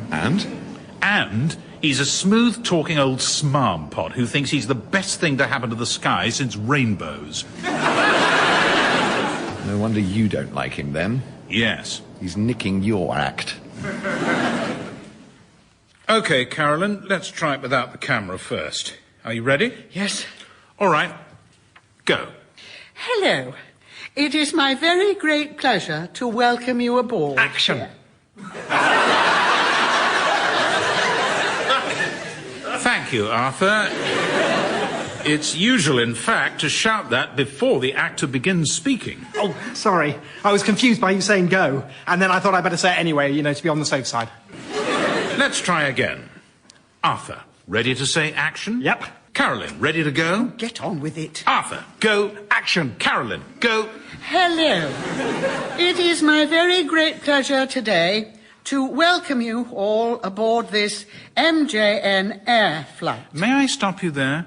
Try to remember you're the owner of an airline welcoming your passengers, not a monarch addressing her subjects. I fail to see the distinction. Even so, maybe you could try it just a touch less like Queen Victoria recording an answer phone greeting. I mean, you might even try risking a smile. Ah. Do you have anything less sharky? We know you have a wide choice of airlines, and we're delighted you've chosen MJN. Delighted and baffled. Your safety today is our paramount concern. What's paramount? Biggest. Right. So, please pay attention to the safety demonstration, even if you're a frequent flyer, as aircraft may vary. This one especially. From flight to flight, sometimes. And then I do the safety demonstration. Not yet. As owner and manager of MJN Air... Hello. As owner and manager of MJN Air, my first priority is to ensure you have a comfortable and enjoyable flight. Is it? Because that hasn't really been coming across. What's going on? Mr. Alyakin has decreed from his dacha that MJN should have a pre-flight film. He said it would make us look more like a real airline. I pretended not to know what he meant. So Arthur's doing his safety demonstration. But on film, like in a film. And I'm doing a welcome message. Arthur's doing the safety demo. Yeah! Yes, he is. Why shouldn't he? Arthur does have a rather free-form approach to his art. Oh, we could do it like a disaster movie.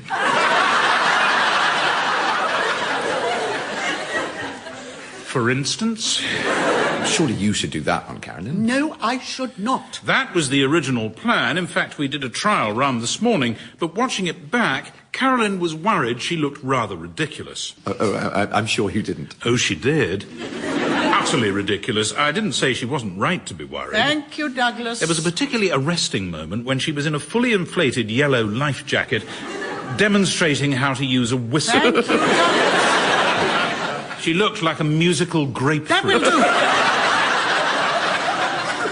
Carolyn, I really feel I ought to do the welcome message. I mean, after all, I am the captain. People want to hear from the captain. They find it reassuring. Martin, when has anyone ever found you reassuring? That's not fair. Look, I'm sorry, but this needs to be calm, relaxed, and authoritative. None of which, I'm afraid, are qualities for which you are famous. Mind you, they're terribly hard qualities to find. I am calm. I'm very, very calm and authoritative. And the other one. What was the other one? I could do that as well. Whatever it was. Relaxed? Yes, I'm very relaxed. All right, give it your best shot. What, now? Practice run. Fade up on Captain Martin Creef at the controls. He turns to the camera engagingly and says... I'm not ready. And blackout. No. Thank you, Martin. We'll let you know. No, wait. Okay, I'm ready now. Okay, go. Hello. Welcome to MJN Air. My name is Captain Martin Creef, though that doesn't matter. It's all very informal here. Just call me Martin. Well, in the context of this video, anyway. If you actually see me in person, it's probably best you do call me Captain Creef, or just Captain. Just protocol, I'm afraid. If it was up to me, you could call me Marty. No, let's not confuse things. Definitely don't ever call me Marty. Right, so, to recap, hello. I am Captain Martin Captain Creef, I mean... Can I start again? You old perfectionist, you. I thought it was great. You think everything's great. To be fair, Carolyn, he was no worse than you. I know. All right. I was hoping to avoid this, but let us bow to the inevitable. Douglas, you can do it. Oh, Carolyn, no! No, I don't like it either, Martin, but since we have a pilot who sounds like Stephen Fry's favourite uncle, we might as well use him. Go on then, Douglas. Do your stuff. No, thank you. What? I'd rather not. You'd rather not? But surely this combines your twin passions, scoring off Martin and the sound of your own voice. Oh, how little you know me. You see, my secret sorrow, Carolyn, is that I suffer from a quite crippling lack of self-confidence. Do you now? Absolutely. It is my curse. Well, that's settled then. I'll do it. No, you won't. So, I can't do it, Martin shouldn't do it, and Douglas won't do it. Great. Shall I do it? No! Hang on, Douglas, I've chopped it again. You see now why I'm carrying the video camera and you're carrying the life jacket. Yeah, fair enough. Douglas, are you really not going to do the welcome speech? It would seem not. Because I think you're being hard on yourself. I think you might be quite good at it if you tried. Don't be ridiculous, Arthur. No, I mean it. I really... Of course I should do it. I would be superb. Welcome to MJN Air. Putting the excitement back into air travel. Sometimes too much so. Oh, yeah, you are. You sound just like one of those guys who does that. Brilliant. Let's go and tell Mum. Not so fast, man cub. If Martin knows I want to do it, he'll put up a fight.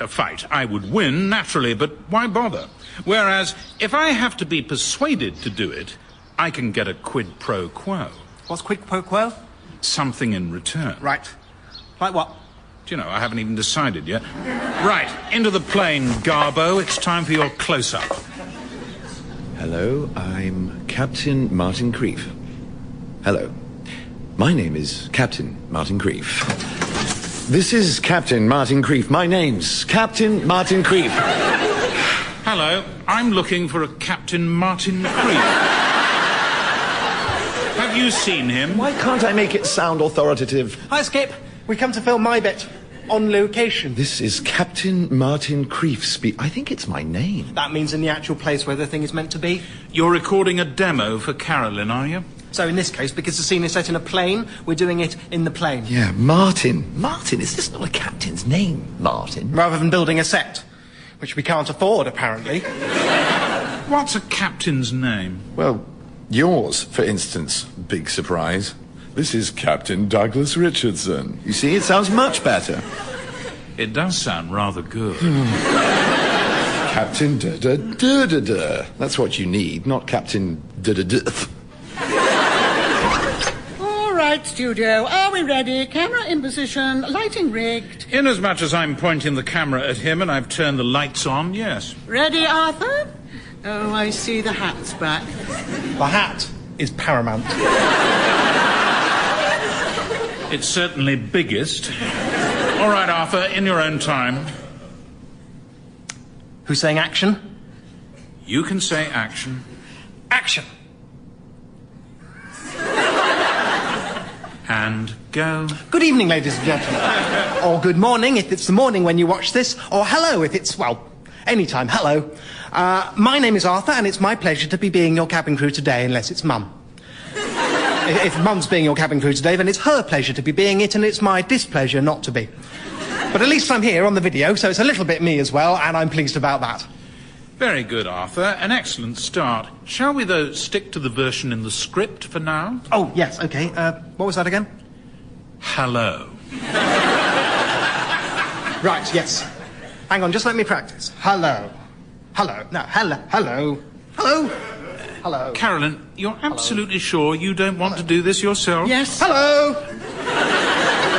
Fair enough. I'm sure that's a wise decision. Well, you're the one who said I looked stupid in that life jacket. I did, and you do, especially blowing that whistle, which I've never understood why you have to do, by the way. Frankly, anyone who needs the operation of a whistle explaining to them deserves to drown.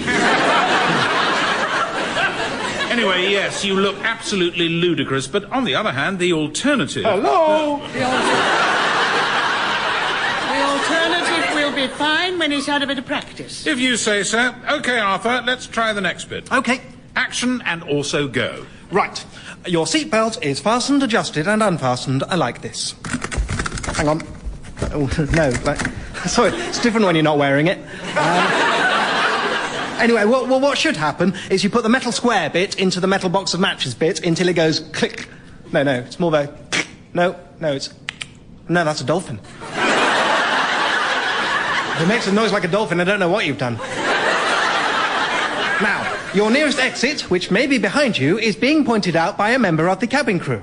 Probably me. The other me. The real me. Look at the real me. Now look back at the me. I mean this me. The me that's talking.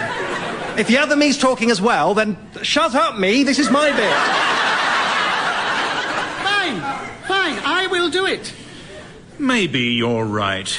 So you'll do the safety demo and the welcome, then. Will you do one in disguise, or is the idea that you're identical twins? No. Obviously, you'll have to do the welcome. Well, as I say, the debilitating shyness. Anyway, changing the subject abruptly and completely, where are we flying next? Rotterdam. Oh, Rotterdam. Lovely place. Awfully near Spa. Where? Spa. Lovely town in Belgium, about 200 miles away.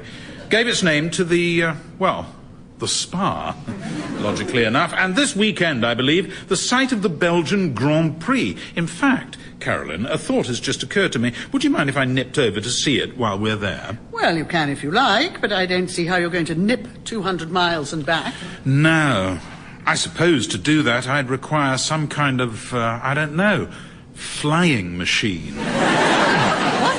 No, absolutely not. You're not borrowing Gertie to fly yourself to the Grand Prix. That's a shame, because it did occur to me that the excitement of the Grand Prix might be just the thing to put some fire in my belly and help me overcome my terrible fear of cameras. Oh, I see. Not content with exacting a quid pro quo for things you don't want to do, you're now demanding them for things you do. I don't know what you mean. Well, I'm damned if I'm bribing you to do something you want to do anyway. Fine. Fine. Good morning, Carolyn. Martin, you're early. We're not going to Rotterdam till 2. I know, but I know you want to do that film today, and I thought you might want to listen to this first. Martin. I spent the whole of yesterday recording it on my phone, and I think you'll agree it's pretty much exactly what you asked for. Calm, authoritative, relaxed. Listen. Hi, guys. My name's Martin Creef, the captain, and I'm the guy in charge of flying you today. On behalf of the rest of the guys on my team and the guys back on the ground, let me give you guys one hell of a big MJN welcome on board today.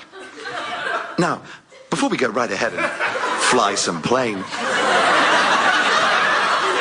I'm going to ask you to pay attention to this short safety demonstration. Hey, I know, guys, big yawn, eh? But you know what? It might just save your life.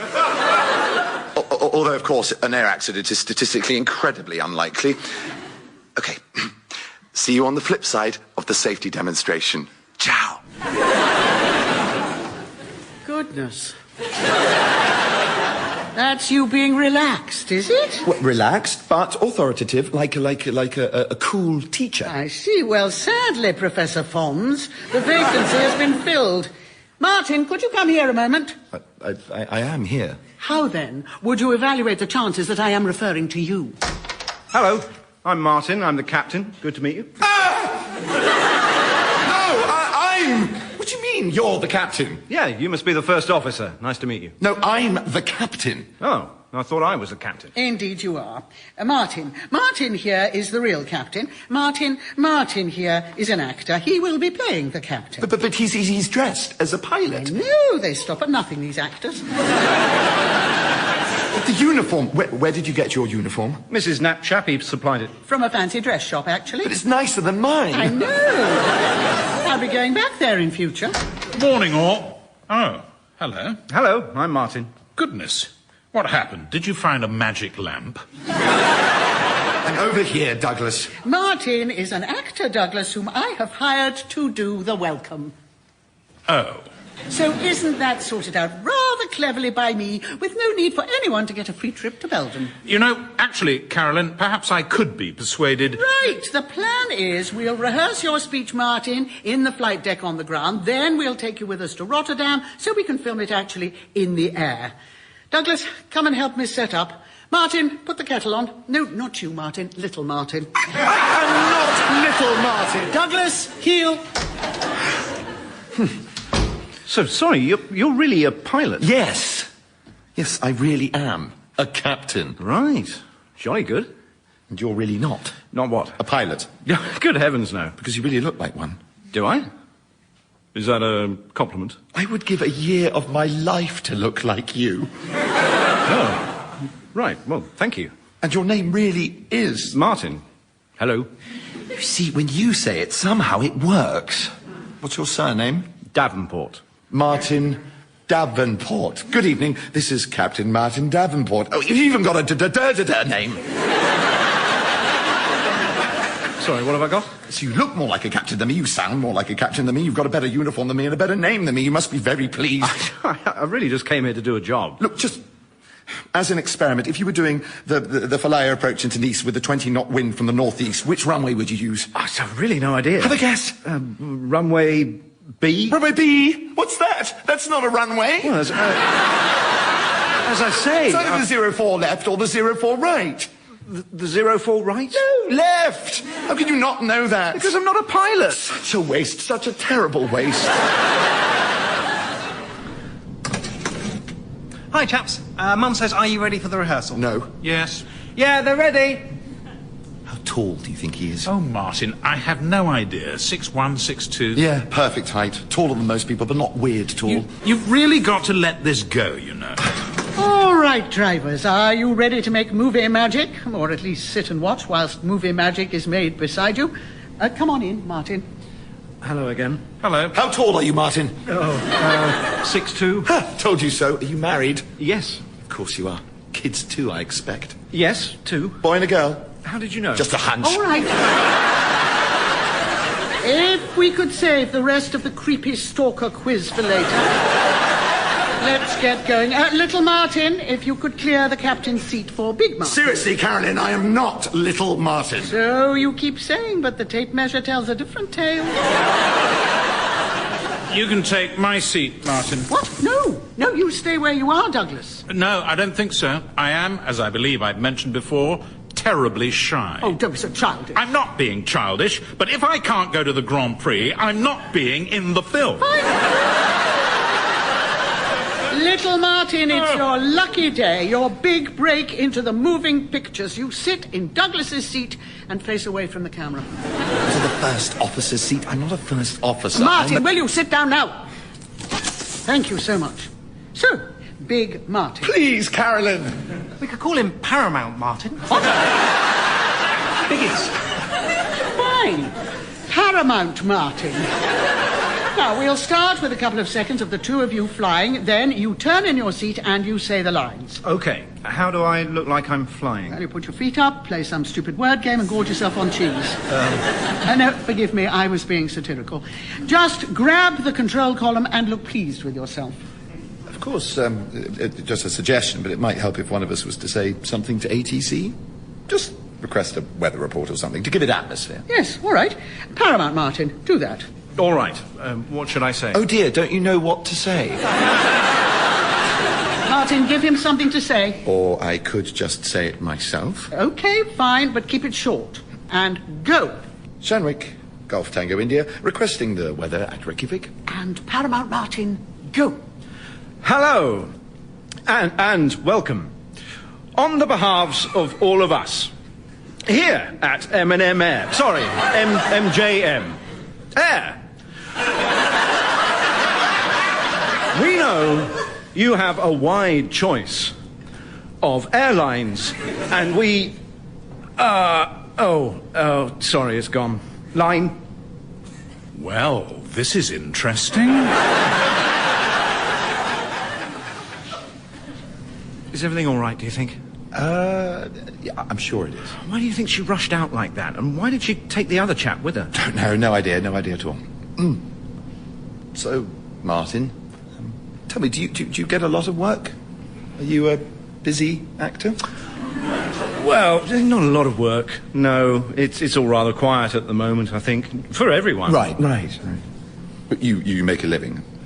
Well, not entirely from acting, if I'm honest. I do a bit of taxi driving, too. On the side, and to some extent in the centre. Oh, I see.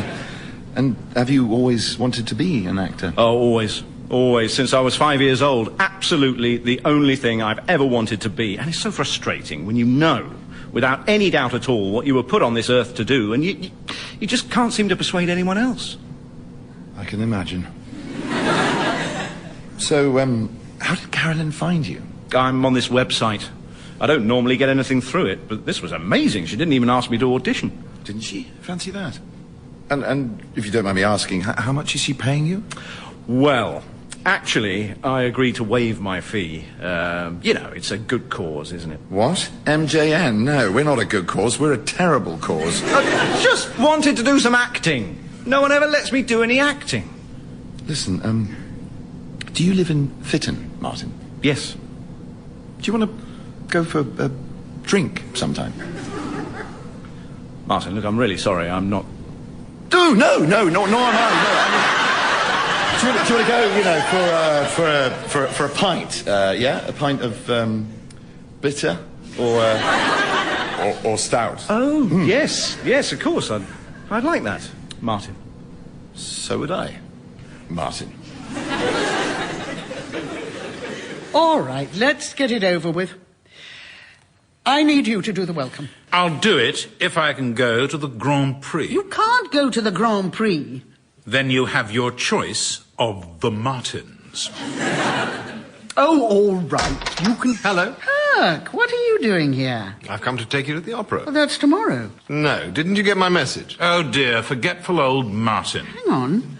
Herc, say hello and welcome to MJN Air. What? Hello and welcome to MJN Air. Aha. No, absolutely not. Herc, are you doing anything tonight? Yes, I'm taking you to the opera. Yeah, well, I'm afraid you're not doing that because I'm going to Rotterdam, so I wonder, would you mind coming with me, popping on a fancy dress uniform and recording MJN's welcome message? No! Oh. Oh, why not? Sounds rather fun. Douglas unfortunately can't do it because of his crippling shyness.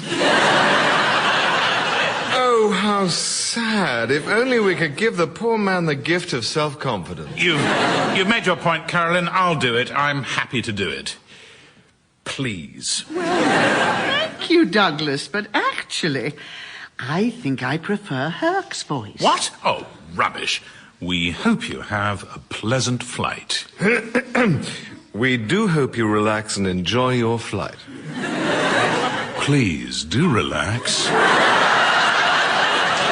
And have an absolutely splendid flight. You simply must have the most awfully lovely, super scrumptious flight. All right, stop, both of you, before I drown in syrup. Douglas, if I were to be gracious enough to allow you the favour of providing the MJN welcome message, what is my quid pro quo? Fine, I won't go to the Grand Prix. Ah, but you forget, you were never going to the Grand Prix. So what are you going to do for me? All right, everybody ready? I hereby present MJN Air's first and, please God, last major motion picture. Arthur, press play. Okay, action.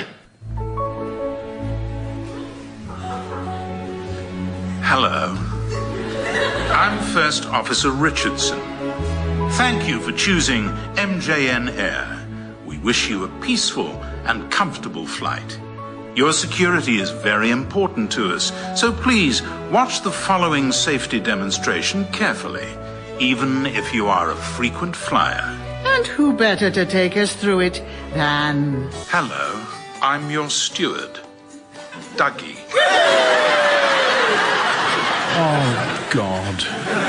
I'm the First Officer's identical twin brother. MJN Air, proud to be a family business. Before we take off, please give me your full attention as I demonstrate the safety procedures aboard this aircraft. You definitely have our full attention, I promise you that. You look great in my uniform, Douglas. Even the hat. Especially the hat. We're missing it. When instructed, place your life jacket over your head, pass the tapes around your waist, and tie securely in a double bow at your side. What's that fruit I'm thinking of? Like a grapefruit, but even bigger and more yellow. A melon! Until you are outside the aircraft. To inflate, pull the red toggle sharply. Beautifully done, don't you agree, Herc? Oh, absolutely. Couldn't have done it better myself. And under no circumstances would have tried. Yes, can we turn it off now? No, certainly not. This is the best bit. There is also a light and a whistle for attracting attention. But, Dougie, I don't understand. How does the whistle work?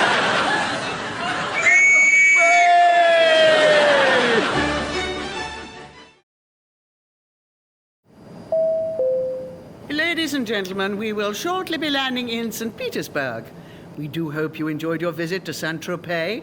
And to those of you who managed to find a luxury yacht to your liking, we rejoice at your success. And to those of you who remain tragically unbeyotted, our hearts go out to you at this difficult time. Oh, and because someone asked me earlier, let me assure you that the cabin crew like to think of ourselves as your hosts and would be insulted to be offered a tip. The pilots, however, like to think of themselves as your pilots. Please slide your insults under the flight deck door.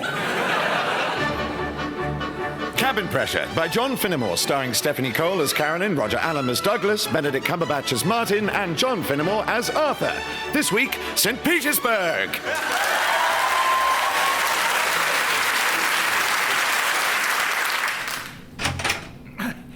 Exterior checks completed. That was very quick. Yes. Well, at 6 a.m. in St. Petersburg in February, one does not tend to dawdle. It's definitely our plane and the wings are on it. That'll do me. Now, Carolyn, can I have the keys to the drinks cupboard? I need some vodka. Why, certainly, Douglas. The perfect pre-flight treat for a man who hasn't drunk for a decade. And can I tempt you with a little heroin to follow?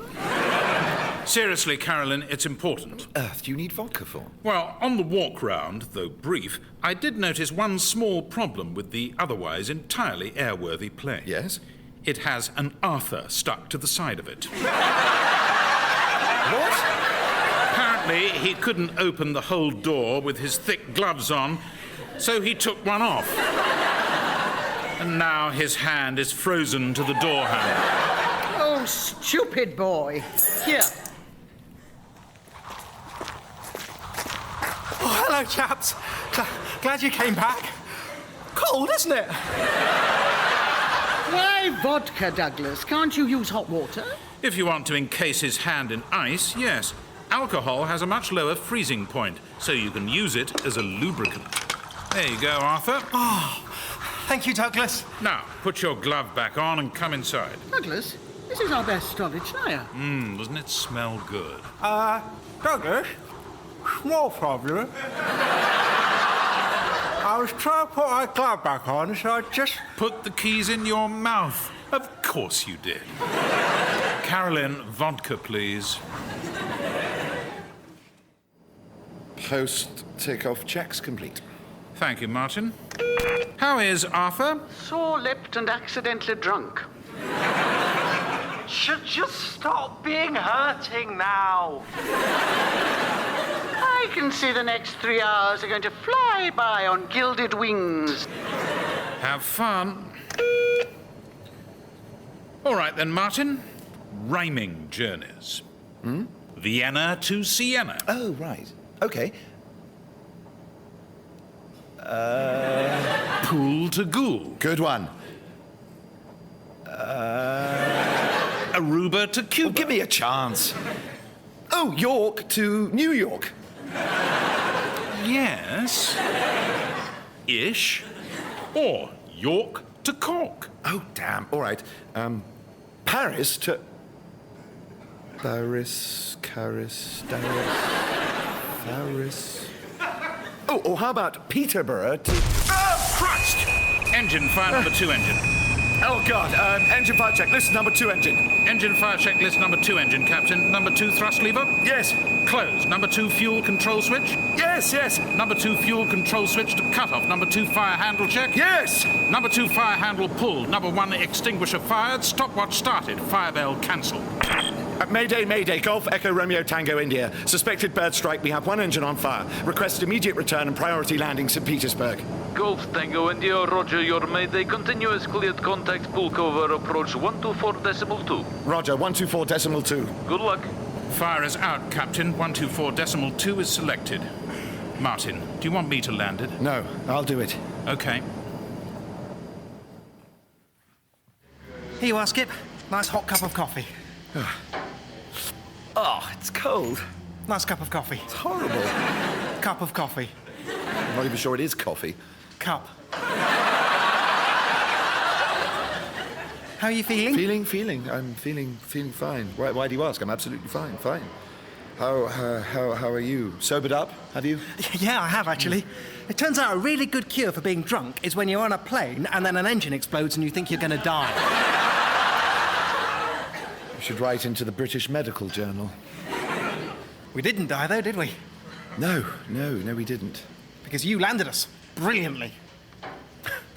It wasn't bad, was it? It was amazing. Mum and me thought Douglas must have done it. Oh, thanks a lot. No, but I mean, it was like he did it, but you did it. All right. Thank you. Martin. Hello, what's the news? Bird strike, as we thought. A big one, probably a goose. Oh, no. Is it all right? What, the goose? Yes, Arthur, it's fine. It'll have a bit of a headache. But a hell of a story for the Goslings. Phew. The engine, however, is a write-off. Yes, I thought it might be when I noticed that it was on fire. How much? Well, to replace it, well, about £250,000. That's a lot. It is a lot, isn't it? I think it definitely qualifies as a lot. I mean, presumably we're insured? Oh, yes, up to the hilt for public and passenger liability. So, should the goose's lawyers ever track us down and demand restitution, we can pay them off without a second thought. The actual plane, though, that's down to me. Hey, Douglas said the goose was all right. Yes, well, he lied. Neither Goose nor Gertie are all right. So I'm afraid this is it, boys.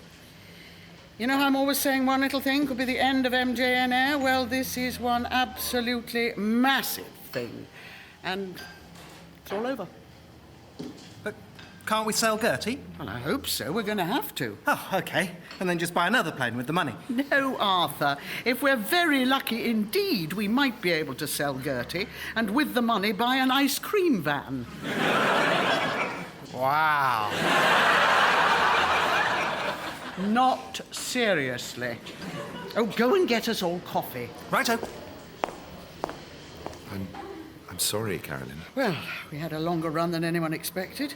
And if we had to go, at least this is landing on Mayfair with a hotel. So, what now? Can we help? I don't know. I suppose have to try and find a way of selling an ancient, decrepit old plane that's just been badly beaten in a fight with a goose. You got any ideas? I suppose you could sell it for parts. Or there's always... No. Really? He's not having it. He really wants it. That is exactly why he's not having it. I am not giving him the satisfaction. Who? Every year, Carolyn gets a call from her ex-husband and former owner of Gertie, trying to persuade her to let him buy it back off her. Every year? Why does he want it so much? He is unbearably rich. It used to be his favourite toy, and he hated that I got it in the divorce. It's not that he wants it, he just wants me not to have it. Well, the thing is, Carolyn, at the moment, you also want you not to have it. Coffees? Not have what? Gertie. Ah, you still worrying about that? It's still nagging at the back of our minds, Arthur, yes. Arthur, listen to me. I'm serious. We are going to have to sell Gertie. Straight away. And we won't be able to buy another plane. So this is the end of MJN Air. All right. OK. What do you mean, OK? This really is going to happen. Do you understand that? Yeah, but it won't, though, will it? Why not? Well, Douglas will sort it out. How? I don't know. He'll think of something clever, like he always does. Yes, but this isn't just a little fiddle over a bottle of wine or a bunch of orchids. It's £250,000. I really don't think he will this time. Yes, he will. Arthur, I won't. Look, no one has a higher opinion of me than I do. But even I simply do not have the power to conjure up £250,000 from nowhere. So, there's nothing else for it, is there? I don't think so. Sorry. And I've had to put her in a heated hangar, so the longer we wait, the more expensive it gets. Fine. I'll call him. Now? It's still 5 in the morning in Britain. Oh, yes. Well, that's something. Who's she calling? Your dad. What? Dad? Why? Well, we think he's our best chance of selling Gertie. No, he can't have Gertie. Why not? He just shouldn't have her. And anyway, then we wouldn't have her. Arthur, we keep telling you we can't afford to fix her. Yes, but I keep telling you you'll do something clever and it'll be all right. What's he like, then, Mr. Shappy? I don't know. I've never met him either. What's he like, Arthur? Oh, he's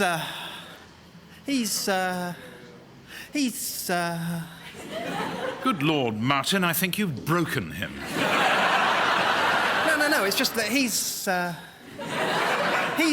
I think what we may be witnessing here is Arthur attempting to describe something with an adjective other than brilliant. Yeah, no, I wouldn't say he was... I mean, obviously everyone's... No, he's not brilliant. He's all right. God. Yes. He must be awful. I've spoken to him. He's coming straight here. What, now? Yes, he's flying himself over in his private jet. He'll be here in about 3 hours. God, at least he's keen. Oh, yes, he's keen. Dad's coming here, now? Yes. Oh, OK, right, OK. What shall I do? Shall I get him a present? What does he like? I'll get him a present. I'll get something from duty free. You don't need to get him a present, Arthur. No, of course not. Stupid. Although, I might anyway. Just to be sure. A Toblerone! I can get him a Toblerone. Brilliant. Problem solved. Don't panic. We'll be fine. It's all right. OK, I'll go and get one now. But he won't be here for 3 hours. Yeah, but still, though, good to have it already in advance. OK, bye. Good Lord. I've never seen him like that. That's his dad for you. All right, you two scram as well. Get some lunch on the company card. Really? Well, you did land a plane on one engine. That deserves a treat. Excellent. Well, I think I saw a sushi place. No, I meant at the crew canteen. You can have sushi when you landed on no engines. Well, I've got a good one. Oh, yes? Yep. Lublin to Dublin. Close. I'm afraid it's pronounced Lublin. Oh, for goodness sake. Lublin to Dublin? You can have it if you like. No. Lisbon to Brisbane? Yes, very good. OK, Kent to... Now, you have to trust me, but I'm pretty sure there's a place near where we used to camp in Wales called Llent. Fair enough. Kent to Llent. And, of course, we could go via Brent. And Gwent. And Stoke-on-Trent. Oh, yes, all right. How was your soggy brown thing? It lived up to its promise. How was your bowl of grey? About the same. Do you think she's really going to sell it to him? I think she'd better. No one else is going to buy it. Right, so you're actually not? What? Nothing, just... You really don't have a secret plan up your sleeve? Oh, Martin, not you as well. No, I really don't. No, I didn't think you did. Just checking. Excuse us. Are these taken? No. Ah, great. Thanks, mate. I'm Gordon. This is Tomo. All right. Martin Douglas. Nice to meet you. You flying in or flying out? Well, neither, really. We're sort of staying put. Oh, right. What for? Mainly the cuisine. Oh, God, yeah. I'm pretty sure this steak remembers Stalin. How about you? Just got in bloody hell a crosswind, eh? Airiest landing we've had for years, wasn't it, Tomo? Yep. So, did you... Well, this is cosy. Are we all getting on terribly well? Oh, hello, Carolyn. This is Gordon. Yes, we've met before, in fact. Hello, Gordon. How necessary to see you. Oh. Hi there, Caroline. Are these boys your crew, then? Hi, guys. Gordon Shepherd. Don't shake his hand. Caroline. Fine. All right. Good to meet you. So, you must be Captain Creef. No, yes. How did you know? Well, the captain's hat is a bit of a giveaway. You'd be surprised. Oh, and Caroline, this is Tom. He's my chief engineer. All right. I brought him and his boys with me so they can have a look over the old girl. Absolutely not. Well, you know, they kind of have to, so I know exactly what's wrong with her. The only thing wrong with her, as I told you on the phone, is that we used one of her engines to make a goose smoothie. Otherwise, she is fine. I mean, I can't really buy a plane without Tomo giving it the once-over, can I? No. Carolyn, that is reasonable. Fine, if you must. Great. OK, so I'll give you a call in a few hours when they're done. So, let's take a look at the poor old girl. You ready, Tomo? Yep. Follow me, gentlemen. Well, he didn't seem too bad. Oh, didn't he? You took a shine to him, did you, Martin? No, not at all. No, he didn't seem too bad. But he obviously is. Awful. Guildford to Ilford? Hong Kong to... itself? You mean from Hong to Kong? Oh, no, forget it. Oh, hello, Carolyn. Any news? No. What are they doing out there? I can't imagine. There's simply not enough engineering in Gertie to spend 4 hours looking at. Apart from the engine, she's mostly gaffer tape and string. Hi, guys. Oh, dear. Still no luck? What's the matter? Alas, an exhaustive search of St. Petersburg airport duty-free has yet to turn up anything in the shape of a Toblerone. Triangular. Yes. I don't understand it. I've never been to an airport that didn't have Toblerones. I mean, OK, sometimes they don't have the white ones or the black ones, but not even to have the normal ones. So, Arthur, I've just realised you're half Australian. Yeah, technically. That certainly explains a lot about the relentless cheeriness. Yeah. And it's also why I can do such a good Australian accent. 2 things, Arthur. Australian accents aren't genetic, and you can't do one. Well, you're entitled to your opinions, what? Arthur! Sorry. Also, it's good because it means I can play cricket for either England or Australia, whichever need me. Can you play cricket? Don't know, I've never tried. Arthur, you're almost 30. Don't you think you're leaving it a little late to embark upon your career as an international sportsman? Not really. Shane Warne is 41. Yes, but he's retired. I mean, that's like saying Jeffrey Boycott's in his 70s. Is he? Well, there you are, then.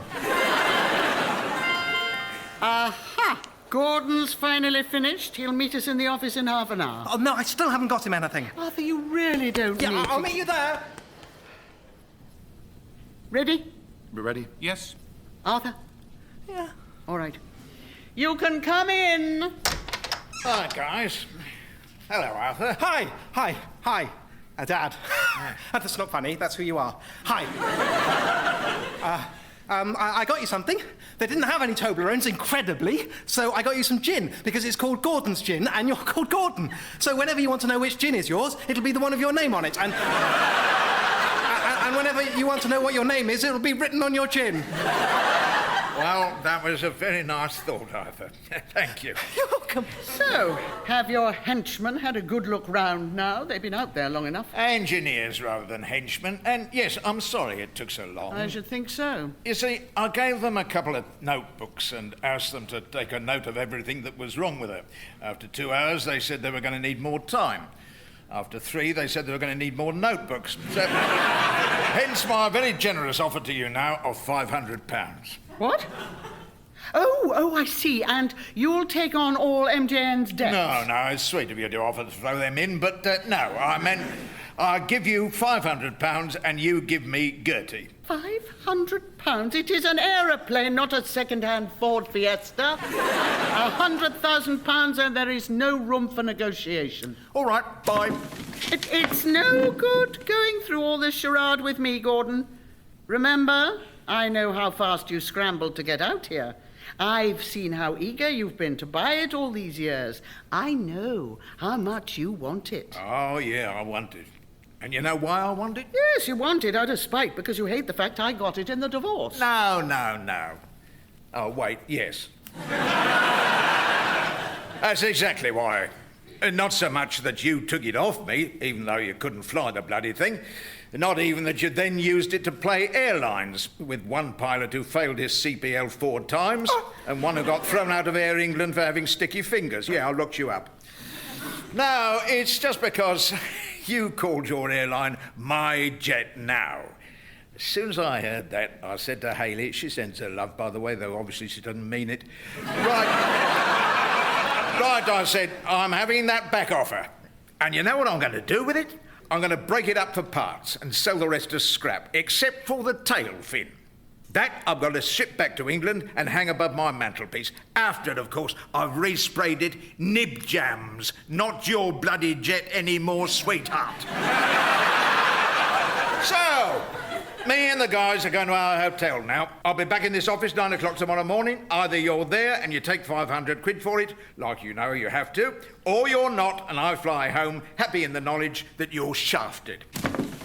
Dad? What? You've forgotten your gin. I don't drink cheap gin. You keep that.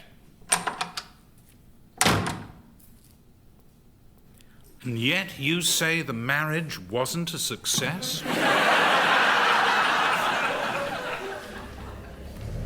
You promise, you absolutely promise. Of course we're not going to sell it to him. After that, we can have it broken up for parts ourselves if it comes to that. Yes, odd he didn't realise that. He just wanted the satisfaction of making his little speech, that's all. He never wanted the plane. But you always said he desperately wanted the plane. Well, clearly I was wrong.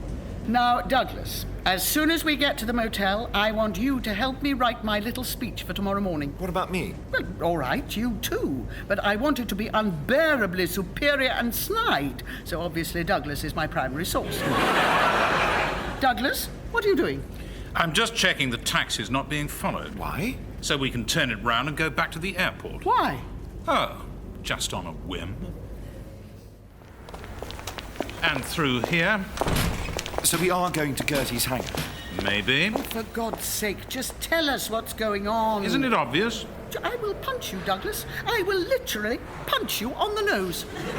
Well, ask yourself why, if he wants it so much, he made you an offer you'd obviously never accept. Why it took his engineers so long to check her over, and of course, why he manipulated you into letting him book the office in MJN's name. This isn't telling us, Douglas. This is aggravated not telling us. All right. He never wanted to buy her. He's going to steal her. What? No, he's not. No, he's not now, granted, but he's going to try. But he can't. Yes, he can. He's qualified to fly her. He'll have door keys from when he used to own her. And since the airport now thinks he's part of MJN, they're hardly going to stop him paying our bills or filing a flight plan. But her engine's broken. I bet you a £5 it's not. And... I've won a £5. You see? That's what his engineers were up to. It's like the story of the old shoemaker. I forget the finer details, but I believe it concerns an old shoemaker who left a knackered old aeroplane in his workshop overnight. And then magical mice, or it may have been pixies, came along and bolted a new engine to it. Then why are we here? Why aren't we at the airport manager's office or the police? Oh, I think we can keep this in the family. All we need to sort him out for ourselves is a camera, a spanner, the asbestos gloves from the galley, and most of all, this. Cheddar to Jeddah. Nice. Birmingham, Birmingham, Birmingham. From Troon to the moon. Arthur? Yes, hello, it's me. He's just passed me. He's going towards the hangar. Well done, Arthur. Stay where you are and keep watch. We'll come and get you later. OK, he's coming. Martin, you hide in the back of the cabin. I'll hide in the loo. And you, Carolyn, you get to hide in the flight deck locker. I'm not getting in there. I promise you it'll be worth it. Quickly, that's the hangar door. Now, Tomo, you're still breaking up. Can you hear me now? Yep. Well, I said she can try, Tom. But there's plenty of evidence that she invited me here to negotiate a sale. If I say we did a cash deal, she's gonna need a lot of lawyers to prove otherwise. And she's broke. OK, I'm in the plane. Better go. Tell her, this is Golf Tango India. Do you have my flight plan in the system yet? Golf Tango India, yes we do. Cleared to taxi to runway 28 left. Right, here we go. Everything all right, Gordon? My hands! What the hell have you done? Oh, dear, that does look nasty. Douglas, could you come in here a minute? Certainly, Carolyn. What can I do for you? Oh, hello, Gordon. Look at you there, sitting in someone else's aircraft with your hands on the control column, for all the world like you were about to steal it. I might get a picture of that. And another. Don't take your hands away. I can't take my hands away. They're stuck to it. What have you done? What the hell have you done? What? To the metal casing of the control column? Nothing, really. Just unbolted it, took it out of the hangar, left it in the minus 19-degree cold for 20 minutes, carried it back in with asbestos gloves, reattached it. Why, do you find you have rather sticky fingers? Get me off it! Get me off it, my fingers are burning. Yes, they will do that at first. Don't worry, though. They'll go numb soon. And eventually, of course, drop off. Get me off it! Nothing easier. All we need is some alcohol. Low freezing point, you see. Now, do you have any alcohol on you? No! Funny. I could have sworn I saw Arthur give you some. Well, let's see if we can rustle something up for you. Martin. Yes, Douglas, can I help? Mr. Shappy finds he has use for some alcohol. Do you happen to have his bottle of gin? Right here, Douglas. I know it's his because it's got his name on it. Have you decided you like it after all, Mr. Shappy? Give it here! Certainly. And what's your present for him? What? It's usual to exchange presents, isn't it? What have you got for Arthur? Nothing! Oh, dear. How embarrassing for you. Oh, I know. Why don't you give him the engine you've just had bolted onto this aircraft's wing? Yes, he loves engines. What a thoughtful gift. Yes, Fine, all right. You freely give, before God and the cabin voice recorder, Arthur Shappy, the starboard engine of this aircraft in exchange for this bottle of gin? Yes. Now pour it over me. With pleasure. Over my hand. Whoops. Better? Good. And now, Gordon? What? Get off my jet now.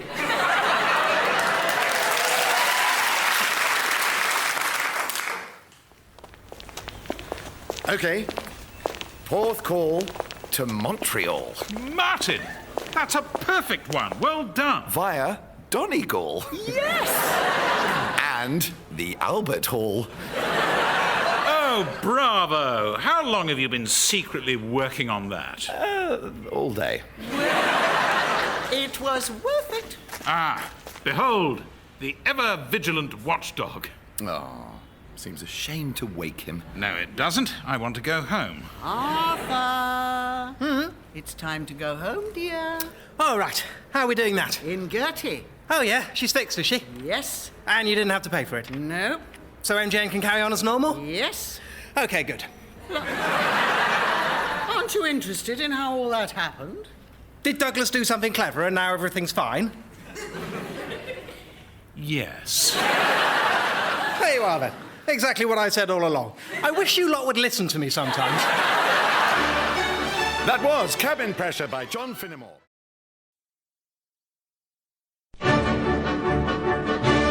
Cabin Pressure by John Finnemore, starring Stephanie Cole as Carolyn, Roger Allam as Douglas, Benedict Cumberbatch as Martin, and John Finnemore as Arthur. This week, Timbuktu!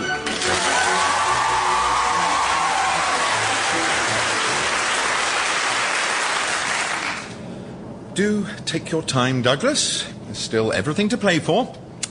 I'm only 26 points ahead of your 3 points. But I have every confidence you're about to come roaring back. Yes, all right. But I'm going to have to press you for an answer, I'm afraid. I don't know. At 20,000 feet, I suppose about 200 knots. Oh, what a pity. It's a lovely guess, but I'm afraid the answer on the card was 204 knots. I win again, so that's Martin on 29, Douglas still on 3. As we head into round 2. That was one round. Oh, don't worry. Round 2's much more fun. We say a fond farewell to the flight manual. Thank God. And we welcome instead our very good friend, the operations manual. No, I'm sorry, I'm done. Not a fair spare, Douglas. You promised if I joined in with Flight Deck Buckaroo, I could pick the next game. But I hate this game. Yes, and I hate Flight Deck Buckaroo. How can you hate Flight Deck Buckaroo? It's a terrific game. And it's educational. There is nothing educational about seeing who can disable the most instruments without setting off the recorded warning. Yes, there is. You find out all the things you don't really need. Like altimeters. No, this is educational. So, welcome to round 2 of Beat the Manuals. Hello, chaps. Any teas or coffees? Oh, thank God. Oh, sorry, Douglas. You should have run. Actually, we're fine, Arthur. We'll be landing in 20 minutes. Oh, righto. Oh, and a message from Mum. She says, how long until we land? Right. Drivers, how long till we land? I'm asking them, Mum. Not quickly enough. Just started the descent, Carolyn, so about 20 minutes. Excellent. Now, Douglas, I'm having lunch with Herc. Can you give Arthur a lift home? Sorry, happy though I always am to pick up the pieces around your hectic love life, I'm afraid as soon as we land, I'm driving to Twickenham. I've got tickets for the Rugby World Cup final. Cup final? But doesn't that mean it's Burling Day? Oh, Carolyn, haven't you told him? Told me what? Arthur, there isn't going to be a Burling Day this year. What? Why not? Because this year the final is in Twickenham. So? So, Mr. Burling lives in Sussex. To get to Fitton, he would have to drive through Twickenham. And while he certainly has more money than sense, I don't think anyone has that much more. Oh, no, I love Burling Day. Me too. Do you? Well, no, but I could do with the money. True. And I wouldn't say no to a free bottle of Talisker. The bottles of expensive whiskey I provide for Mr. Burling's exclusive use are not free, Douglas. They are stolen from me. And therefore free to me. Fitton Tower, this is Golf Echo Romeo Tango India, established on the ILS. Hello, hello. Is it a bird? Is it a plane? No, oh, no, wait, it is technically a plane. Hello, Carl. Fitton Tower, please confine air traffic communications to standard phraseology. Yeah. Wind at 280 at 8, runway 36, clear to land, all the usual jazz. Roger, clear to land, 36. So, did you have a lovely time in Luton? How could one not? It's a palace of pleasure. I mean, seriously, you're really not meant to just chat on this thing. Sorry, Martin. Oh, one last thing, though. Did any of you order a furious posh man? What? Only one's arrived for you. Very cross, very drunk. Phil poured him into your departure hut. Lounge. Sorry, lounge. Anyway, hope you like him. Ta-ra. That sounds like Mr. Burling. It does rather, doesn't it? By the way, cabin crew, prepare for landing. All right, I'll go and...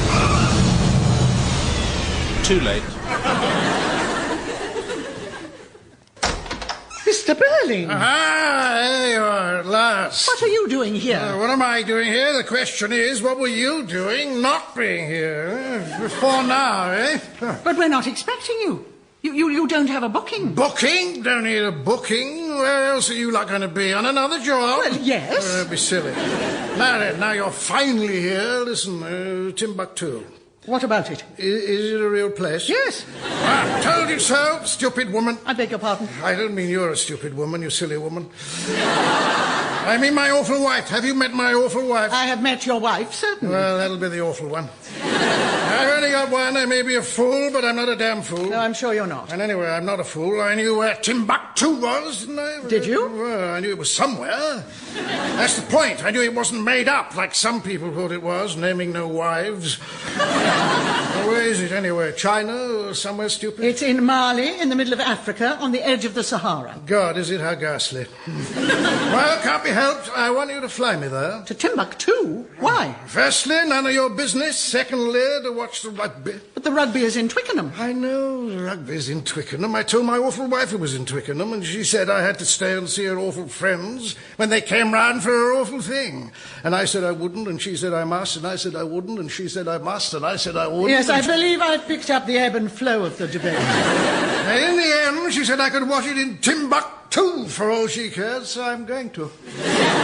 You're going to fly to Timbuktu to spite your wife? That's the idea, yeah. Fly to Timbuktu, take a picture to show awful wife who's boss, i.e. me, I am. Find bar in airport, cheer on Wales, the glorious victory over the Itais, get drunk, fly home. Well, I can ask the crew if they would be willing to consider giving up their day off to... Can't we skip all that? I'll give them a couple of grand each and pay you double whatever you were going to charge. We should be ready to leave within the hour, sir. All right. How are we doing? Where are the others? Fine. Martin's panically filing a flight plan, and I've sent Arthur into Fitton to buy a book about Timbuktu. What on earth for? He's in a helpful mood. Yes, but why do you need a book? I don't. I need a temporary absence of Arthur in a helpful mood. And I have just given away a ticket to watch the Cup final in Twickenham in order that I can fly 2,500 miles to the heart of Africa and watch it there. Oh, dear. Did the poor little pilot have to fly an aeroplane? You're getting paid, aren't you? Plus an enormous tip. I know. And a bottle of Talisker. No, not a bottle of Talisker. We'll see, shall we? No. I mean, there won't be any Talisker to steal. I have to order in the 25-year-old stuff specially, and there's no time. Oh, well, in that case, perhaps I can help. I happen to have a few spare bottles knocking about. For some reason. Oh, well, that would be very useful. Thank you. Shall we say £200 a bottle? What? No! I'm not paying you for the whiskey you stole from me in the first place. Guys, there's a problem. Then solve it. I can't solve it. Have you tried to solve it? No. Then you don't know if you can solve it, do you? There's a civil war in Mali. So Timbuktu's closed to all air traffic. Right, so you can't solve it. Thank you. Douglas, can you solve it? I appreciate your faith, Carolyn, but I'm not sure even I can broker a peace deal in a civil war. Not in time for kick-off, anyway. Fine. I knew it was too good to be true. Who's going to tell Burling? Oh, wait, hang on. We can't just give up. You're the one who said it was insolvable. By me, not by you two. There must be something we can do. Oh, I could really use that 2,000 quid. I know, but what can we do? Well, I don't suppose there's anywhere that's a bit like Timbuktu. What do you mean, all so famous for being far away? No, I didn't mean that. I mean, like, it, as in, looks like it, a bit. If you didn't really know much about Timbuktu. Martin? Martin? No, I know, I didn't mean it. I'm just trying to, come up with ideas. No, Martin, that's inspired. Is it? You're a genius. An unexpectedly evil genius. You know somewhere that we could... Oh, plenty of places. There's a little airfield on the island of Sardinia, for instance. Guspini. It's perfect. It's on the edge of the second biggest desert in Europe. And the chap who runs it is an old friend of mine. Of course he is. Couple of €100, and I'm sure he'll be only too pleased to be Timbuktuan for an hour or two. 300, and the engineers can probably knock up a welcome to Timbuktu sign. No, but that's fraud. Isn't it, though? That's why I'm so delighted you suggested it. I didn't mean... I wasn't seriously... Oh, don't spoil it! Douglas, look, it's a nice idea, but we cannot possibly... Look, Burling's always roaring drunk by the time we land, anyway, and all he wants is a room to watch the rugby in and a sign saying, "Welcome to Timbuktu," both of which Sardinia can provide, and neither of which, incidentally, Timbuktu can provide. But won't he be a bit suspicious that everyone speaks Italian? Why would he be? Mali was under Italian rule for decades. Oh, was it? Of course not. But if you didn't know that, why would he? It's a great idea. Honestly, I don't know whether I'm more proud of you for thinking of it or worried that I didn't. I suppose if we got him really drunk... That's the spirit! And, of course, that's where the 25-year-old Talisker will come in so handy. Oh, no, please, you two, no Talisker stuff. Not if we're actually going to do this. Would you care to take one bottle, madam, or two? Hi, Cats. Isn't this exciting? I've always wanted to go to Timbuktu. It sounds brilliant. Like a cross between a... No, wait. Let me guess. A cockatoo, obviously. Yes, yeah. And, no, I give up. And my friend Tim Buckley. Of course! Silly of me. Oh, and I found that book you wanted, Douglas. What book? About Timbuktu. Oh, right. Yes, well, you hang on to that for now. Oh, OK. It's about all of Africa, really, but there's a chapter on Mali and a page on Timbuktu. I've nearly finished it. The book? The page. It sounds amazing. I can't wait to see it. Yes, but Arthur, has no one told you we're not actually going to see much of Timbuktu? I mean, it's straight out, watch the rugby in the airport and back again. Well, yeah, but I bet at least I see some camels. How much do you bet? Never mind. Hadn't you better go away and hoover something? Not really. We're all ready to go. Fine. Then go away and hoover nothing. Righto. So we're not telling him about... What with him being the worst liar we know, I thought perhaps not. All right, he's in. Do the briefing, Martin. All right. Destination is Guspini, codenamed Timbuktu. For the avoidance of doubt, crew should note that any time Timbuktu is referred to, Guspini is meant. Yes. I believe we're up to speed with the deception. In the unlikely circumstance the actual Timbuktu is referred to, the name is to be repeated twice. How do you mean? Timbuktu, Timbuktu. Means Guspini? No! Timbuktu means Guspini. Timbuktu, Timbuktu means Timbuktu. Oh, I see. But you only repeated it once. I didn't. I said Timbuktu, Timbuktu. Exactly. You said it, and then you repeated it. If you'd repeated it twice, you'd have said Timbuktu, Timbuktu, Timbuktu. Yes. Excuse me, but I'm trying to run an airline here, not an owl sanctuary. Get on with it. All right. The alternate is Palermo, codenamed Ouagadougou. And if the real Ouagadougou is meant? I really can't imagine circumstances under which we'll need to refer to the real Ouagadougou. All right, but a good pilot is prepared for any eventuality, however... All right! The code for the real Ouagadougou is Ouagadougou, Ouagadougou. Thank God we're not going to Baden-Baden. Mr. B? Go away. Yep, will do. But first, can myself draw yourselves kindly attention to the sign that the captain has kindly illuminated in regard to the fastenation of your seatbelt during the current highly unlikely event of turbulence? What? Could you do your seatbelt up? Certainly not. Do I look like a girl? You don't at all look like a girl. Well then. OK, well, it doesn't really matter. Arthur! Right, yes, sorry, it does really matter these days. Since when? Since Mum said so. Is there some problem, Mr. Burling? I don't want my seatbelt on. Oh, dear. Still, into every life a little rain must fall. Did you just... And now, to console you for your tragedy, can I get you a drink? Oh, well, perhaps a small whiskey? By all means, Macallan's, Johnny Walker, or Glenlivet. What about my special whiskey? Talisker 25. Yes. I'm afraid this trip was at such short notice we didn't have the chance to buy that in. Oh, Mum. Thank you, Arthur. Not now. What? You realise the only reason I fly on your toy aeroplane is that you carry the whiskey I like? Really, Mum, it's important. Thank you, Arthur. Code Red. You're not the only people who could take me to Timbuktu, you know. You'd be surprised. Mum, I really think on this occasion I should override the Code Red, because you're forgetting. Don't Code Red, Arthur. Go away fast, and go away now. Right, yes, will do. Yeah. I will talk to you in the galley. No, you don't have to. It's fine, I get it now. No, I will talk to you in the galley. OK. Right. First of all, you never overrule a Code Red. No, I know, Mum, I'm sorry. Yes, why do you never overrule a Code Red? Because the Code Red is there to stop me when I'm being too helpful, and I can't stop being too helpful by being more helpful. Exactly. Good. Yes, but this time I wasn't being too helpful. It's just Mr. Burling wanted the Talisker, and we want him to be happy, and you'd forgotten Douglas brought some Talisker in case you needed it. I hadn't forgotten, Arthur. That is not why I asked him to bring it. Why then? Because today, Arthur, is the Burling Day I steal the Talisker from Douglas Richardson. You get it now? Yeah, I completely get it. Because normally it's the other way round. Yes. Oh, I do get it. So, do you know where Douglas has stashed it? Oh, no, where?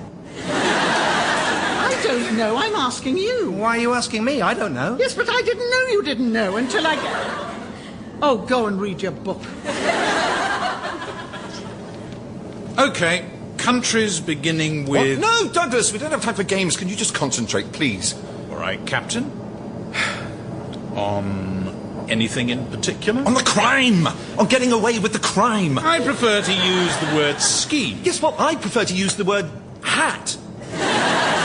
It's not a hat, it's a crime. Martin, relax. I've done things like this hundreds of times. Yes, and you got sacked from Air England. Only once. I almost always didn't. Trust me, it's a perfectly good scheme, and it's all going to be fine. Oh, my God. What if he looks out of the window? Hmm?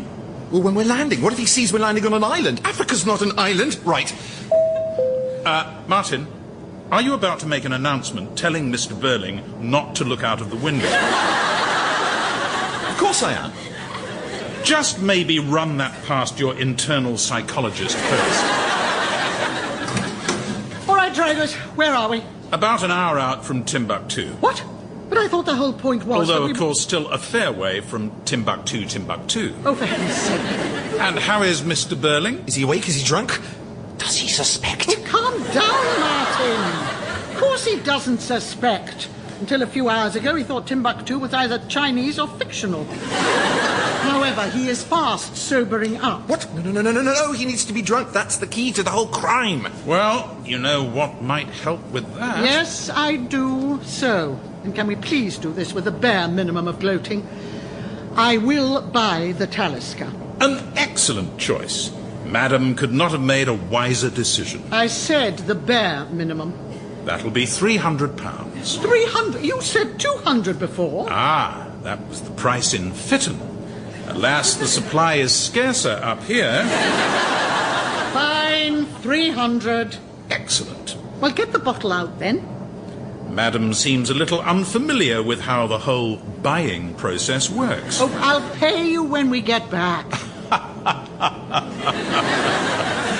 Madam is a humorist.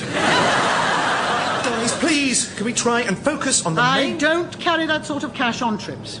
Yes, you do. Well, show me the bottle, and I'll give you the money. Better yet, give me the money, and I'll get out the bottle. I've changed my mind. I don't want it. Just as you please, but I warn you, prices are only going to rise. Seriously, please, will both of you forget the whiskey and concentrate on getting away with the crime? Martin, for someone who can't bear to hear the word Sardinia, you are making very free with the word crime. So, Martin, what do you think of Timbuktu? Well, actually, it does look quite, middle of Africa-ish, doesn't it, doesn't it? What does?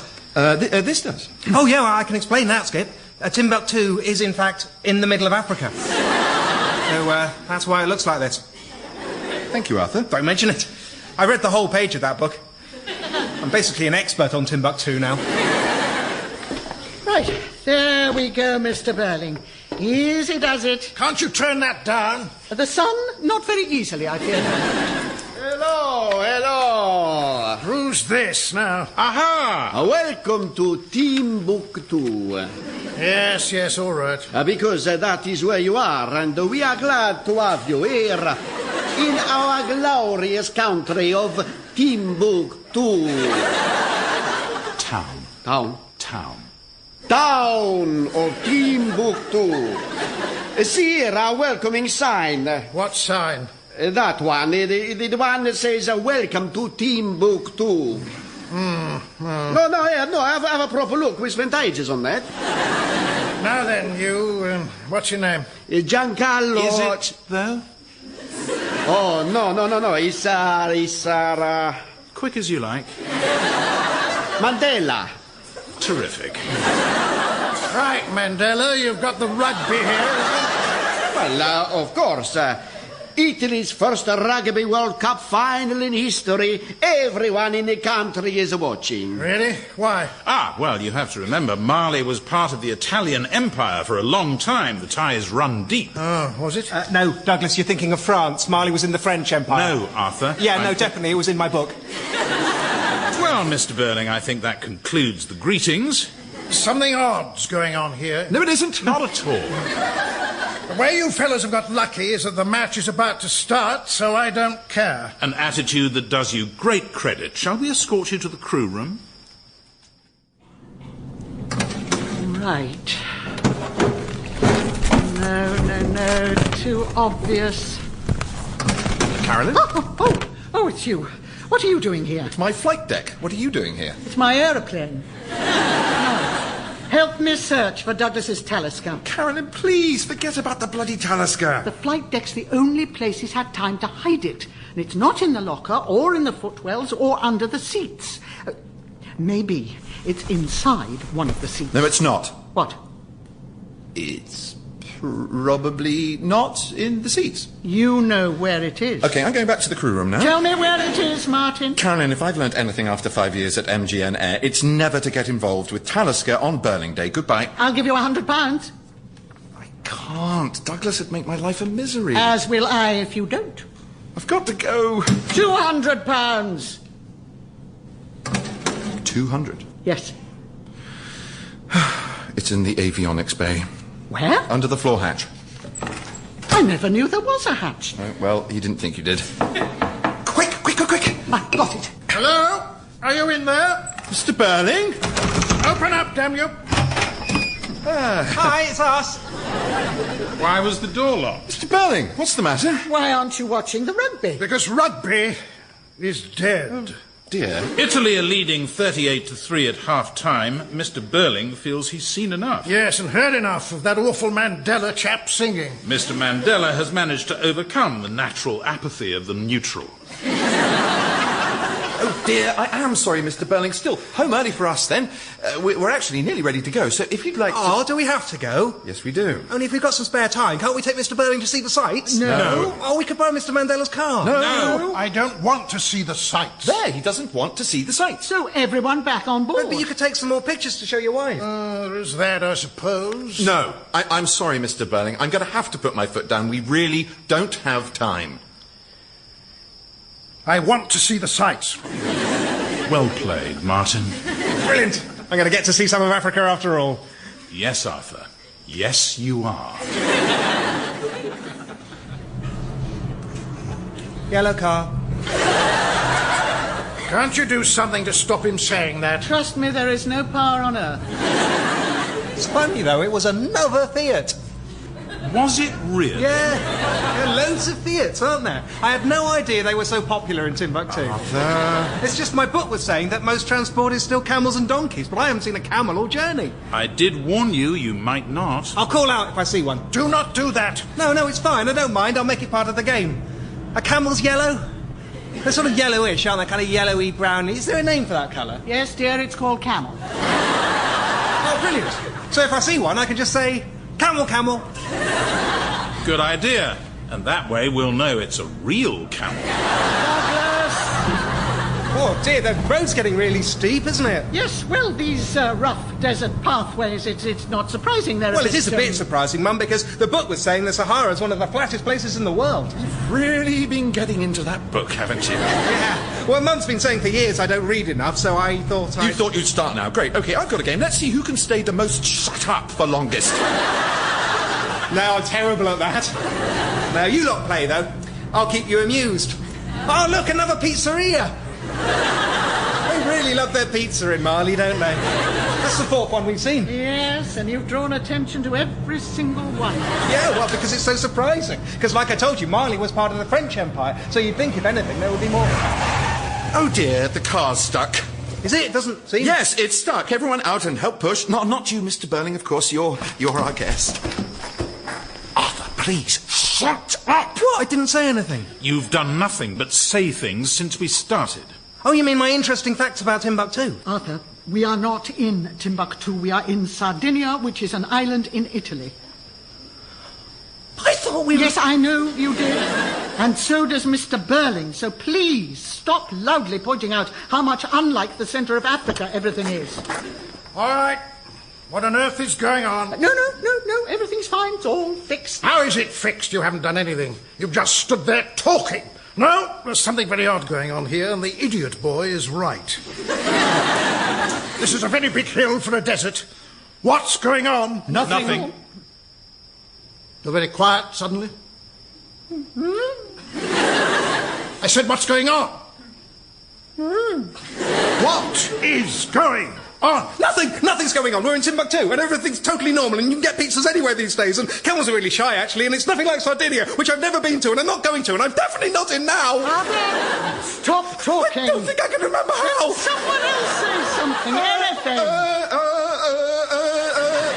Oh, look over there, Mr. Burling. From up here, you can see the sea. The sea? Well, maybe not quite anything. Fuel balanced, Douglas. Good, Well, we've come to an arrangement. Yes? He's not going to sue us. Good. Or pay us. So, essentially, we've taken a multi-millionaire on a free day trip to the Mediterranean. That's about the size of it, yes. Well, it's good to give something back, isn't it? I'm really sorry, Carolyn. No, it's all right. You only finished what Arthur started. Yes, it's been a topsy-turvy sort of Burling day, hasn't it? We flew away from the rugby. Mr. Burling got soberer and soberer. And Arthur ruined everything with his knowledge and erudition. I did, didn't I? I don't think he meant you to be proud. No. I am a bit, though. Oh, and one other thing, Douglas. I stole the Talisker from you. Carolyn? How did you find it? I told her, Douglas. You told her? Yes. I see. And how much did she pay you for that little betrayal? £200. Here's your 100. Thank you very much. What? Really sorry, Carolyn. But what I've actually learnt after 5 years at MJN is never to side against Douglas on Burling Day. So I'm rather afraid, Carolyn, that while you may have stolen the Talisker, you didn't steal the... could you pass me the operations manual, Martin? Certainly, Douglas. The Talisker. That was Cabin Pressure by John Finnemore. It stars Stephanie Cole as Carolyn. Cabin Pressure by John Finnemore, starring Stephanie Cole as Carolyn, Roger Allam as Douglas, Benedict Cumberbatch as Martin, and John Finnemore as Arthur. This week, Uskerty.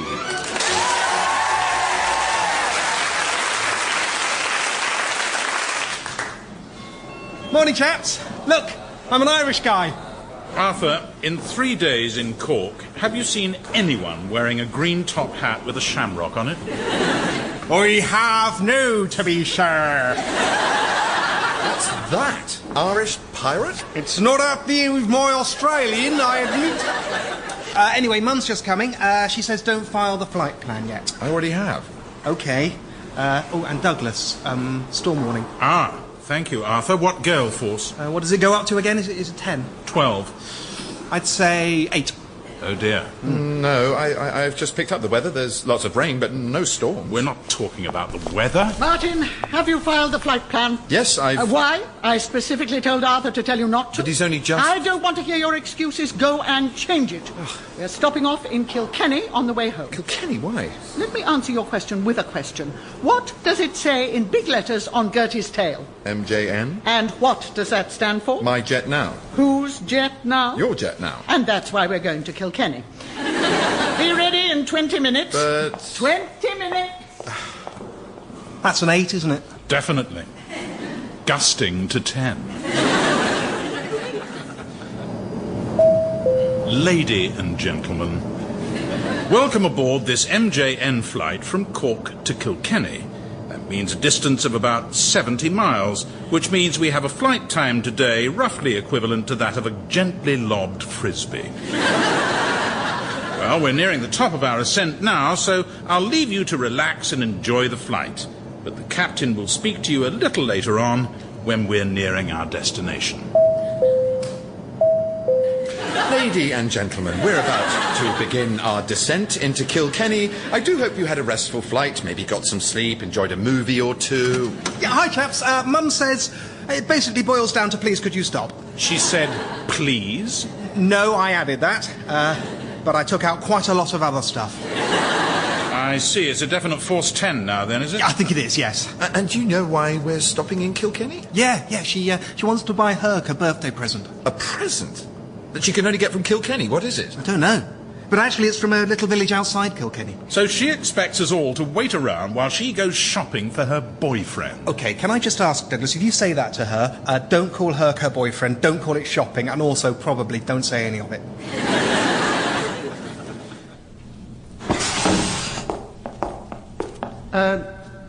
Hello? Hello?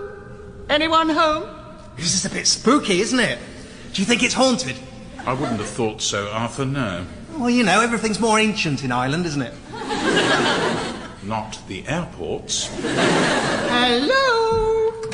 Hello, you'll be MJN Air. That's right, yes. Grand. Hello, welcome to Kilkenny. I'm Jerry, I'm the airport manager. Please make yourself at home, anything you want. I'd like a taxi. Sure, that's no problem at all. And if you'd like a coffee first, we've got a little cafe. I'd like a taxi, straight away, please, to a village called Uskerty. Ah, Scarcity. Oh, yes, I think I know it. My sister's best friend from school. Did she really? What a small world, what a super story, yes. So, tell them to pick us up straight away. Right, you are. If you'd just like to follow me, I'll quickly stamp your passports. Why, has Kilkenny declared independence? Sorry? We've come from Cork. Oh, right. Still, if you wanted to get them stamped anyway as a souvenir... Oh, yes, please. No, thank you. A taxi, please, straight away to Manor Farm, Uskerty. And can we book a take-off slot in 1 hour's time? Sure, but don't feel you need to rush off. So long as you're gone before dusk... An hour's time, please. Douglas, Arthur, wait here. Martin, you're coming with me. Why? I need you to help carry something. I don't want to Martin, carry... only Father Christmas cares about what you want.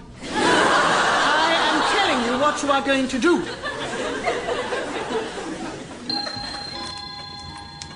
Now then, will you have another piece of seed cake? Well, that's very kind of you, Mrs. Hurley, but no. Are you sure?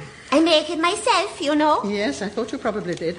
Now, I don't want to rush you, but perhaps we could see... Oh, of course, yes. I'll fetch him for you. Martin, put this in your pocket. What? No, what is it? My seed cake. Quick. No, why? It's revolting. But then leave it. No, I don't want to offend her. Oh, suddenly you're worried about offending people. People who own extremely hard-to-find objects I want to buy from them, yes. Whiny pilots, not at all. Here. Stop fussing. Here we are. Isn't he a beauty? Oh, my, yes, isn't he just? His name's Finn McCoo III. Well, it was. Herc's going to love him. Is he? Of course he is. It's a present for a friend. Oh, how lovely. Is he very fond of sheep? Oh, enormously. He's especially stuffed. There we go. Brilliant. Do you want one on the other page too? Oh, yes, please. There you go. Now, Douglas, how about you? It's kind of you, but I'm fine. Right you are. Now then, what else can I show you? Actually, Jerry, I don't mean to be rude, but I've been a pilot for 34 years. I'm pretty familiar with airports. Just the security gate, then. It's all brand new. Only I went on a special course and everything, and I've only used it maybe twice. Brilliant. I'll have a go. Great. Really, Arthur? Yeah, I love going through the X-ray gate. It's a bit like a game show, isn't it? There's always that moment of, will I make the buzzer go? Will I make the buzzer go? Yes, I didn't make the buzzer go.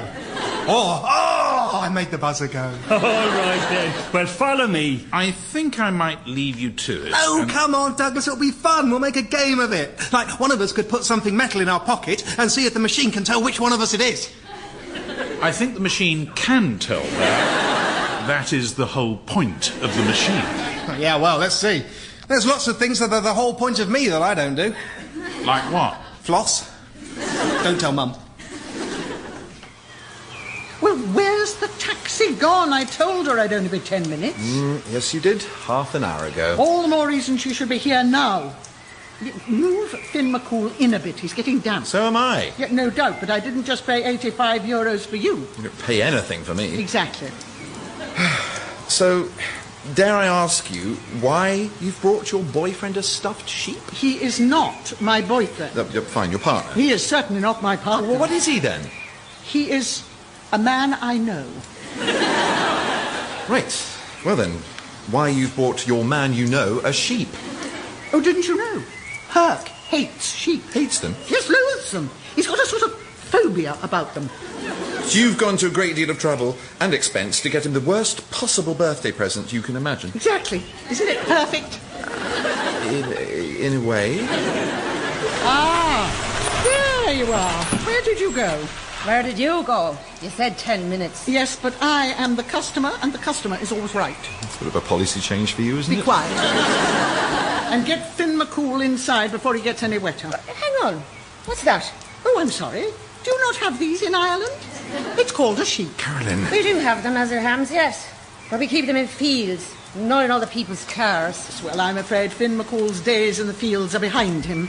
Martin, see if you can wedge him in with all the... I'm saying you can't carry it in this taxi. You're a bit ridiculous. Carolyn! What? Just let me... Hello there. Hello and hi to you. I'm Martin. Marty to my friends.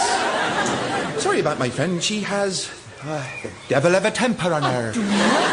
As you can see. But I was just wondering, given that the oldie sheep is more a piece of furniture now, whether you might not be all right with that. Where are you from? Wokingham. Right, so, look, the thing is, people have allergies. This is an animal-free car. Oh, right, yes, of course. But perhaps if we were to give you an extra €30, say, to cover the cost of getting your taxi deep cleaned? €30? I'm not paying an extra €30. No, you're not. You're paying an extra 40. Or you're staying here till you can get another cab. €40 will be fine, thank you. Oh, will it indeed? Well, I'm going to stop it out of your wages. That'll be a good trick if you can do it. Archer's got it. Yes, yes. Yeah, it was in my sock. I never thought it would look there. Let's go again. Actually, Arthur, I think I might cool off with a quiet read of my paper. The excitement's getting to me. Oh? You sure there's nothing else I can show you? The kiosk. Oh, the baggage carousel. Oh. No, Arthur. What about the tannoy? Would you not like a quick go on the tannoy? Oh, Douglas, please. Ladies and gentlemen, can I have your attention, please? This is the airport speaking. Listen to the airport. Flight 2020202 is now ready for boarding at gate 8. It isn't late. It will not wait. If you want to be on that aeroplane, it's time to get on the aeroplane now. If you have young children, put them on the aeroplane. If you have any hand baggage, put it on the aeroplane. If you have any bombs, they're not allowed on the aeroplane.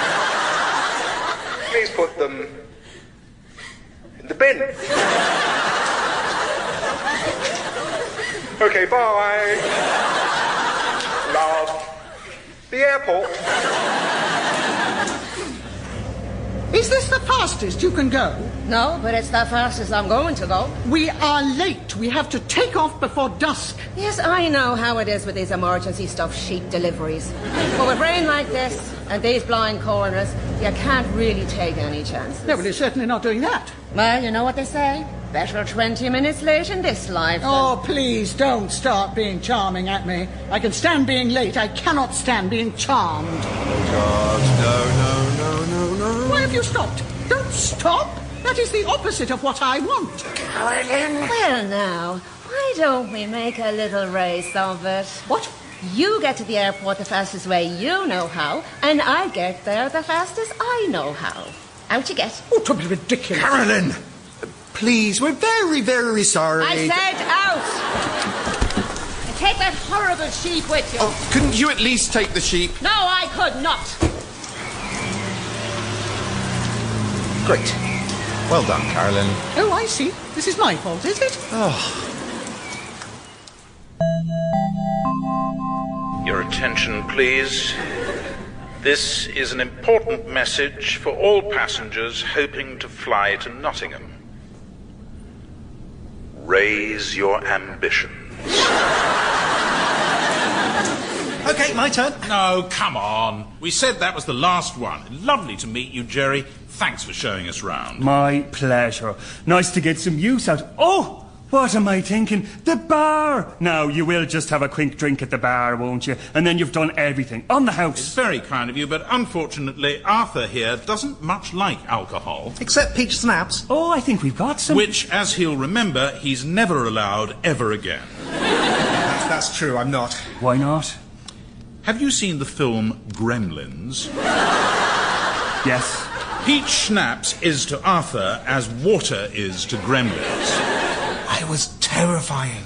And I, of course, have a plane to fly in an hour or so, and the CAA prefers me to keep off the sauce on those occasions. Well, and anyway, you never drink. So thank you very much, but no. We've got soft drinks too, loads of soft drinks. Have you got pineapple juice? Have we got pineapple juice? We got cartons and cartons of the stuff no one ever asks for it. Brilliant. Oh, Douglas, can we, please? One quick one.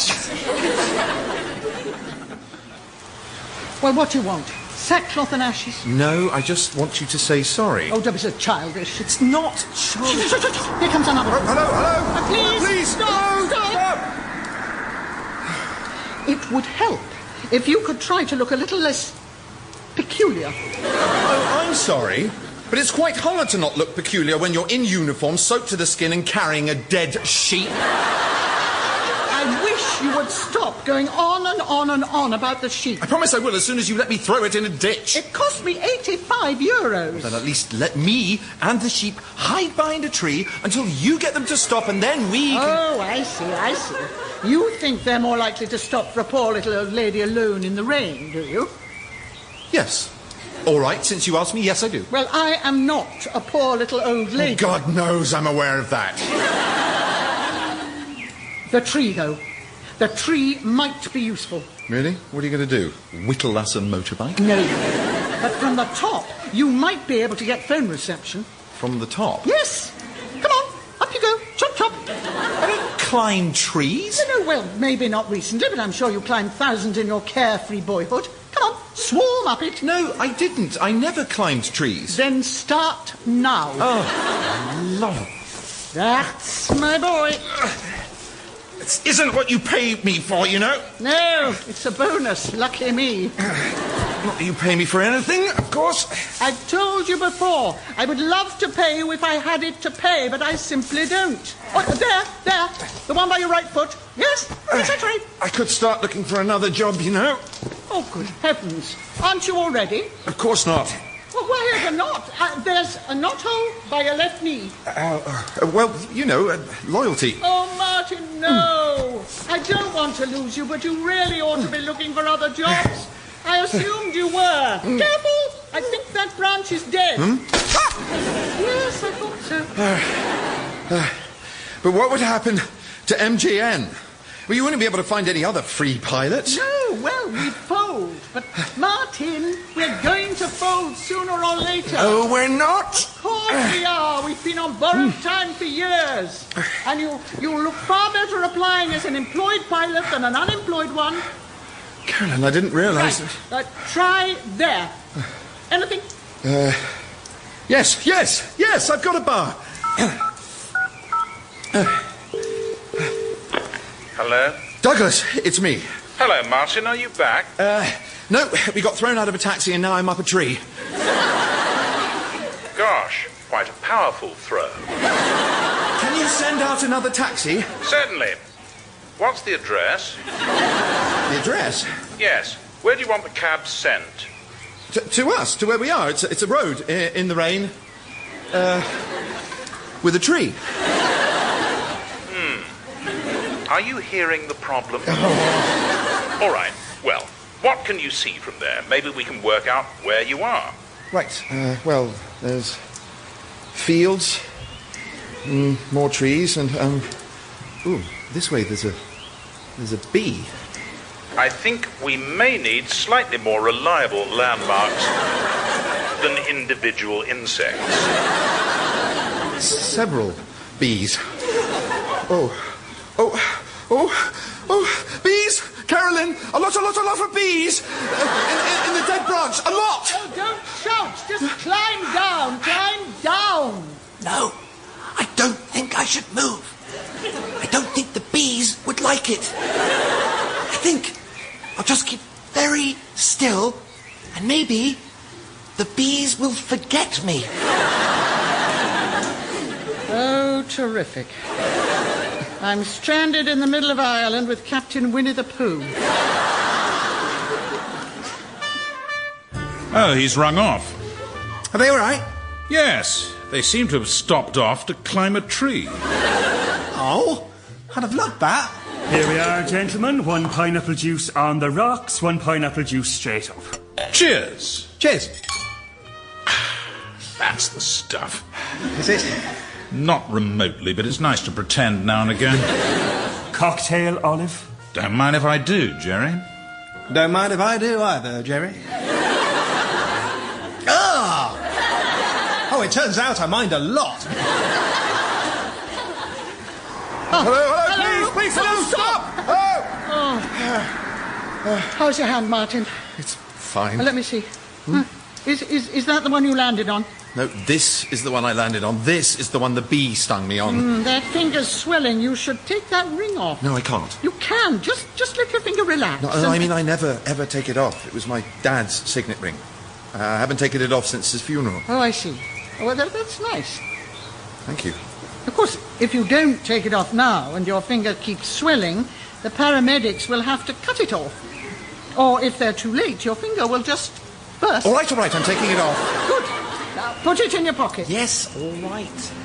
Oh, there's one coming. Now, look, Carolyn, please, you're absolutely and totally not a little old lady, but dusk is in 48 minutes. Could you, just this once, maybe pretend to be yes, one? all right. Fine. Get behind your bloody tree. Thank you. Hello, please. Are you right there? Oh, thank you for stopping. We're just trying to get to Kilkenny Airport, my friend and I. Hello. Could you possibly give us a lift? Well, I don't mind taking you. Thank you. But there's only room for one in the cab. The other will have to ride in the back with the girls. The girls? Are they swans? That's right. That's my truck full of swans. They can't get enough swans in Kilkenny. They're geese, Martin. Right, well, Carolyn, what do you think? Should we toss for it? What are you talking about? She can't ride in the back. Yes, I'm sorry, Martin, but you have to remember I am a very frail old lady. May I freshen your juices, gentlemen? Oh, why not? Let's live a little. This is great. Good vintage, is it? No, this, you know. Two guys, sitting at a bar, a couple of drinks, box of those black paper napkins that always look really cool. Like we're in a film. I feel like I should have a hat. God knows, Arthur, you have a hat. No, but I mean one of those ones with the dent they used to wear in black and white times. Jerry, could you polish your glass? Oh, have I given you a dirty one? No, I just think it would look good. And then, Douglas, we should be saying things like, you know, hey, you guy, the dames, eh? Yeah, the dames. Stupid dames. You had any luck with the horses? No, the horses are all idiots. You know, between the dames and the horses, sometimes I don't even know why I put my hat on. That's how they talk in bars, isn't it? No, Arthur. That's not how anyone talks anywhere. All right. So, yeah, how do they...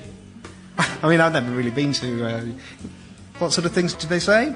Well, I don't know. You just ask about each other's lives. Oh, okay. Right.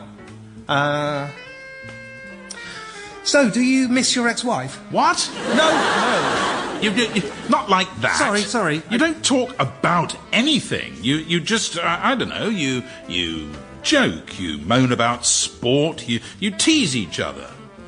It's terrific. I don't know about sport. I could tease you, though. I'd like to be better at teasing. Well, you can't just... Honestly, Douglas, you silly great man. Look at you with your hair all straight. It's not easy, is it? Apparently not. Really? Just in there with them? Just sit quietly. They'll leave you alone. What? Where should I sit? On the floor. But careful. It'll be slippery. Why would it be slippery? Have a think about that. Oh, God, no. I can't sit on that. Well, you can't stay standing up. Why not? I'm not saying you're not allowed. I just don't think you can. Are you all right? Yes. Have I got any... Oh, God. Yes, only a little bit. One of them's attacking me. No, she's just being friendly. I don't want a goose friend. Why does she keep trying to get in my pocket? She probably thinks you got food in there. Have you? Oh, yes. I never go anywhere without a pocket of goose food. Martin, the seed cake. Oh, right. Yeah, actually, I do. Give her that then and she'll leave you alone. All right. There we go. Right. All gone. No, nothing else for you. See, completely empty. Oh, God. What is it? Oh, God, I think this goose has just eaten my father's signet ring. I just don't know the sort of things people say. Yes, you do. You've heard me tease Martin hundreds of times. Oh, right, okay. I notice Sir isn't terribly tall today. Yes. That's better. Of course, I am quite tall. Oh, damn. It's just really difficult with you. There's nothing to make fun of. What? I'm a 57-year-old first officer with 3 ex-wives, and I'm drinking sodding pineapple juice. I know. So? Nothing. You know, I think maybe you should give up on teasing. It's not really your thing. Okay. If it helps, you are excellent at being teased. Oh, really? Am I? Oh, first rate. Second only to Martin. He's the master. Oh, thanks, Douglas. And maybe if I practice, I could get as good as him. As good as Martin? I'm afraid not. He always goes the extra mile. The man just phoned me from up a tree. All right. Thank you so much, Mr. Fisher. Come on, Martin. We've got 18 minutes. Go, go, go. No, but what about my ring? I'll get you another ring. It was my father's. Yes, I'm sorry, but look, Martin, a goose ate it. What do you want me to do? Give it the Heimlich maneuver? You could buy the goose. I don't want to buy a goose. I don't want to sell you a goose.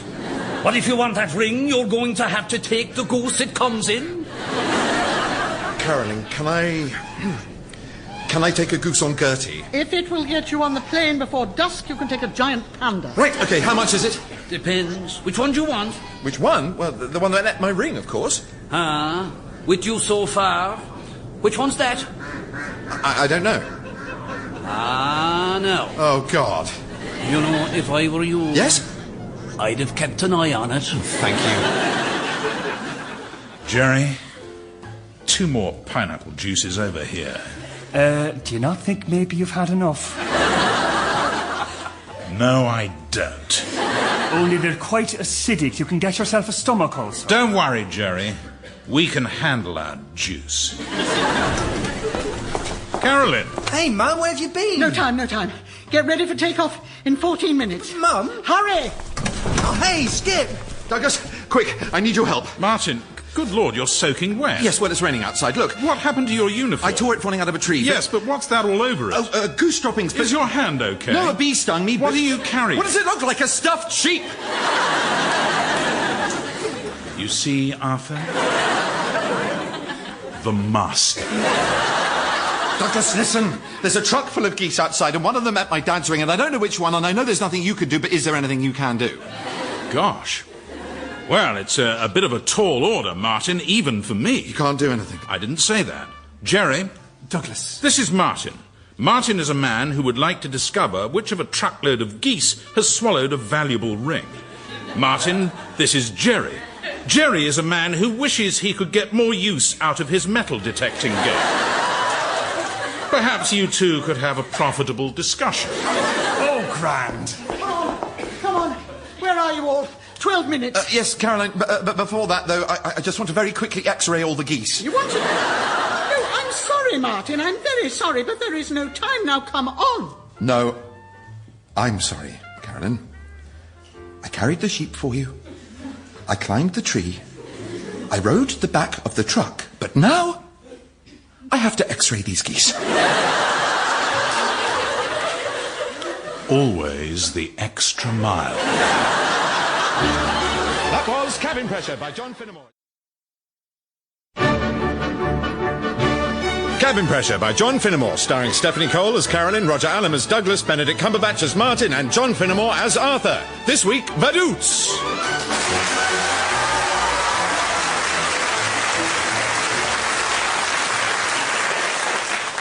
Carolyn, 10 minutes. Yes, all right, Herc. So, last recap. If the phone rings, answer it and take a message. If an email comes in, reply to it. If... Hang on, I'm taking notes. But don't worry about faxes, guys, because Mum's put me in charge of the faxes. Are you sure, Carolyn? Because some people do still have fax machines. Yes. Yes, some people do. We don't, though. And most importantly, I will have my phone on at all times. Call me at once if anything happens at all. If I could just clarify that a little, do not call her no matter what happens. Don't listen to him. Call me if anything goes wrong or if we get any bookings. Those are just 2 of the circumstances under which you should not call her. Other such circumstances include the following. Any circumstances. Ignore him. Ignore her. What a peaceful holiday you two are going to have. It is not a holiday. It is a... trip. It's a holiday. The first holiday I've had for years. I suppose normally you just wait for the next honeymoon to roll round. What? Douglas is wittily referring to my 4 marriages, Arthur, as opposed to his mere 3. Wow, is that true? You 2 have got 7 ex-wives. Between us, yes, I think. There isn't any overlap, is there, Douglas? I'd have to check my paperwork. 7? That's enough for a netball team. What a chilling thought. Of course, if Carolyn contributes her 2 husbands as well, we're well on our way to a football team. Thank you, Douglas. That will do. I think I'd put my second wife in goal. Hercules Shipwright, did you just do a my ex-wife's so fat joke? Certainly not. She happens to be a professional goalkeeper. Really? No, she's huge. Your turn, I think. Hello, MJN Air, Captain Martin Creef speaking. Hello, I would like a quote for a booking this Friday. Certainly, may I take your name? Yes, I am Princess Teresa of Liechtenstein. You. I I am, yes. What a coincidence.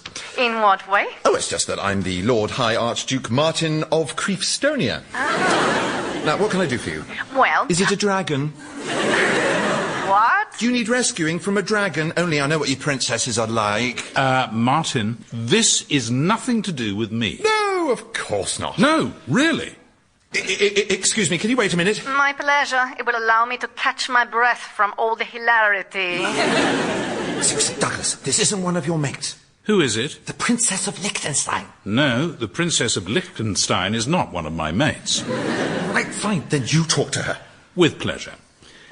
Hello, this is First Officer Douglas Richardson. I do apologise, we've been getting some hoax calls this week. Now, how can we help you? Well, I am Princess Theresa of Liechtenstein, and I was hoping to charter you to fly the King and I from Vaduz to Witten. But of course, to fly the King and I? Well, this is the sound of music to our ears. Why, not since we flew Madam Butterfly to the South Pacific have we had... It's nothing to do with me either. Yes, it is, but I must say, answering it yourself first was a very artistic touch. Look at me. It's not me. Well, it's not me. Okay, so this has been a lot of fun, but have we perhaps reached the point where one of you might consider Googling the words Teresa and Liechtenstein? Douglas, look, I've just... Your Royal Highness, how may we be of service? Yeah, of course I am, Martin. Tell Arthur to meet me at the airport. Oh, Carol, there you are. Now, you know you were saying what fun windsurfing looked? I don't recall saying anything of the kind. Well, you were very drunk at the time. I was not. Nonetheless, you did say it. And accordingly, I have booked us lessons this afternoon. Oh, that's nice. Anyway, I am going to Liechtenstein. I think you might be overreacting a little.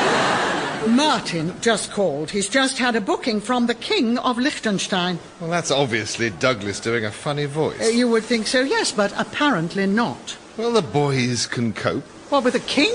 Of course they can't. I didn't realise you were in such thrall to royalty. I don't give 2 hoots for royalty. I think you give 4 or 5 hoots. I do not. And not just any old hoots, low and reverent hoots, like an owl at a jubilee. No! I'm sorry, Herc. I really have to go. No, you don't. Not on the second day of our first and only holiday in 16 months together. Look, I told you when I agreed to come, I'd have to leave if work came up. And I told you I didn't agree and wasn't listening. Oh, honestly, Herc, it's not a big deal. Well, in fact, it is a bit, because it's important to me that we spend time together. Oh, don't. Because I love you. Yes, so you keep saying. I do, don't you? Yes. Yes, and I wish you wouldn't. It makes you sound like a Disney toy. Actually, Disney didn't come up with the concept of expressing love. Other people have found it important as well. Well, who? Most of humanity. Well, there you are, then. You know what chumps they are. Who, humanity? Yes, by and large. Well, granted, but still. OK, chaps, I've been practising bows. Do you think this one? Or this one? That's a slightly fancier one. Isn't it just? What happens if you don't catch your hat? Yeah, I thought of that. I can extend the bit at the end to include picking it up. Just a simple inclination of the head from the neck, Arthur, that's enough. You sure? Doesn't sound very kingy. Quite sure. I've been brushing up on protocol. Of course you have. Also, never look at the king directly. Are you sure you're not confusing him with the sun? I mean, don't hold eye contact. Just glance up and look away. Even if we're looking at him through smoked glass? OK, I'm going to go and practice.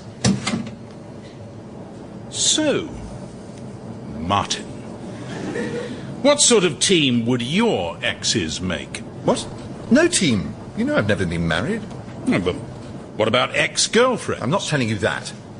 OK. That's private. Absolutely. Forget I asked. How many people in a bobsled? 4. Oh. There's 5 in a basketball team, if that helps. It doesn't. Ah. I don't think there's anything with 3. No, there wouldn't be. Hang on. I'll look it up. There's really no need. Pétanque! What? There's 3 players in a pétanque team. You know, boule. Like old Frenchmen play. Go on, then. What? Well, I know you only asked me, so I would ask you, what sort of a team would your ex-girlfriends be? Well, you know the start of the London Marathon? Oh, yes, all right. Shutdown checks complete, and the fuel remaining is 1,600 litres. 1,600. Got it. Right, let's go. Quick. We're still early. But we could be earlier. Hello. Hi. I am Otto. Hello. I am your ground handling agent today. We hope that... Yes, good. We'd like to take off at 5. Yeah, sure. In the meantime, do you want cleaning services? No, thank you. We take care of that ourselves. Okay, yeah, sure. So, catering services? No, we do that too. Okay, thanks. Check-in desks? No, again, we... You do it yourself, sure, yeah. How about... No, I'm sorry. We really have to go. We are actually, as it happens, collecting the King of Liechtenstein. So, anything else, just assume we do it ourselves. Fuel. Oh. We have a little portable refinery up there in the tail, maybe? Or will His Majesty be bringing a couple of barrels of his own brew? Okay, sorry. Yes, we want refuelling. We'll need 3,000 litres. Okie dokie. Shall I offer to take his crown? Or will you want to keep it on for the flight? Just a minute, Arthur. Martin, what are you doing? I know you're going to laugh. Are you putting on... It is correct protocol to wear one's decorations when greeting a foreign head of state. Medals? When did you get medals? During the 10 years I was a member of the Air Cadets. I see. What's this one? That's my Cadet Forces Medal. For... being in the Air Cadets. Impressive stuff. And the other one? Doesn't matter. It does matter. I'll only make fun of it. Martin, let us be perfectly clear. The good ship Douglas, making fun of Martin's medals, set sail the moment you took the decision to put on some medals. The voyage is now well underway, and I can only suggest you relax and enjoy it. What's the other one? It's my Millennium Star. Is it? And that's awarded for... Think you know what it's for. I have a wild hope, certainly, but surely it's too good to be true. It was awarded by the Queen to all serving members of the Armed Forces and Cadet Corps to commemorate the new millennium. It is! You're going to meet the King of Liechtenstein wearing a medal you got for being alive in the year 2000. I wish I'd known. I could have got that one. Thank you for staying. Yes, you already said that. And I'm saying again, I really appreciate you staying. Yes, all right, fine. Because... Yes, thank you, that's lovely. I love you. Yes, I am aware. The information has been duly noted. Thank you for your feedback. And do you... No. No? No, the answer's no. No, don't ask. So the answer's not no? I said don't ask. Don't ask, don't tell. Like gay American soldiers before 2011. Well, I'm not a gay American soldier before 2011. I am, in fact, none of those things. And I'm interested in whether or not you feel as strongly about me as I do about you. Why? Look, we're doing very well as we are. Why can't we carry on like this? Well, what if we wanted to get married? But we don't want to get married, though, do we? Not in the least tiniest little bit. I might want to. Yes, Hercules, but let's face facts. You wanting to get married is like other people wanting to sneeze. Besides, Nap Shappy is bad enough as a surname. I'm damned if I'm going to become Nap Shappy Shipwright. Yes, I see what you mean. It does sound a bit like a soft shoe shuffle. Wow, it's an actual castle. What did you expect Vaduz Castle to be? I don't know. World of Leather was very disappointing. What do we do now? Knock? Can you just knock at a castle? Well, I don't see why not. What was your plan? Jangle your medals together? Hello? Oh, are you the pilot? Yes, hello. We're here to see Princess Teresa. I know, yes. Hello. Hello. So is she in? Yes, she is in front of you. Hello, come in. Oh, right. Your Royal Highness, if I might introduce myself, I am Captain Martin Creef. Oh, I remember you. You're here to save me from a dragon, yes? Terribly sorry about that. Oh, no, don't worry. It happens a lot. Okay. And this is first Officer Douglas Richardson and Mr. Arthur Shappy, Esquire, who will be providing customer service. Mr. Arthur Shappy what? Esquire. What's Esquire?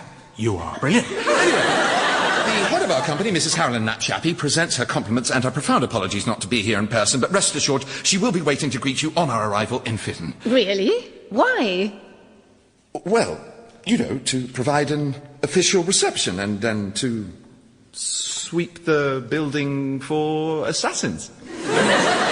Oh, right. Well, do you get a lot of assassins in your airport? We do in the winter months. I think the cold drives them inside. Douglas!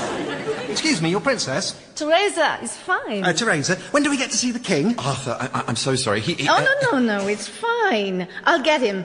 Maxie, your pilots are here. Yay! And you can come and meet them as soon as you've finished your carrots. I have finished them. Oh. Martin, I fear you're looking directly at the king.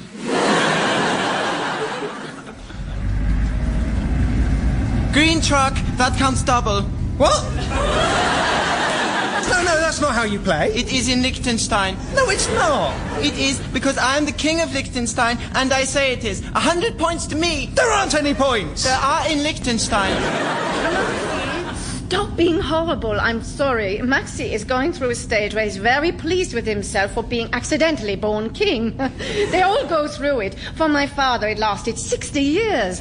So, you're Maxie's sister? I'm the oldest. He's the youngest. 6 sisters, then Maxi. Good Lord. Yes, my father's motto was, if at first you don't succeed...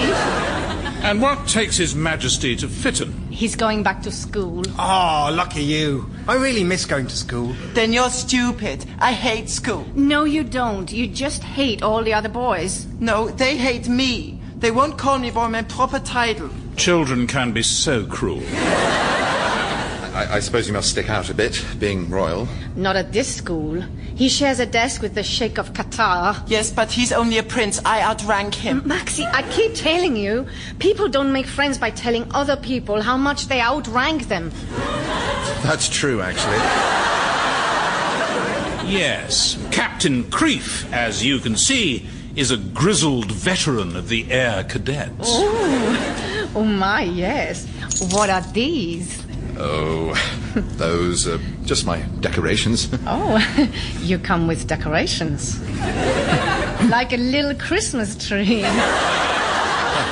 What are they for? Oh, can I tell her? No. Please. No. This is my Cadet Forces Medal, and this is my Millennium Star. Well, now, I think we can do a little better than that. You have provided aid to the royal family, so straight away you can have the Star of Liechtenstein, the Wreath of Liechtenstein, and, I don't know what the last one is called, the little wobbly stick of Liechtenstein. Thank you. Teresa, you can't give him that. That's our highest honor. Well, someone's got to have it. Now, do you renounce Satan? Yes. Super. That gets you the Holy Cross of St. Lucius. Okay, I think you might be teasing me. Maxie, do we have a medal for teasing recognition? No. Shame. You really earned it. Black dog. Oh, come on, that's not even a vehicle. Okay, and sign here. You're all ready to go. Okay. Hello. Martin, how is everything? Everything's fine, Carolyn. We're just about to leave. Really? No one's been thrown in a dungeon or anything? Good Lord. And how fares the King of Liechtenstein? He's fine. He and Arthur are playing top trumps. What? I'll explain later. Don't worry. I'm in complete control. Well, good, because our flight home has been delayed by 3 hours. We won't get to Fitton in time to meet you. It's fine. It's fine. She's really not that sort of princess. Captain. Gotta go. Could you just double-check this fuel order? What? 3,000 litres? Why have you loaded 3,000 litres? Because you asked for 3,000 litres. No, I didn't. I said we'll need 3,000 litres. Okay, is that sounding any different to you? Because... No, we'll need 3,000 in the tank, and we already have 1,600, so... Well, maybe I am a simple soul, but I heard we need 3,000 litres. And what I thought was, I know, I'll give them 3,000 litres. They like that. Yes, but... Yes, well, whoever's fault it is... It's his fault. I know. But the good news, Martin, is we're still under maximum takeoff weight. Oh, good. The less good news is that when we get to Fitton, we'll still be way over maximum landing weight. Right, so we can go up, but we can't come down. Exactly. We are Newton's worst nightmare. Your Bloody Mary, madam. Thank you so much. I do like being a passenger. She doesn't know I know she hates me. Not all cabin crew hate their passengers, you know. Oh, bless you. So, before we leave the subject entirely... What subject? Oh, no, not that subject. Marriage is definitely off the table. Well, I'm not saying that. I'm just saying, why can't we carry on as we are? Well, because things change. What changes? Well, for instance, if we're not in this for the medium-long term, I should probably go to Switzerland. Well, that's a bit of an overreaction. I did that joke already. It's funnier now. No, it's not. Oh, yes, it is, because the stakes are higher. Now, why would you go to Switzerland? Because if I don't, I'll be out of a job. Why? Because Swiss Airways are going international next year. Oh, bully for them. By buying up lots of smaller airlines, such as Air Caledonia. Oh. With massive redundancies. Now, as a senior captain, I have the option of keeping my job if I move to Zurich. Or I can take redundancy. And get another job? Where? Well, I don't know. Well, nor do I. 56-year-old pilots are far less in demand than you'd think. Well, I'd assume they're in no demand whatsoever. I realize even as I said it, I was talking to the wrong person. Well, you should go. Oh. Should I? Yes, of course you should. I don't want you to give up your job for me. I'm not asking you to do that. You don't want me to stay? Well, I'm not asking you to stay. I understand that. Do you want me to stay?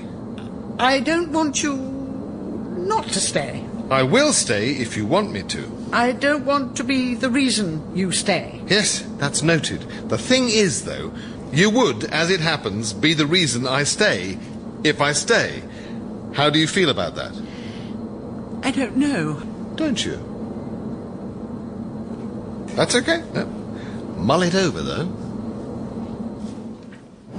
Fitton Tower, this is Golf Echo Romeo Tango India. Hello, chaps. Timed that well. It comes straight in. Cleared number 1 for the approach.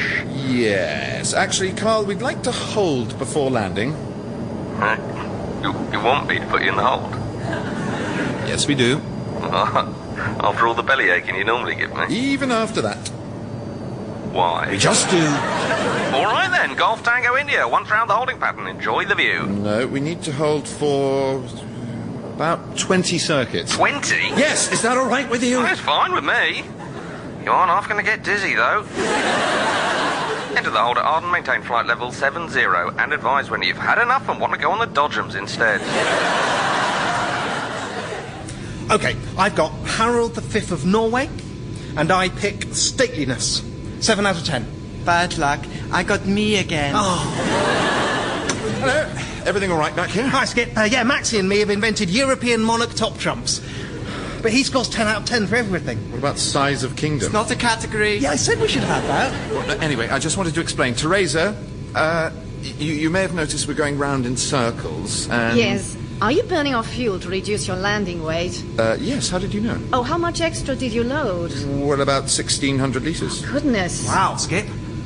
Mum's gonna kill you. Thank you, Arthur. I'm aware of that. Oh, this is the anti-terrorism expert, yes? Bit of a dragon, is she? Well, yeah, if you met her, don't ever say that to her, but yes. Are you scared of her? Well, yes, I am. Don't be rude, Maxie. You're scared of the Sheikh of Qatar. I'm not scared of him. I could have his head cut off. You have to stop saying that all the time. You can't have anyone's head cut off. I can if they commit treason. They're not going to commit treason. Oh, I know. Why don't you command them to cut their own head off? And then, if they do it, their head's cut off. And if they don't do it, they've committed treason and you can have their head cut off.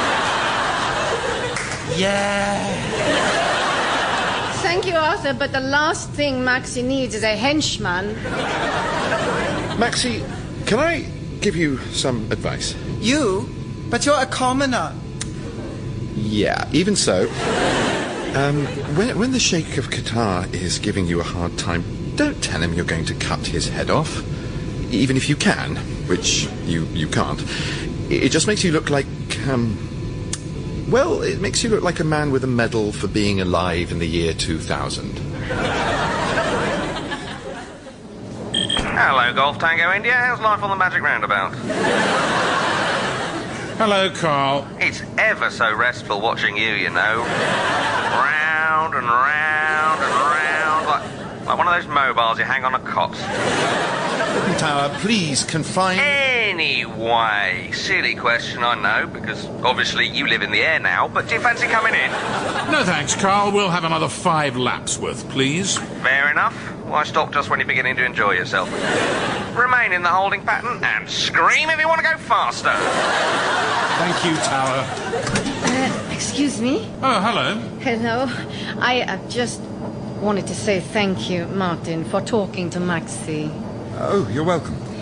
It's tricky becoming king so young, so easy to let it ruin you. Yes, I had the same thing when I was made junior corporal. Anyway, thank you. Teresa, can I ask you a question? Yes. How come you know so much about landing weights? Well, actually, when I was little, I wanted to be a pilot. No. Is that so crazy? No, not at all. It's just, when I was little, I wanted to be a pilot. Well, yes, I thought maybe you did. How did you know? Because you're a pilot. Oh. Yes.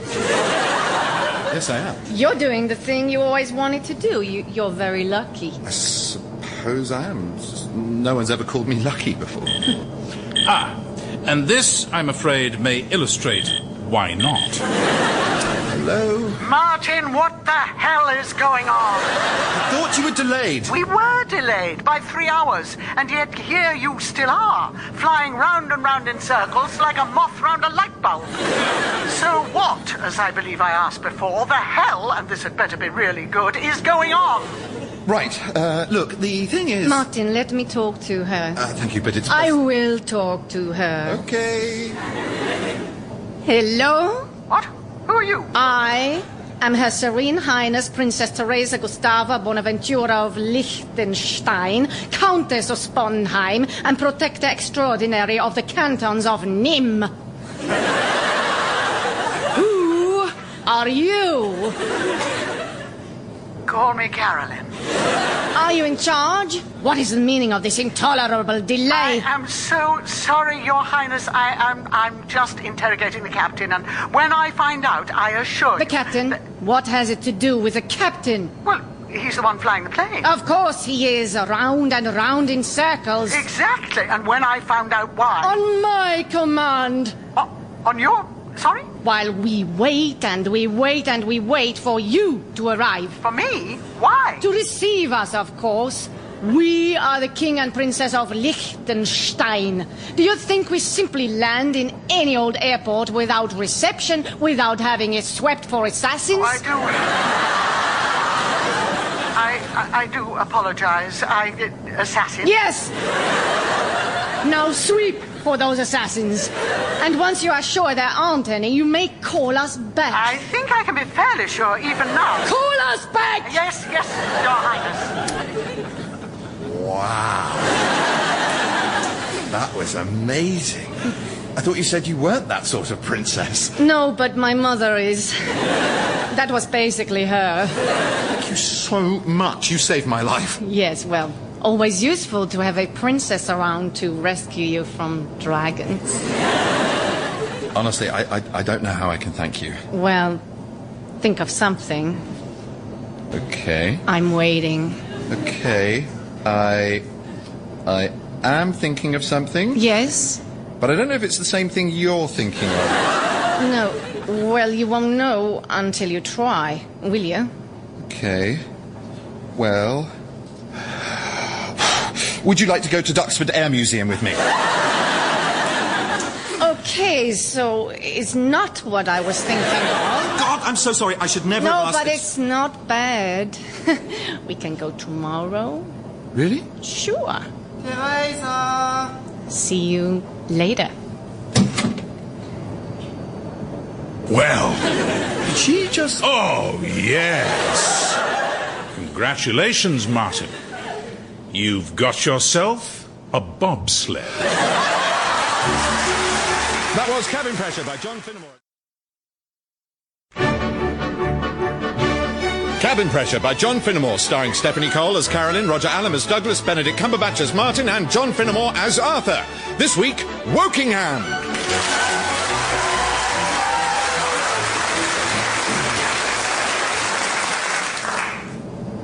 Fuel balanced? Beautifully done. Thank you. What's wrong with the flight deck service bell? Nothing, is there? Well, it keeps ringing. Yes, we rang it. Then cease from ringing it. But we always ring it when we want Arthur to bring... Yes, but Arthur is not here, and when Arthur is not here, the flight deck service bell becomes an object of purely decorative interest. But what if No. Let me spell this out for you in words of one syllable. Oh, good. Off you go. You do not so much as touch the service bell unless... Oh, service. Shame. Still, good effort. I was not playing. I bet I can go on for a more long time. All right, you're on. What's the bet? I don't know, maybe... Whatever it was, you just lost it. Okay, my turn. Your turn at what? Nice try, my friend. But you will not catch me out, so there. Good day, MJN Air. How can we help you? Hi, Douglas. It's me. Is Mum there? Yes, I'm here. What have you done now? Nothing. It's just, I've got a sort of hypocritical question. Have you indeed? Yeah, suppose something had happened. What have you done? No, I haven't done anything. It's not my fault. And also, maybe nothing's happened. But if something had happened, and if there was nothing the one of you it's about can do until they get back, should I tell you now, or should I wait until you land? Is the person me? I'm not saying anything has happened. I'm just saying if it did... Yes, dear, you've been tremendously cunning. Now, just tell us. Okay, good. Skip, your mum just called. Yes? Right. And basically, the main thing she wants to say is that she has not had a heart attack. She's had a heart attack? No, I mean, you really couldn't have got that more wrong, Skip. A heart attack is what she has not had. What do you mean? What has she had? Not a heart attack. She was very clear about that. Where is she? Okay. When I tell you where she is, Skip, you've got to not worry too much, because, in fact... She's in a hospital? How did you know? Tell her I'll be there in 3 hours. Mum, are you okay? Oh, Martin, sweetheart, you didn't need to come. I'm completely fine. It's all a fuss about nothing. Oh, no, look, you're in your uniform. You didn't come straight from work. Well, of course I did. Oh, you shouldn't have. You didn't leave it in the middle, did you? Well, no. I landed the plane. Oh, good. But, Mum, what happened? Oh, nothing, really. Well, you just fancied to go in an ambulance? No, I told them I didn't need an ambulance. This was all a silly fuss. I was just stacking the chairs up after the RNLI thing. We did ever so well, you know, Martin. We got £40 more That's lovely, Mum, but just for now, stick to the part about you ending up in hospital. Well, when I finished, I was just a bit out of breath, that's all. And all it was I had a bit of that funny throbbing thing I get, you know. What, in your chest? Chest pains? Well, not chest pains, you know, not, ooh, chest pain. Honestly, Martin, all I needed was a quick sit down and it would have gone away. But nothing would please that fusspot Sandra. But we send for the ambulance. Honestly, an ambulance for me. Can you imagine? Yes, I can. But what if someone had really needed it? Mum, are you okay? Oh, Kathleen, not you as well. You shouldn't have come. Well, of course I should. Hi, Martin. Hi, Kat. Oh, look, you're in your uniform. Have you come from work too? Of course I have. But you finished your shift, didn't you? No, I told them my mum was in hospital Oh, and no. Well, at least Martin finished his shift. Well, Mum, I didn't really have a choice. Go on, Kathleen. Go back and finish your shift. I'll be fine. They can get along without me, Mum. They can't. Mum, they really can. What does that mean, Martin? What? Nothing. I was agreeing with you. Agreeing with me that my job doesn't matter? No, I just meant Wokingham can probably struggle by for a bit with one less traffic warden. It's fewer. And I suppose you're indispensable, are you? No, I'm not saying that. Everything all right over here, Wendy? Oh, yes, thank you, Dr. White. I'm sorry the children were squabbling. We weren't squabbling. We're not children! Yes, pleased to meet you. Sorry to take you away from your party. What party? Oh, no, these actually are our jobs. Oh, I see. Now, Wendy, the good news is your ECG and your blood tests look pretty cheerful, and we don't think you've had a heart attack. You see, I told you so. It's looking more like a spot of angina, but to be sure, I think we'll keep you in for a few days. Oh, no. No more than a week and do a few investigations. Oh, but really, no, I'm fine, honestly. Can't I just go home? Well, you could come in as an outpatient. Is there someone at home to look after you? Oh, I can look after myself. Don't be silly. We can do it between us, can't we, Martin? Yes, probably. And of course there's Simon, too. Oh, now, you're not to bother Simon. It's not bothering him. We all... No, I really won't have you disturbing Simon. His job's so important. My job's important. Yes, and my job's actually important. So what do you mean, I mean, both of our jobs are important, like Simon's. But Simon works for the government. He works for the council. Well, exactly. Hello, drivers. Driver. How long now? About 3 hours. Right. Oh, gosh, it's boring up here when it's just you, isn't it? You took the words right out of my mouth. Well, don't you have some sort of game going? I don't think so. Only the words of one syllable one. Oh, yes, you were terrible at that. I was not. You were. You said accident. Oh, come on. That wasn't part of the game. Nevertheless. Well, you couldn't even manage a full sentence. I wasn't playing. Well, then. Do you think you could do more well now? I think I could do far, far more well. Right. Well, then. Let us both play at the same time, and the first one to use a word of more than one sound will lose. You are on, and you will lose. As I say, you took the words right out of my mouth. Ah! Yes? Oh. Mum, do you want tea? Oh, I'll make it. No, don't get up. I can do that. Go and sit down. No, really, Mum, that's not how the looking after thing works. But I'm fine, really. I know, you could run a marathon. Would you like some tea? Oh, well, only if you're making some. I am making some. We've definitely established that. All right, then. Good. Milk, 1 sugar still? Oh, just however it comes. It comes however you... Fine. Oh, give me the chipped mug. Well, I could do that, or we could both have mugs without chips. But I don't mind the chipped mug. I know you don't mind it, but fine. Here you are. Already being made tea, however it comes, in a chipped mug. Just the way you like it. Thanks, dear. You're very good to... Oh, Martin, you're having coffee. I know. I'd have had coffee. Mum, 2 things. You don't like coffee, and you're not allowed to have coffee. It would have been fine. Yes, absolutely fine, except you wouldn't have enjoyed it, and it might have given you a heart attack. I'm sorry. No, Mum, I'm sorry. I didn't mean to snap at you. I'm sorry. No, it was my fault. I'm sorry. I just don't want to be any trouble, that's all. I know. That's the beautiful irony. Morning, Carolyn. Good morning, Bright Eyes. Are you all right? Fine. Where's Douglas? He's just... He's just... Good morning, Martin. Well, he's here now.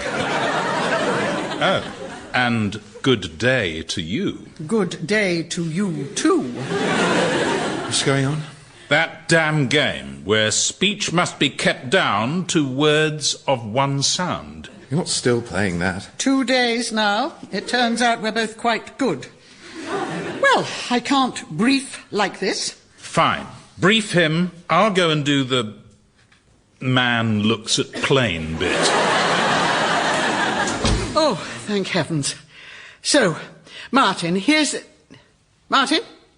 Martin! Ah, yes. Hello, I'm awake. Martin, are you fit to fly? Yes, just done 6 hours with Mum not being any trouble, then another 6 being a man with a van, and now I'm going to fly a plane somewhere. No, you're not. You're going home to bed. Douglas and I can do this one. Look, You need to talk to your family. Oh, I can't. They think whenever I'm not on a trip, I'm available to look after Mum. They don't know about Icarus removals. Well, tell them. I can't tell them. They're little enough impressed by me being a pilot. How can I tell them that I actually make a living out of Dad's old van? I don't know, but you need to find a way. However, for now there is another solution. Yes? Your mother, from the sounds of it, represents the immovable force of someone who needs helping but does not want to be helped. Yes. Well, we have at our disposal, do we not, the irresistible force of someone who loves helping and doesn't really notice whether people want him or not.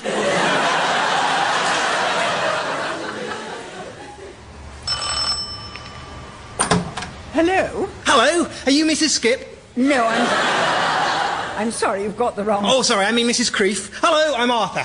Skip said you'd be expecting me? No, I told him I don't want to bother a stranger. I'm really perfectly fine, honestly. Great. Can I come in? Oh, well, of course, if I can get you a cup of tea or anything, but you Oh, must... brilliant. Can I make it? No, you sit down. I'll make it. Yeah, but can I, though? It's just, I'm really good at teas and coffees. It's probably my best thing. That or crazy golf. Well, I suppose... Great! It's going through here, is it? Oh, and I brought Boggle, Guess Who, Connect 4 and Kaplunk. Are they rappers? No, they're games. Oh, you really mustn't feel you have to waste your time entertaining. No, I love playing games, and I can never get anyone to play with me. Oh, well, I don't think I'd be very good. Well, it would be brilliant if you weren't, because I am awful. And also, I brought 2 jigsaws, a book of word searches, and some cables from my drawer. Some cables? Where did you bring those? Well, they sort of came out along with everything else, and I thought we could have fun trying to untangle them. Well, since my son is not on the plane, I may as well make the hot drinks. Would you like one? That'd be most kind, thanks. Tea? No, could I have... the one that is not tea? The one that is not tea. Which one is that? You know what it is. Beer! Oh, dear Doug, no, you can't have beer. No, not beer. Wine? No wine for you, my friend. I do not want wine. I want the hot drink made from a bean, which comes in types such as Gold Blend. I think I know which one you mean, but I will need you to ask for it by name, just to be sure. Fine, I will have tea. Is that a bit of your beard, Wendy? I don't think so. I think it's your tail. Oh, yeah. Hello, Mum? Oh, Martin, hello, we're in here. Oh, gosh, you've been busy. Hi, Skip. It turns out Wendy and I are amazing at jigsaws. Aren't we, Wendy? Well, you're very good. You're very good. We've already done the 2 I brought, so now we've mixed up the pieces and we're doing them both together. What, to make one big... Well, that's what I hoped to, but no, it looks like they're coming out the same. Do you want to help? Oh, no, you don't have to. No, I'd like to. Great. Any edges, give them to me. I am basically the edges guy. Where have you parked your car? Just round the corner. Oh, don't do that. Bring it onto the drive. It'll be safer. Safer than the mean streets of Wokingham. Yes. It'll be fine. Well, you know best. Actually, Mum, I didn't bring my car. Didn't you, love? No, I came in the van. Dad's old van. Oh, really? You've still got that running, have you? Yeah, it's brilliant. Once, we nearly went to Devon. Yes. Actually, Mum, as it happens, I use it for work a bit between trips. You know, deliveries or removals, man with a van stuff. I'm a man with a van. Oh, Martin, that's wonderful. Is it? Of course. What, like your own business? Well, I suppose so. Oh, your dad would be ever so pleased. Would he? Oh, yes. He always said you should have the van. Between you and me, Simon always wanted it, but your dad said no, he'll lose interest in a month, and he won't change the oil or get it MOT'd. Martin should have it. And now you're running your own business with it. He'd be ever so proud. Yes. And of course, also, I'm an airline pilot. Oh, yes, he'd like that too. Well then, are you all set to go home? Yes, I am. And you? Are all the folk in their seats? Yes, they are all... Oh, I'm sick of this game. Me too. We're both just too good at it. Shall we call it a draw? I think we should, yes. And yet, I note you have still not said a word with more than one sound in it. And nor have you. No. So, it seems it is a sort of mate which has gone stale. Yes. Or does it? Hey! Good day, folks. We'll all be on our way in just a tick. But first, a few words from the guy at the front in the hat. Oh. Thanks. Well, hi, guys. I am most glad to have you all with me on the plane for this short trip from here to the UK. My name is Doug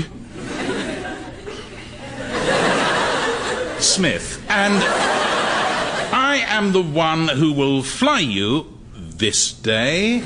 We will take 1 hour for our trip, and we fly at a height of quite high up. But now, let me pass you back to the one who spoke just now, who will take you through all the ways we keep you safe on board. Thank you. Tell you what, just read the card on the back of the seat in front. Another edge bit, Arthur? Thank you, Skip. Hello, hello, hello. Anyone home? Oh, it's Simon. Simon, we're in here. Mummo! Oh, Simon. You shouldn't have come. Shouldn't have come to see my poor old ma when she's been wounded in the field. Try keeping me away, that's all. We haven't really needed to try for 5 days, have we? Martin, come here, chap. Oh, no, don't. Big hug. It's very nice to see you too, Simon. No, none of that. Big hug. Oh, lovely. Not lovely. Oh, it's good to see you. Don't lift me up. And up he goes. Put me down. He's flying. Put me down. Put me down.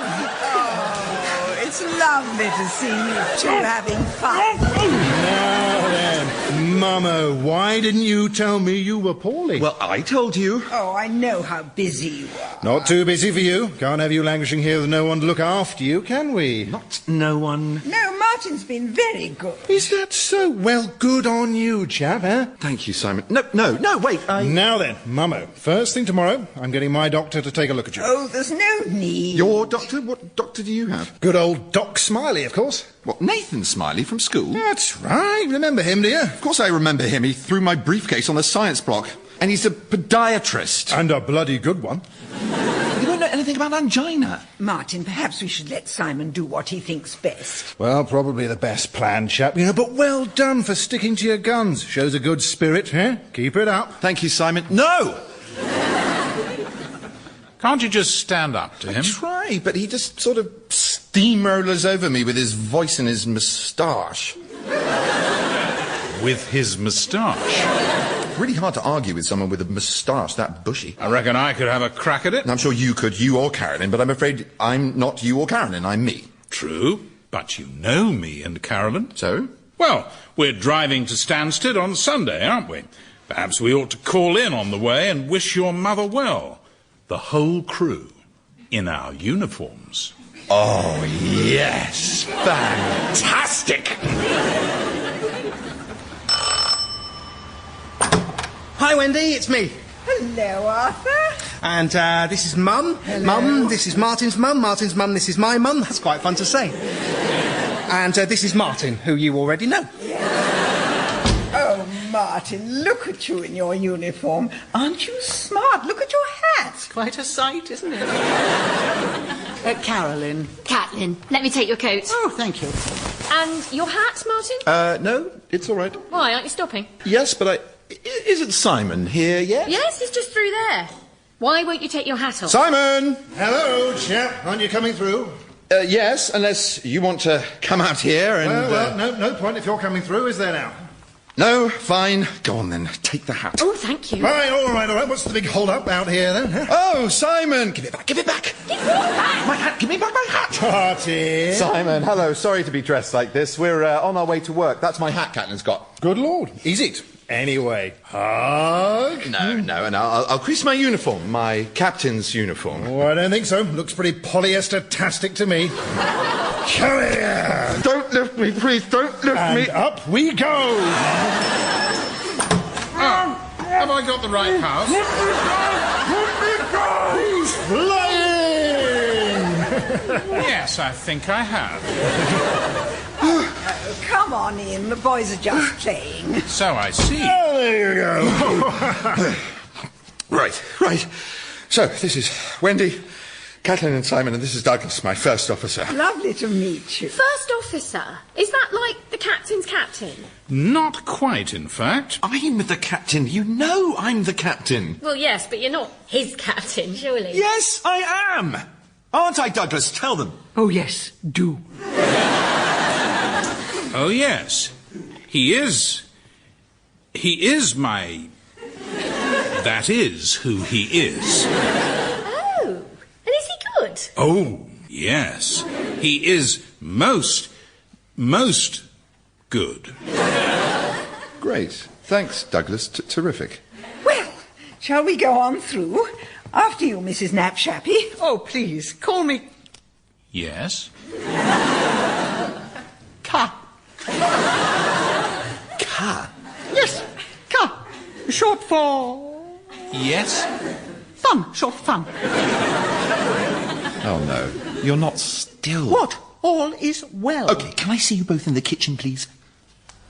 You're still playing the game! What? No, of course not. You are! What game? Say sausages. Either of you. I think not.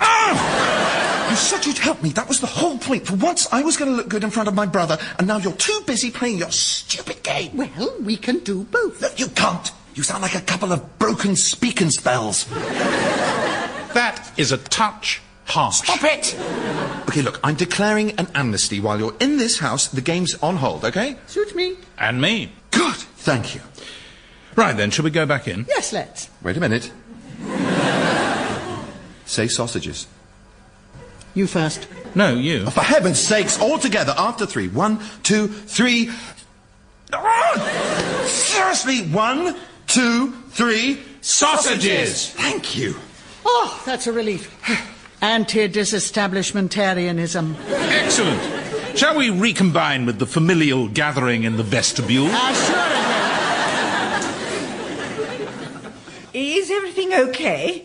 You mustn't stay if you need to go. No, it's all fine. What were you arguing about? Nothing. Just discussing a procedural aviation matter. Right, because it sounded like you were all shouting sausages. Yes, a small contretemps concerning the catering arrangements, but Martin sorted it all out. As usual. What was the problem? The problem was what we should serve on our next flight, and the solution was sausages. Yeah, not sure, Martin. Take another pass at that if I were you. You're forgetting the kosher chaps. No, I'm not. I meant beef sausages. Now you see, but if you get any Hindus, then they won't like that. No, I think your best bet is... there aren't any Hindus. It's all fine. I'm sure it is, love. But why don't you listen to Simon's idea? Douglas! So, Simon. I didn't introduce myself properly before. I'm Douglas. I'm Martin's first officer, his junior, his second in command. Well, pleased to meet you. I must say, you look more my idea of a pilot than old Martin here. Really? You look exactly my idea of a council administrator. Senior administrator? Oh, really? Senior? Gosh. The sights you must have seen. Yes, well, I could tell you a few stories. Please do. Well, mustn't talk shop, Oh, but it would be such a treat for us. We've been dying to hear more ever since Martin told us all about you the other day as we flew over Monte Carlo. Was it Monte Carlo, Carolyn? I think it might have been Uganda. Oh, yes, of course, when we took those nice cameramen to film mountain gorillas. Sorry, the trips rather blur into one after a bit. Well, except for the ones like St. Petersburg, where we had a bird strike on takeoff and Martin landed us on one engine. Martin, did you? Oh, he was brilliant. Well, you know, just part of the job. Well, it's my job too, but I went to pieces. Started crying. I'm not ashamed to admit it. Like a schoolgirl. That'll do. But Martin here slapped me across the face, told me not to be a damn fool, and landed the plane single-handed, fighting the crosswind all the way down to the icy runway and saving all our lives. Martin! That's amazing! But I'm sorry, we're getting sidetracked. You were going to tell us your story, Simon. Yes. Well, I would, but yeah, you know, best not. Official Secrets Act, you know. Of course. Say no more. Very nice to meet you, Wendy. Sorry we can't stay longer. Oh, no, thank you for stopping. It was lovely to see you all. Bye, Wendy. Bye, Arthur. Goodbye, Martin, love. Bye, Mum. See you Wednesday. Yes. And I'm ever so glad you told me about Icarus. Thanks, Mum. I'm glad you... Icarus? Isn't that what it's called? Icarus removals? Yes, but I didn't tell you that. Didn't you? I think you did. No. Oh. Well... You knew already? Well, honestly, Martin, I might not be a techno, but I know enough to type my own son's name into Google every so often. What about the others? Do they know? I don't know. They might do. I think they probably do, actually. Yes, they do. They've never said anything. Of course not. You clearly didn't want to talk about it, so they didn't. They're ever so fond of you, Martin, especially Simon. So, don't do anything like that to him again, will you? Once is enough. Do what? What do you mean? So nice to meet your friends. Bye, love. Love you. Love you too. All okay? Yes, I think so. You don't think we were too mean to Simon, do you? Good Lord, no. I don't think so. Why, do you feel bad? Maybe a bit bad, but also sort of mainly amazing! I'm sorry, I know it's petty, but it was amazing!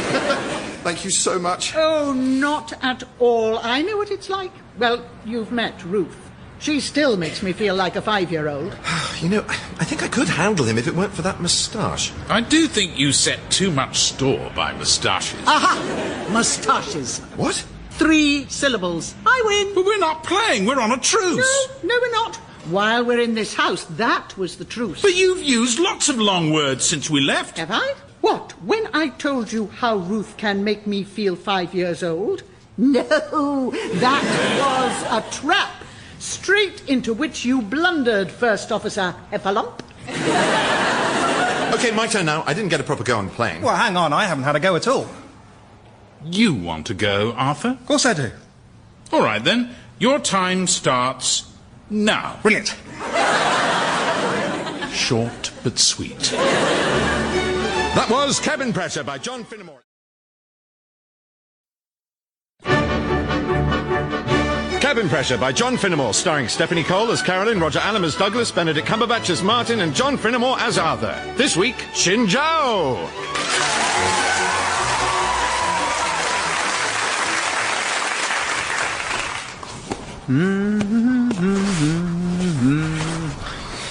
Wish I had a carrot. Oh, hi, guys. 21 minutes to go. Come on. Now, where is Martin? His hat blew off. Blew off? How did it blow off? It's bigger than he is. Martin? Yes, just coming. Leave your blasted hat. 19 minutes. Yeah, I know. I just got it. Well, come on, then. Arthur, is the cabin ready? Yeah, cargo loaded, food loaded, cabin checked, and I've nearly finished this snowman.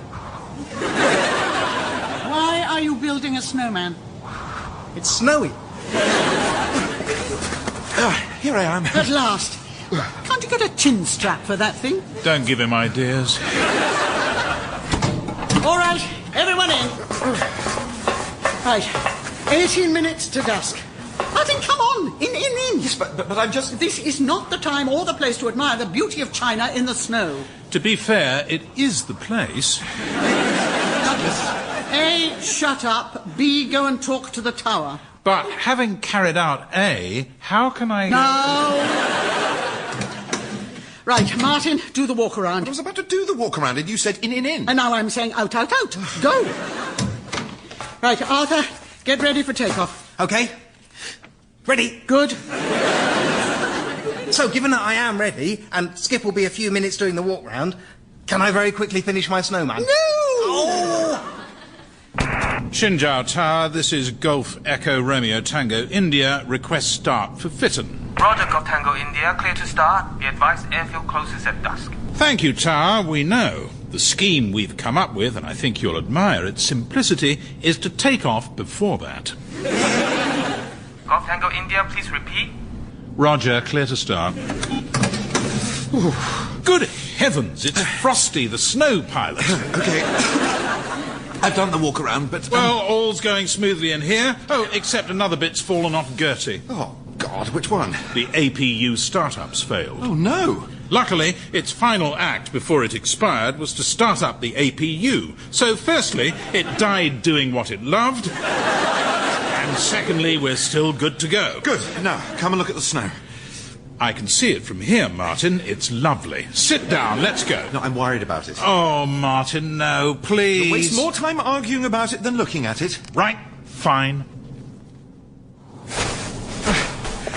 Yes, it's absolutely fine. Come on. No, I just think it looks a bit slushy. It's not slushy at all. It's lovely, dry, fluffy snow. If it was slushy, I couldn't make a snowball out of it. And yet, look. Yeah, but it's not a proper snowball. It hasn't got much structural integrity. Oh. Seems all right to me. I didn't know you were going to do that. And yet you didn't duck. Yes, but look, if you just scoop it lightly... Oh, that's not fair. What isn't? Well, look out the window. If there wasn't time for me to finish my snowman, how come Martin and Douglas get to do that? Oh, good grief. See? It's still spattering before impact. That's why it's not safe. Gentlemen, I hate to intrude on your piloty winter wonderland, but we have 11 minutes to get this thing in the air. Carolyn, I think the snow on the wings might be too slushy for takeoff. And I think it's absolutely fine. And so you're settling it with the snowball fight? No, you see, slushy snow won't hold its shape in any great volume, whereas dry snow... Martin. What? Take a look at that. One of Arthur's finest snowmen. You can't make that out of slush. Oh.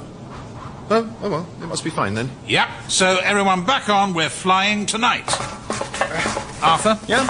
Your snowman saved the day. Brilliant. Tower, this is Golf Tango India at the holding point runway 18, ready for takeoff. Roger, stand by for clearance. Yes, we actually did it. We surprisingly did, and with 4 minutes in hand. It's funny. Can you smell bacon?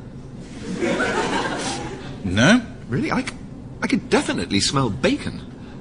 Martin, is this your street way of saying you think there's a policeman on the plane? No, seriously, you really can't smell it? No. Really? Oh dear. Does it mean something when you smell bacon? Ah, well, that's one for the philosophers. Seriously, because if you think you smell burning toast, that means you might be having a stroke. What are you having if you can smell bacon? Breakfast? Oh. Oi, drivers! What's going on up there? Are we going or not? Good evening, Carolyns and Arthurs. This is your Douglas speaking. I'm delighted to tell you that 4 hours in a Chinese traffic jam have not been in vain, and we are awaiting clearance to leave the mysterious Orient and return to the obvious Fitton. I'm joined in the flight deck by Martin, who will be your Martin today. Hello. Your cabin service attendants will be you, and I have no doubt they will be doing everything they possibly can to make the pilot's flight as peaceful and pleasant as possible. I won't. I shall be fast asleep throughout. Which is actually a very good start. So, please sit back, relax. Golf Tango India. Roger, Tower. Clearance for takeoff denied. What? Why? You have left item of cargo on your stand. Please return and pick it up. No, we haven't. I did the walk around. I'm absolutely certain there was nothing left on the ground. I can see it from here. About 1 meter high, half meter wide, white in color. It's a snowman! It's just a snowman! please return and pick it up. But we can't possibly do that before dusk. Dawn is in 8 hours and 4 minutes. Good night. I'm really sorry. It's all right. It's just a snowman. Yes. And you've got to remember, it did save the day before it ruined the day. Right, well, this has been so much fun. Let's do it all again tomorrow morning. Douglas, go and sort us out a taxi back to the hotel. Martin, shut Gertie down. Arthur, sit still and don't build any snowmen. Shut the plane down. Douglas? Oh, God. What now? The APU starter motor's down, and if we shut it down, we can't start it back up again. Oh, no. What's the APU? Auxiliary power unit. Oh, no. What's the auxiliary power? It powers the plane when the engines aren't on. Right. Well, that's all right. We won't need any power before we turn the engines back on. Really? And what will we do to start the engines? Rub two sticks together? So we have to leave the APU running till dawn. Yes. And we can't leave the plane with it running. Nope. So we are all sleeping on Gertie tonight. Brilliant!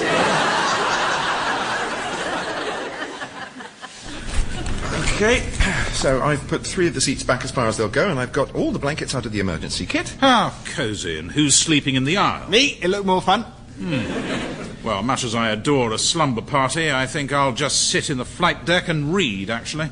I thought I was operating tonight. I've had 3 coffees. Yes, the thing is, though, Douglas, I'm afraid you sort of have to sleep. Why? Well, we both have to get at least 5 hours sleep, or we'll be out of hours to fly tomorrow. Martin, I'll be fine. One night in 1979, I stayed awake for 5 days. One night. And what a night. Well, nonetheless, legally... Yes, all right. Arthur, are you cooking bacon? No. Ah! You see, I told you. What did you tell whom? I told you I could smell bacon. Douglas said he couldn't. Yes, definitely fried bacon. What is it? I don't know. Can you smell it, Arthur? Not really, but smell isn't my best sense.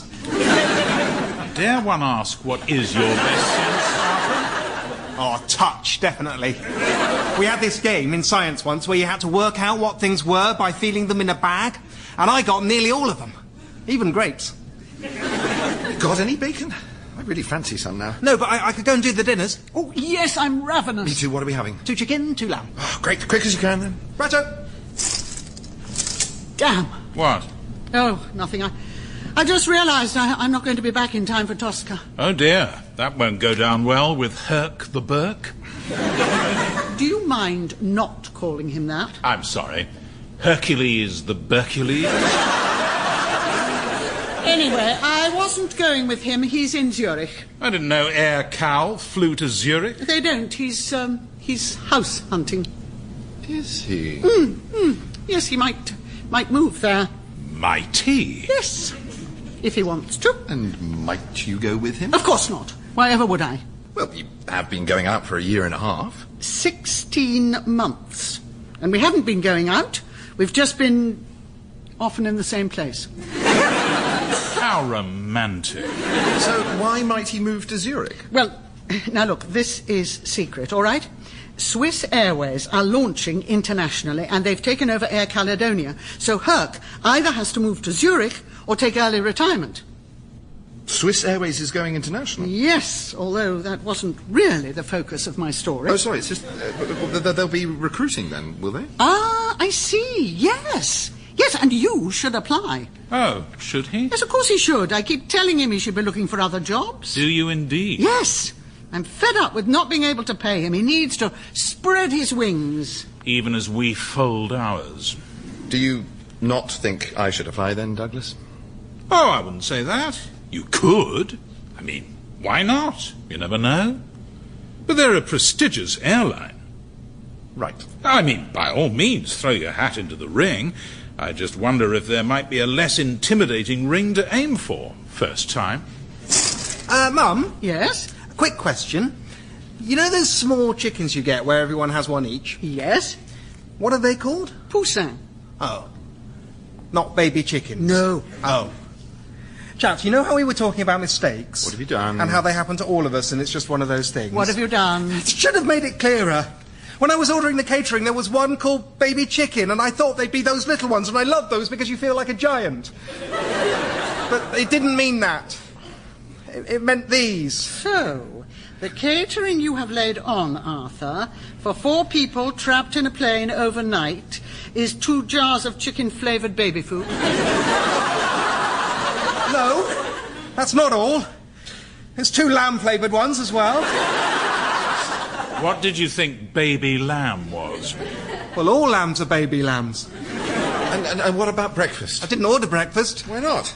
I thought we'd be full from dinner. Oh, well, I'm stuffed. Very nearly 4 teaspoons of vaguely chicken-flavoured puree.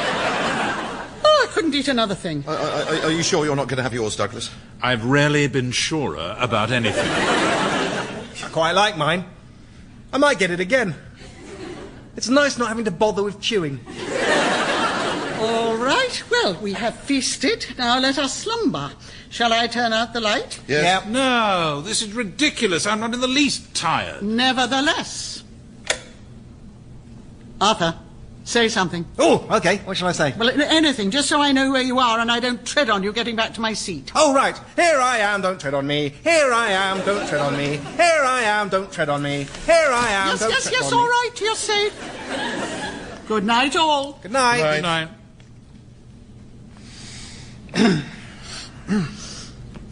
All right, here's a game. No, seriously, Douglas. I will not let us fly if we don't get some sleep. This will help us sleep, take our mind off the discomfort and the hunger and the delicious aroma of mysterious bacon. All right, all right. All right. What game? Question and answer film double bill. What do you mean? Who framed Roger Rabbit? Gandhi. Okay. Hang on. Whatever happened to Baby Jane? Fight Club. You always do this. You always save up loads before you announce what the game is. I do no such thing. Oh, brother, where art thou? Notting Hill.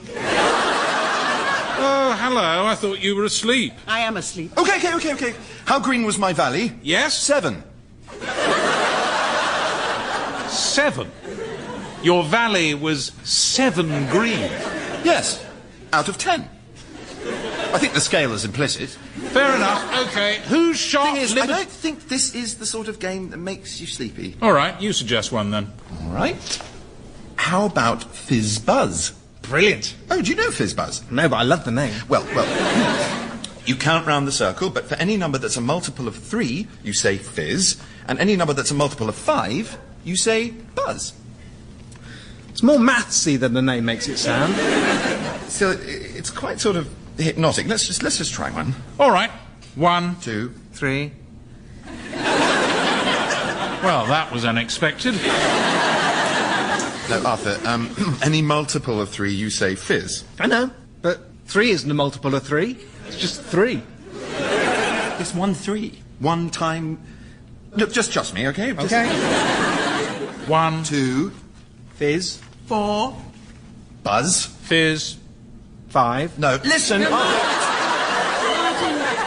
Speaking as the woman who spent what felt like most of the 1980s trying to teach Arthur fractions, I suggest you give in gracefully. Fine.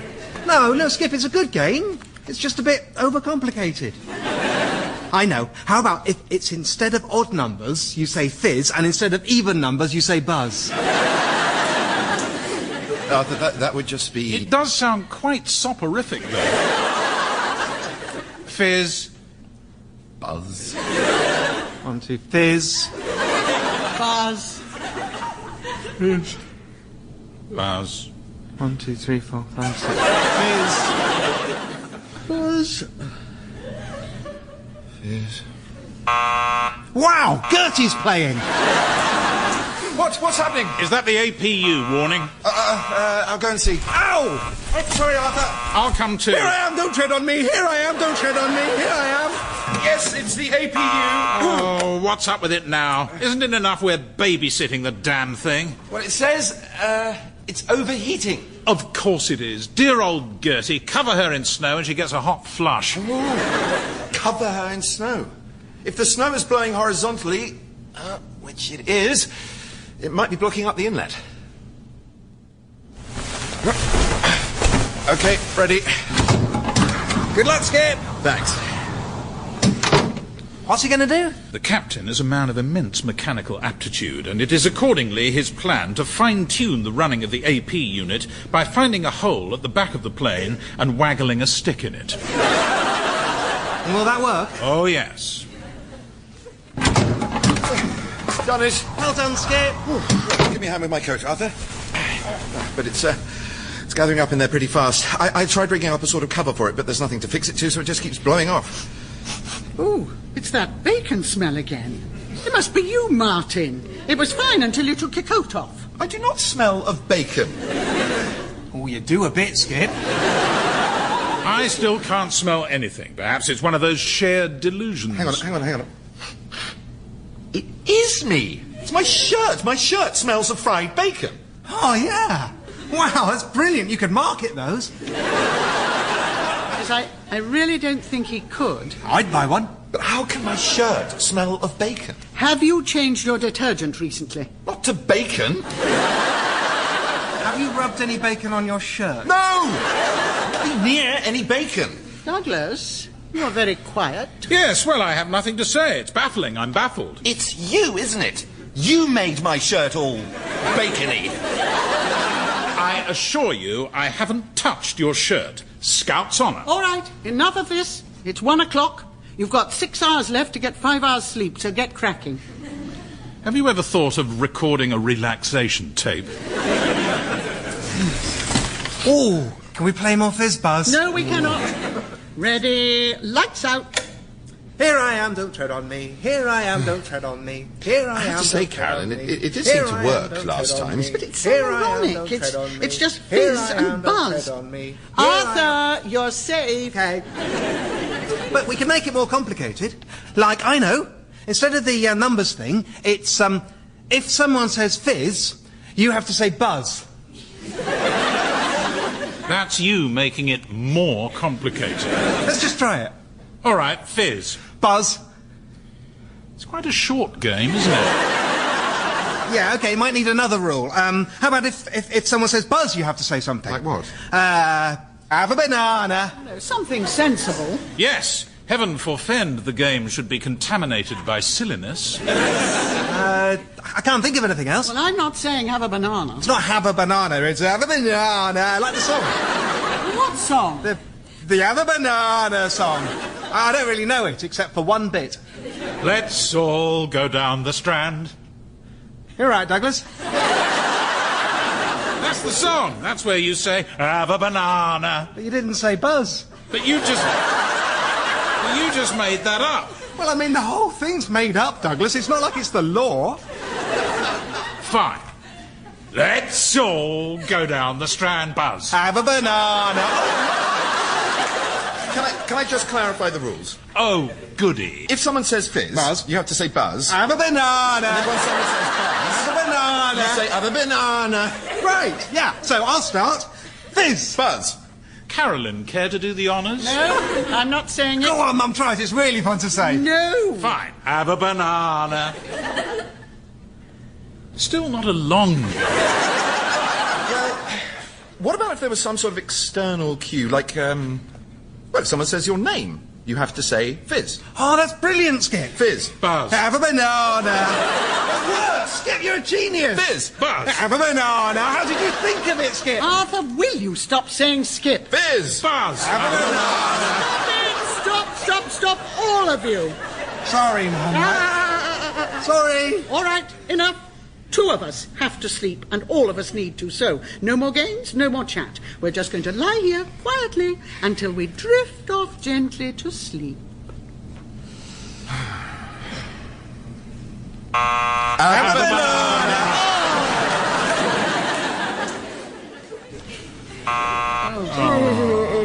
It's your turn, Douglas. It can't be my turn again. I haven't had a turn. Can I go? I don't see why not. Follow our footprints in the snow, and it's the hole below the tail about the size of a jam jar. Clear the snow out and come back. Right-oh. Brilliant. Here I am, don't tread on me. Here I am, don't tread on me. It's you moving. Oh, yeah. Okay, back soon. Turn the light back off after you. Okay. So is it just going to keep doing this every 20 minutes? Well, as long as it keeps snowing, yes. Well, can't you do something, Douglas? Such as what? I don't know, one of those things you do. Can't you make some sort of cover for it? Well, we can't block it while it's in use. That's the whole point. And it's just a hole 5 foot up in the side of the plane. There's nothing to hang a cover on.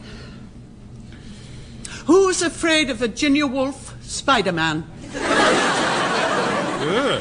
I am so hungry. There's still my jar of baby food if you want it. Huh? Oh, you're sure you're not hungry? No, I had something at the hotel. Did you? Well, no one else did. We were all complaining there was no food. Yes, well, I rustled something up. Did you really? And could that possibly have anything to do with why my shirt smells of bacon? How could it possibly have anything to do with that? I don't know. But somehow... What's eating Gilbert Grape? 12 monkeys. Would you really let Herc go to Zurich, Carolyn? It's not a question of letting him. He's a grown man. Well, yes, would he stay if you asked him to? So I have been led to believe. So it is a question of letting him. Go to sleep. What about you, Martin? If Swiss Airways took you, you'd have to live in Zurich too. Oh, I thought I wasn't going to apply. I thought they were too good for me. Oh, I didn't say that. No, you just thought it really loudly. But would you move to Switzerland? Someone would let me fly airliners. I'd live anywhere they wanted me to. How far is Zurich from Vaduz? About 50 miles or so, I think. Why? Oh, I see. Duxford went well, did it? What's Duxford? Duxford Air Museum is where Martin recently escorted a charming young woman from Liechtenstein. And when I say from, I mean the Princess of. For that snotty woman we flew. Well, she's nicer when you get to know her. So, how did it go? How did what go? Duxford, how was it? It was excellent, as always. Learn anything new? Well, no, it's really aimed at the layperson rather than the professional pilot. I didn't mean about aviation.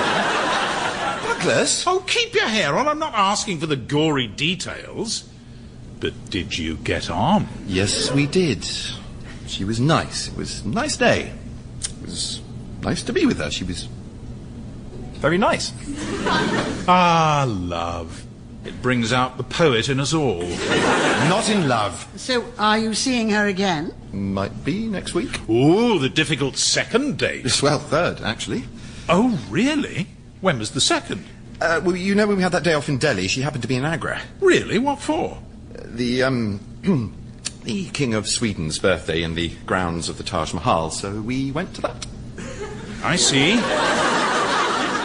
You took her to Duxford Air Museum. She took you to a private party at the Taj Mahal. Where were you going next week? Croydon Airport Visitor Centre. You spoiled that girl. It was her idea. Well, you must certainly apply to SA then. Really? Absolutely. Major airline recruiting just down the road from your girlfriend. She's not my girlfriend. Too good a chance to miss. Even if you don't get in, the interview will be good practice. And if you do, you might even get to fly with someone who doesn't pinch your travel iron out of your flight bag to fry himself a bacon butty. I knew it was you. Sorry, I didn't know you were going to use it. You know, Arthur's been gone a very long time. Yes, he has, rather. Lord, he's probably still searching for the inlet. I'll go and get him. Guys, there's someone outside by the tail. Well, that'll be Arthur. No, much taller. I think he's inspecting the plane. Really? See? Oh, good Lord. Hello? Hello? Hello? Arthur? Is that you? That isn't, but this is. Hello? Well, what is that? Before I tell you, I promise you I'll knock him down again before we leave. Another snowman. Oh, good Lord, it's a compulsion. No, it's only to keep me busy, because I thought I'd stay out here and keep the intake clear while you guys get some sleep. Yeah, well, it was a very sweet thought, dear, but you can't possibly stay out here in the cold all night. Now, come on in. Oh, of course. What? Arthur can't, but I know who can. Arthur, put your back against this with me. Now, 1, 2, 3, shut! I don't think it moves, Douglas. Oh, it does, though. What on earth are you doing? Getting us some sleep. You see, what Arthur has very cleverly accidentally done is build us a 6-foot snow pedestal. No, it's a snowman. It's both. A pedestal? For what? For the MJN Patent APU Intake Snow Guard. Martin, give me your hat. What? No! Oh, go on. Swiss Airways will give you a much nicer one. Thought you said that was too intimidating a ring to throw my hat into. Did I? Well, I was forgetting, of course, just how intimidating your hat is. There. Covers the hole perfectly. I knew it must be good for something. Oh, wow. So hang on, my first snowman saved but then ruined the day, but my second snowman and Martin's hat and Douglas's idea and Mum's aeroplane saved the night. Exactly, Arthur. Fizz! Buzz! Oh, what the hell? Have a banana! That was Cabin Pressure by John Finnemore.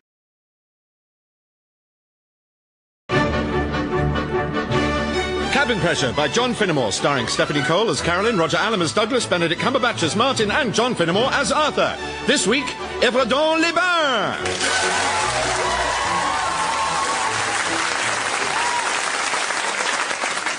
He's here. Hello, Martin. Martin. Hi, Skip. Hello, what's going on? Why are you all looking at me like that? A letter came for you, Skip. A letter? With a Swiss stamp. Oh, God. Oh, God.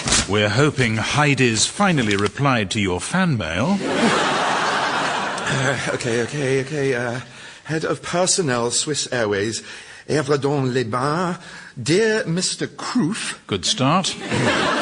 Thank you for attending our simulated check and technical exam. Your results are very interesting, and we would like to invite you to an interview to our headquarters in Yverdon on the 21st of March. I've got an interview! Well done, Martin! Oh, God, I got an interview! You'll be brilliant. I won't. I'm terrible at interviews. Oh, bad news from the wall chart. We're taking some of Mr. Alyakin's yacht fanciers yacht shopping that day. Well, you can do that by yourself, can't you? Certainly I can, but I thought Mr. Alyakin insisted on the full complement of pilots, if you can call two a compliment. Oh, I'm sure it'll all be fine. All right, then let's see. Well, Martin, if you relieve me of the pleasure of the dawn flight to Doncaster, I'm down for on the 19th, I'll be in hours to do the Antibes solo. Oh, thanks, Douglas. Although, actually, you'd be in hours even if I didn't do Yes, but then what would I get out of it? Passengers for flight SA23 to Yverdon, we should be ready to board you within 10 minutes.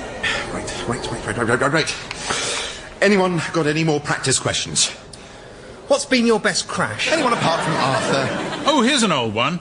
You're on a stopover in Bangkok, and your captain meets you in the hotel bar wearing a red cocktail dress. What do you say? Oh, right. It's not on company time or property, so in the spirit of respecting his life choices... No, you tell her how well it goes with her earrings. That's not fair. The question presupposes Don't scare the boy, Douglas. They don't really go in for trick ones these days, Martin. It'll just be things like, what would you say is your worst quality? Oh, yes, I've got a great one for this. I saw it on a website. My worst quality, I'm afraid, is that I am sometimes a bit too much of a perfectionist. Whatever you do, don't say that. Well, why not? Don't you see it's really clever? Because it sounds like I'm criticising myself, but actually, being a perfectionist is a good thing for a pilot to be, so... Yes, I understand the fiendish cunning of it, Martin. I just fear it may have lost the first fine flush of youth. You should say something that shows you're genuinely aware of your weak points as a pilot. Ooh. Yes, thank you, Douglas. I am not looking for contributions from the floor. Oh, I know. Make it something you can't help, but will make them feel sorry for you. Like, your worst quality is, you're blind. Ladies and gentlemen, flight SA23 is now ready for boarding. Oh, okay. Okay. Good luck, Martin, and remember, be calm, take your time. Be assertive. But relax. Yes. Good luck, Skip. Just be yourself. No, don't do that. Be a version of yourself. Quite a different version from usual. Oh, all right, thank you. Good luck, Skip. I hope you get the job. But I also hope you stay with us. So overall, I hope, I don't know what I hope. Tell you what, Arthur, give it another crack and try stopping after good luck. Good luck. Oh, yeah, that is better. Good morning, Arthur. Now then, are the self-loading freight all aboard? The what? The passengers. Oh, yeah, they're all on. Very well, then ho for sunny Antibes. Oh. One moment, Douglas. I'm going to come with you. Good, the more the merrier. And so is Herc. Up to a point. Always nice to see you too, Douglas. I don't know where we're going to put him, though. 16 passengers, no spare seats. Yes, well, there is one. What? No! Oh, no. Absolutely not. I'm sorry, Douglas, but you were quite right. Mr. Alyakin insists on 2 pilots. But he's not even type-rated on Gertie. I know, he doesn't need to be. He's not going to do any actual flying. Oh, I see. So I'm going to do all the work, and he's just going to sit in the first officer's seat looking ornamental. Almost right. Oh, no.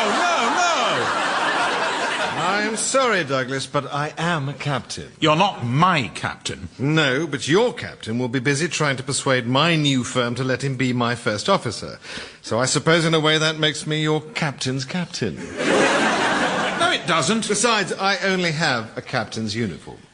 I am prepared to swap uniforms. I'm not entirely sure mine would fit you. Yes, it would. Do you think? Yes, it would be fine. The sleeves would be fine. Enough! Everyone will wear their own clothes and sit in their own seats. Good God, I work in a kindergarten. Mum? Yes, Arthur? Just checking. Who am I going to be? You're going to be you. Oh, good. That's the one I know. Come in. Good morning. My name is Elise de Roche. You must be Mr. Kroof. Creef, actually. Oh, my apologies, Mr. Creef. Well, Captain, actually. Sorry, I don't mean call me Captain. I just thought it would be useful for you to know that I am one. I see. Well, a pleasure to meet you, Captain Creef. And you, Mrs. Drush. Well, since we are being exact, I am also a captain. That doesn't surprise me. I'm sorry? I mean, I'm not surprised you're a woman. Why would you be surprised? I know, no reason. I wouldn't be, and I'm not. That's my point. What is your point? That if you wore a red dress in a hotel, I wouldn't assume you were a man. Shall I just go? Fortunately for you, we record all our interviews, and it is company policy that the interview does not begin until the recording starts. Oh, thank God. So, good morning, Captain Creef. Oh, please call me Martin. Good morning, ladies and gentlemen. My name is Douglas Richardson, and I am your pilot. It's my pleasure to welcome you to my aircraft, to introduce you to my crew. In the cabin, you'll be looked after by Carolyn and Arthur, 2 colleagues for whom I have the utmost respect. Also joining me today is Herc Shipwright, which he assures me is a perfectly normal name. Will be helping me out with maps and so on if the need arises. If I can just add my voice to the first officer's fulsome welcome, my name, and I don't pretend for a moment it's a normal one, but there you go, is Captain Hercules Shipwright, and I fear it momentarily slipped the first officer's mind to mention that we're going to Antibes at the height of 30,000 feet and a speed of 400 knots. Unless I decide to go higher, lower, faster or slower than that. In which case, that is exactly what we'll do. On behalf of the cabin crew, I'd like to add my voice to the torrential downpour of announcements from the flight deck and to assure passengers who might be planning on reading, sleeping, or hearing themselves think that they are now entirely at an end. So, how good a pilot would you say you are? On a scale from 1 to 10. For instance, I would say I am a 6. Right, OK. Well, I'm confident, but I'm not overconfident. So, 5? 5? No, too low, obviously. But, you know, I don't want to say I'm a better pilot than you, because I'm not, I shouldn't think. You might be. I might be. 8. 8's too high. Is it? 9 and 10 are definitely out, as I say. I'm not overconfident. You don't sound it. No, I'm not. So, 7. No, not 7. Everyone says 7. 6. Can't say 6. You said 6. Maybe it is 8. Can I check? What's 1 on the scale? A bad pilot or someone who can't fly at all? You decide. All right. Well, if 1 is the worst pilot who's legal, then I'm a 5. But a really good 5. Nearly a 6. 5.9. Well, 5.8. No, 5.9. Say 5.85, yes. Thank you. No one's ever answered to 2 decimal places.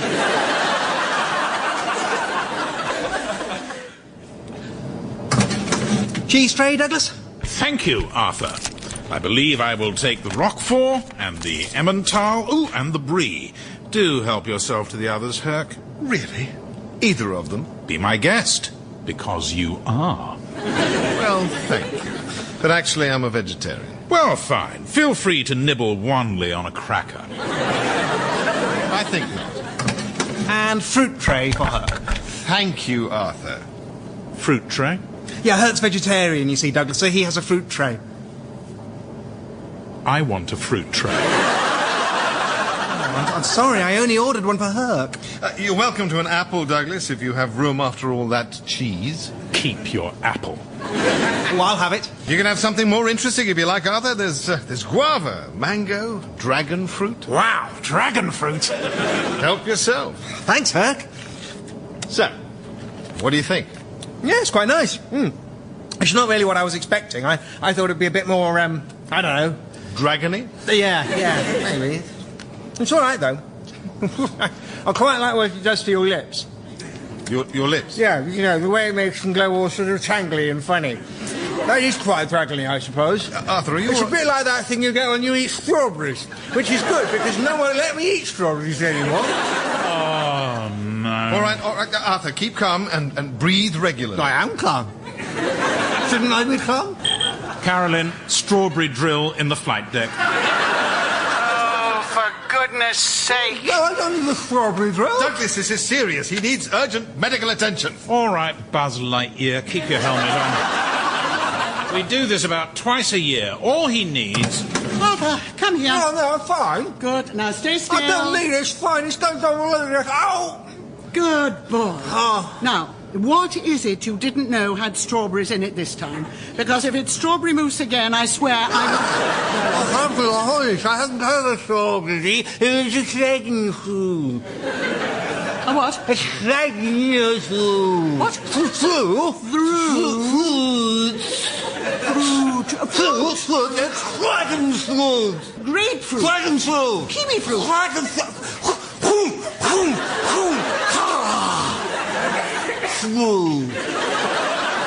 Dragon fruit. Yes. This is actually quite a good game, isn't it? So, you have a command already at MJNR. That's right. But you're prepared to accept a drop in salary?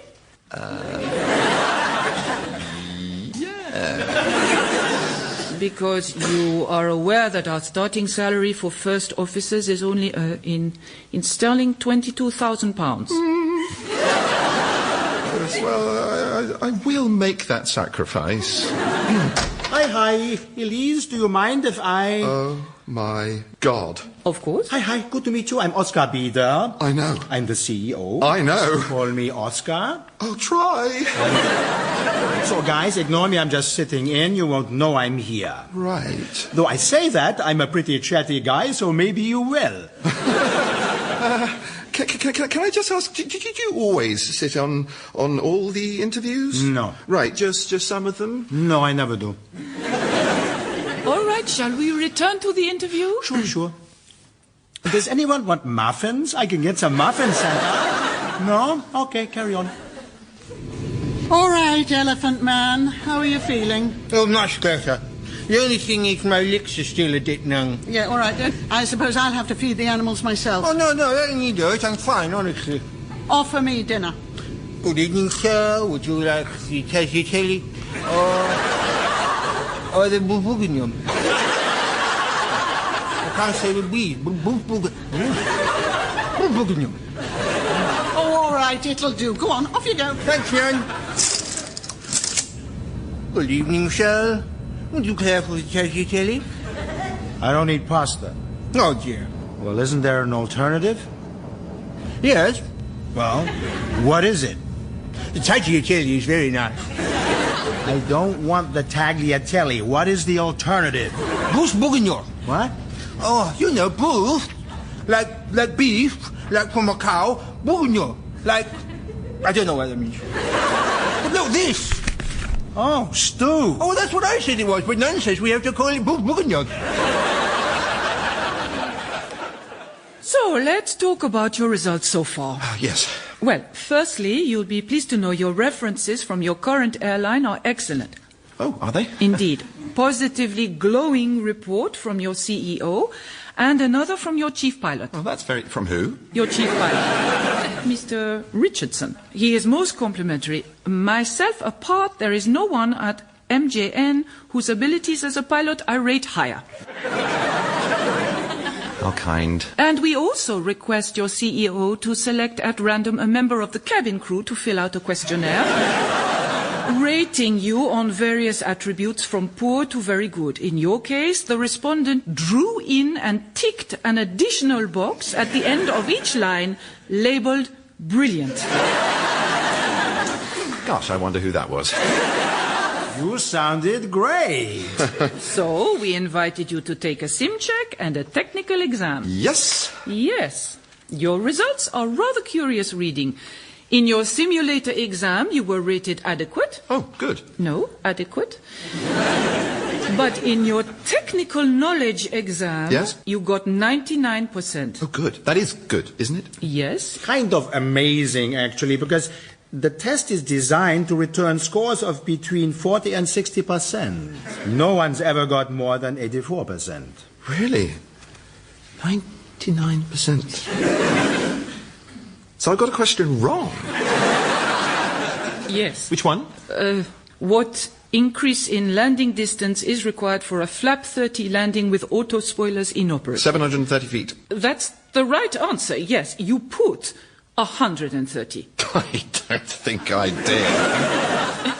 You did. Look. No, that's a 7. Oh, well, then you got 100%. So look, Martin, just between ourselves, what we'd kind of like to know is, how did you cheat? What? I didn't cheat. Nobody ever gets 100%, Mr. Creef. It's been driving us crazy. We've all looked at the footage. We just can't see where you're getting the answers. From my head. I took the paper myself as an experiment. I got 78%. Yeah, but you said you were only 6 out of 10. There are questions there designed to be unanswerable without consulting the manual. They're there for us to see how candidates cope under stress. But I learnt the manual. You learned it? Yes. That's impossible. It's 600 pages long. I know, it took me ages. But some of the questions weren't even about our aircraft. No, but those ones were easy. They were just general knowledge. We asked you which aircraft type KLM added in the winter of 1948. Exactly, the Convair 240. Any 12-year-old could tell you that. Okay, well, looks like we owe you an apology. Thanks for coming and well done. You broke the record. Thank you. So, you're free to go. But what about the rest of the interview? Oh. Yes, of course. Carry on the interview, Elise. I've got to go, Martin, but great to meet you. I'd like you to stay. Yeah, wish I could, but Elise will look after you. I think you should stay. Okay.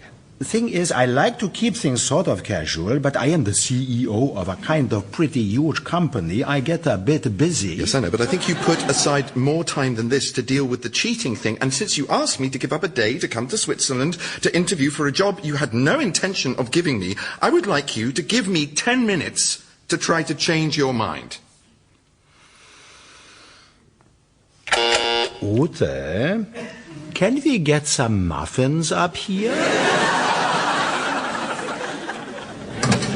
Hello, chaps. Hello, Arthur. Tea and coffees. Tea for you, Douglas, and coffee for you, Stick. Thank you. Wait a minute. Coffee for who? What did you call him? Who, Skip? Skip. He's not Skip. Martin is Skip. Well, yeah, but it's just short for skipper, isn't it? Yes, and he's not the skipper. I'm the skipper, so don't call him Skip. But I thought skipper just meant captain. No, skipper means person in charge of the vessel, and as I am the only one on board who is trained or qualified to fly her, I think you'll find that I am the supreme commander of...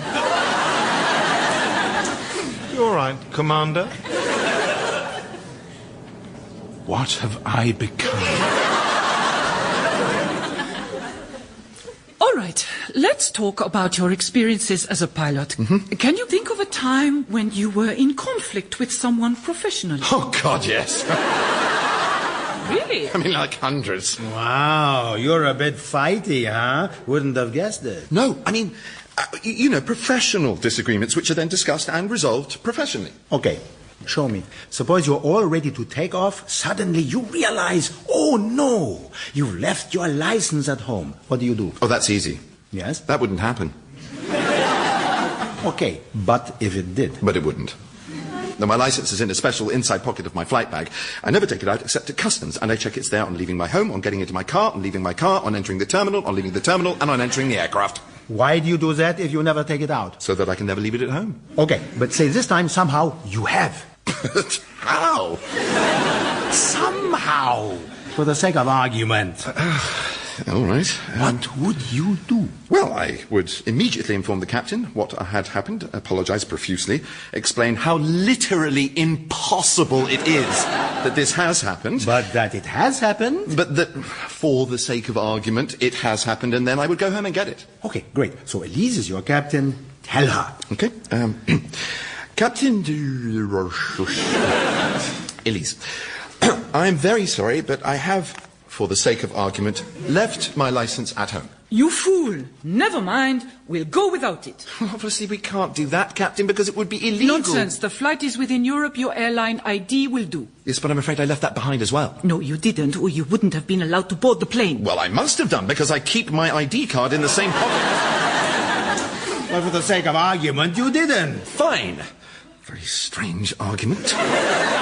Still, I don't have a license, and it's illegal to fly without a license. Technically, but it's not as if anyone ever checks. No, but it is illegal. But this airport closes at dusk. Then we'll have to go tomorrow. But there are 200 people We'll on have to board. find them hotels. It's Christmas Day. Merry Christmas! You are proposing to cost the company thousands and thousands of euros for a technicality which has no effect on air safety? Well, this is exactly why I'd never leave my license at home! And it was as if I was seeing the whole world through Martin's eyes. That sounds unnerving. It was absolutely terrifying. I don't know how he does it. Do you think he'll get the job? I hope so. You hope so? Well, I suppose I feel the way any rat on a sinking ship would feel if he saw one of the other rats leaping into a passing speedboat. Pleased for my fellow rat. But a little jealous of his speedboat. Yes. Whose speedboat? Martin's, I was saying... No, well, actually, I don't care. But talking of Martin, where is it he's having this interview? Yverdon-les-Bains, near Geneva. Yes, now that's sort of on the way back for us, isn't it? Yes, it sort of is. I mean, it's a very much going the pretty way. Yes, well, it's only money. Shall we pop in and pick him up? And finally, what would you say is your greatest weakness as a pilot? I'm afraid I am too much of a perfectionist. I try too hard to do every aspect of my job really well. That's your greatest weakness? Yes. I see. Thank you for I coming. worry too much. I'm sorry? That's what I meant to say. I worry too much. A bit. I don't worry too much. I just worry too much about the right amount. Just almost not at all. What I'm saying is I don't get panicky. I do realise, by the way, that this may now sound a bit panicky, especially now I've used the word panicky. But look, the thing is, although sometimes I can appear a little agitated on the surface, deep down I'm actually really calm. I'm like a duck. You are like a duck. Yeah, you know, I'm paddling like hell on top, but I'm very calm underneath. Oh, no. I mean, I'm like a capsized duck. Thank you. Can I have another go? I don't think so. You want to hear one you've never heard before? I'll tell you one that I guarantee you have never heard before. Quickly, then. My biggest weakness as a pilot is that I'm not very good at flying aeroplanes. Well, you're right about us not having heard it before. I mean, I'm good enough. Like The Sims said, I'm adequate. Adequate to the task. But I don't do it easily. It's not second nature to me. On your scale of 1 to 10, if 1 is the bare minimum of competence, I'm about a 4. And I used to be a 1. No, I used to be a 0. And then I took my CPL again, and then again, and then I was a 1, and then a 2, and then a 3, and now a 4. And I'm not finished yet. And that's why you should employ me. That's why you'd be lucky to employ me, because if you're not naturally good, if you can't rely on just knowing how to do it like like some people can, then you have to be a perfectionist, actually, and I am one. And that's why, even when you've turned me down, I'm going to keep on applying, because flying is the perfect job, and I won't settle for a life where I don't get to do it.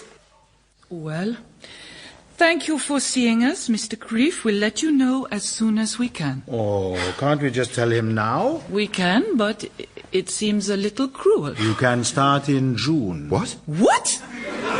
Just because he made a nice speech? No, I kind of tuned out for that. But come on, he's a captain at 36. He's got our first perfect exam score ever. But he did a terrible interview. Sure, but he got me to stay in the room. And he wouldn't fly without a license. You see, Martin, I really hate the stereotype we Swiss have as really precise and rule-following. I'm more of a kind of crazy guy, you know? But my pilots, I like pilots who do things by the book. And you've actually memorized the book. Plus, the more pressure Elise put on you to break the rules, the more confident you got. How do you do that? Well, I've had a lot of training. Skip, over here. Arthur?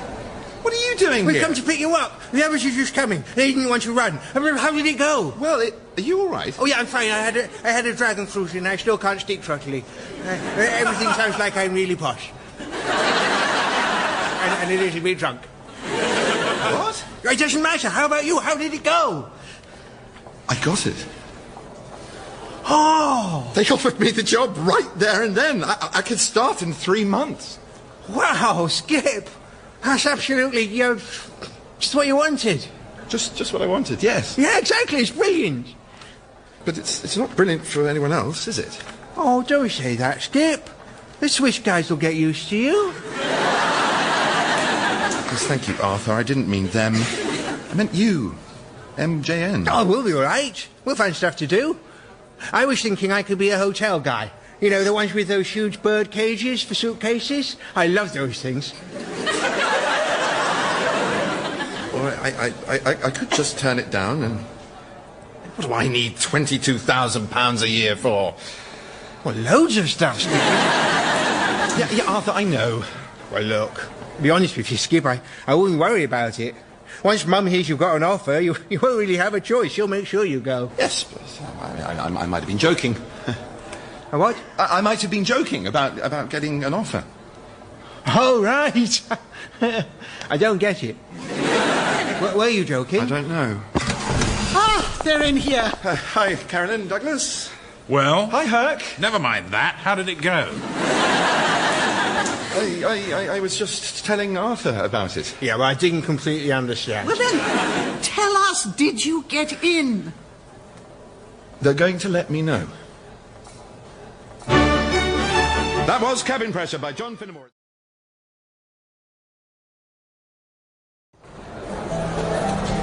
They offered me the job, Arthur. I can start in 3 months. Wow.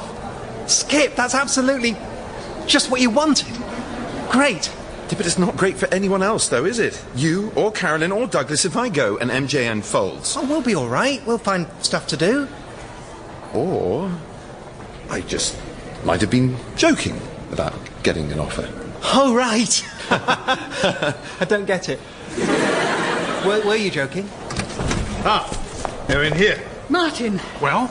How did it go? I was just telling Arthur about it. Yeah, but I didn't completely understand. Well then, tell us, did you get in? They're going to let me know. Cabin Pressure by John Finnemore, starring Stephanie Cole as Carolyn, Roger Allam as Douglas, Benedict Cumberbatch as Martin, and John Finnemore as Arthur. This week, Zurich.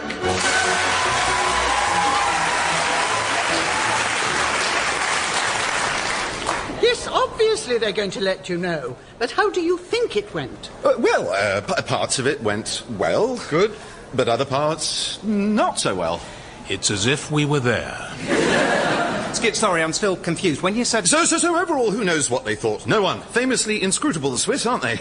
Like their clocks. Yes, the legendary inscrutability of the cuckoo clock. Who can fathom its secrets? So, Skip, you were joking when you said... Yes, Arthur, just forget it. Oh? What was the joke? Nothing, just a joke I made to Arthur. You wouldn't get it. I wouldn't get it? No. But Arthur would get it. Yes. Actually, I didn't totally get it. Skip said... Look, can we just drop it? So, when are they going to let you know? Well, soon. I just need some time to... they just need some time to think me over. Oh, did they say that? Well, that's a good sign. Well, no, I mean, they... Yeah, Skip, sorry, just so I'm totally clear. When you said they offered... All right, fine. The truth is, they did tell me. Oh? And?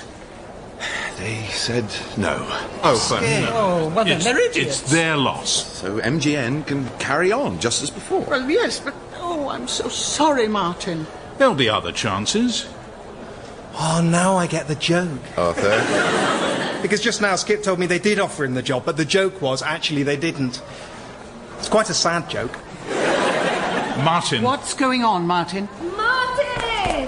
Teresa? You did it! I didn't know you were... I wanted to surprise you. I just got your message. I'm so proud of you. You did it! Oh, hello, everyone. Have you told them yet? I think they probably gathered, yes. You got the job? Yes, but... Yes! Congratulations, Martin. Welcome to Swiss Airways. Although, in that case, what was all that nonsense just now? Oh, it was a joke, Mum. Am I the only one that gets Skip's amazing jokes? It wasn't a joke. It was... I thought maybe I wouldn't take the job. Why on earth not? Because when I told Arthur, I realised I can't take it. What would happen to you all? What nonsense, of course you're taking it. No, but... It is a salaried job, flying 737s for an international airline and living an hour from your girlfriend. It could only be more perfect for you if it came with a cartwheel-sized hat. Oh, so you two were... Oh, sorry, Teresa, this is Herc, Carolyn's... Friend. I was going to say sparring partner. Herc, this is Teresa. Pleased to meet you. She's the Princess of Liechtenstein. I don't think she is, Arthur. Actually, I a little bit am. Oh, so sorry. I assumed Arthur had... No, don't worry. I would have assumed the same. Listen, Carolyn, I can't... No, if it helps, Martin, you're fired. Oh, I've always wanted to fire someone. I thought it would be more fun. Perhaps you're mellowing in your old You're age. fired too, Douglas. Now, that was fun. What about Douglas? What's going to become of him? Thank you, Martin, but I suspect I can dodge the workhouse. I rather think I'll become a captain again. Will you? Where? Wherever Hercules wins the bidding war for my services. Ah, of course. And what about Arthur? Arthur will be fine. Yeah, don't worry about me, Skip. I've got loads of ideas of things to be. Fisherman, magician, dog guy. Or I might just take the crazy golf thing professional. Or you could have my van. Skip, your dad's van? I can't very well take it to Zurich, so, I mean, if you wanted it. Skip, I'd love it. Can I, Mum? Well, I can actually sort of see you as a man with a van. Yes! Now, listen, you'll probably need to replace the brake pads in a year or two, though. Righto, Skip. And get good ones. If you skimp on that sort of thing, you only pay more later. Got it. Also, when you change the oil, add half a cup Yes, probably best make him a list, Martin. And it's very generous of you and much appreciated. So, there we are. Everyone will be fine. Oh, but who's going to look after Gertie? Well, whoever buys her, dear heart. We can't sell her. Really? What would you have me do with her? Fashion her into a pleasing brooch? But not to Dad. You promise you won't sell her to Dad? Of course not.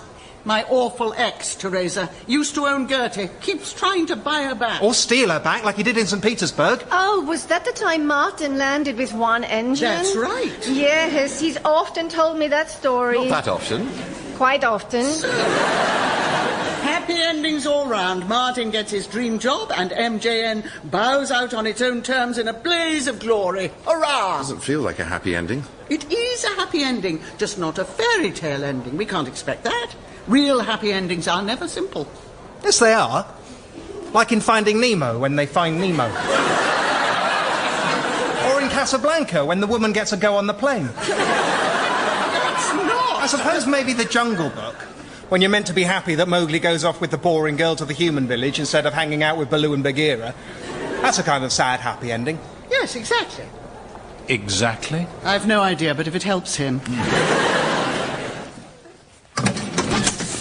Oh, you're in here. Yes. Well, I thought you handled that superbly. Well done. And they all took it terribly well, even Arthur. Yes. And actually, I think Martin's van might be just the right thing for him if... Oh, Herc. Carolyn. I knew this couldn't go on forever, but we always managed to keep going, and now it's over. Oh, my darling. And what am I going to do now? Well, you know you can always move to Zurich with me. I don't want to move to stupid Zurich. No, of course not. Silly me. With its stupid clocks. Very stupid clocks. I'm sorry. I like you. But what would I do with myself in Zurich? What will I do with myself anywhere? I understand, but, you know, Martin really must... Of course I know that, you pillock. I just said all that. But in the privacy of what is still, for now, my own aeroplane, am I not allowed to be sad about it? Of course you are. You know the thing we've agreed I should say only on special occasions, because continued one-way repetition of it is always unhelpful and manipulative? Yes. This feels like a special occasion. Yes. I love you, Carolyn. I know. Thank you, Hearn. This is Golf Romeo India, Mike Yankee, airborne heading 210, direct Guernsey. Roger Golf, Mike Yankee, continuous cleared. And we're away. You okay there, Doug? Yeah. Do you always start this early? Well, yeah. Delivering newspapers. Got to be there first thing. All right, here's one. People who should have been arch enemies. You what? I'll start. Jon Snow and John Thor. No, sorry, I don't get you. Arch enemies. You know, because of their names. Snow and Thor. You all right, mate? Yes, I'm fine. Great. Only I had an uncle, started coming out with all weird stuff once. Turned out it was a stroke. I am not having a stroke. It's a game. A game? Yes, you know, to pass the time. Yeah, I'm not really a game sort of person, to be honest. Right. And, are you the only first officer with the company? First officer? No, mate, I own it. If you get the gig, it'll just be you and me. But I would be the captain. Never really had a captain. Right, but obviously one of us will technically be in command of the plane. Well, I suppose that'd be me. Won't worry about it, though. No, I won't. So, how do we pass the time? I'll just rest up if I were you. It's pretty full on once we get there. We've only got 30 minutes turnaround each stop. That doesn't sound too bad. Is there a cafe of some sort, or can we get coffee sent out? No, mate. We've only got 30 minutes to unload the plane. Unload the plane? Yeah. Us? Yeah. Who else? Anyone else? And those 2 boxes are going to my house. Take them outside. Arthur's bringing the van round. And that's everything. Wow. Doesn't the office look empty without... anything in it? Yeah. Unless I can interest either of you in buying a sun-bleached print of 2 Spitfires fighting in a clear green sky. Martin, obviously I'm mainly looking to you. No, thank you, Carolyn. And that one's not a Spitfire. How can you tell? Well, partly because of the wing-shaped fuselage and markings, but mainly because Spitfires didn't fight each other. Martin, come on. Come in. I'll give you a fine for it. Done. So, Martin, how's the conversion course? Well, we're only a week in. It's all been CRM stuff so far. We learnt our personal watchwords yesterday. Gosh. Apparently, the perfect Swiss Airways pilot is calm, resourceful, and decisive. Well, I can see now why they picked you. I'm sorry, Martin, I didn't... No, it's okay, it's okay. The same thing had crossed my mind. So, you haven't been in the sim yet? Oh, yes, once. Oh, Douglas. It's amazing. The new 737s, they're just incredible. After Gertie, it's like driving a Rolls-Royce after years of driving a... Hi, guys! Oh, my God. Ta-da! It's your van, Skip. Oh, my van, our van. Why is there a sort of evil hippo on it? Oh, where? Here, on the side. Oh, that's not a hippo. That's Goofy. Why does no one recognise Goofy anymore? Because of the horrendously disfiguring accident he's apparently... He has had an accident? I painted it myself. Yes, I thought perhaps you did. But why? Aha! Double ta-da! What are those? Ice lollies! Surprise! I've turned it into an ice cream van!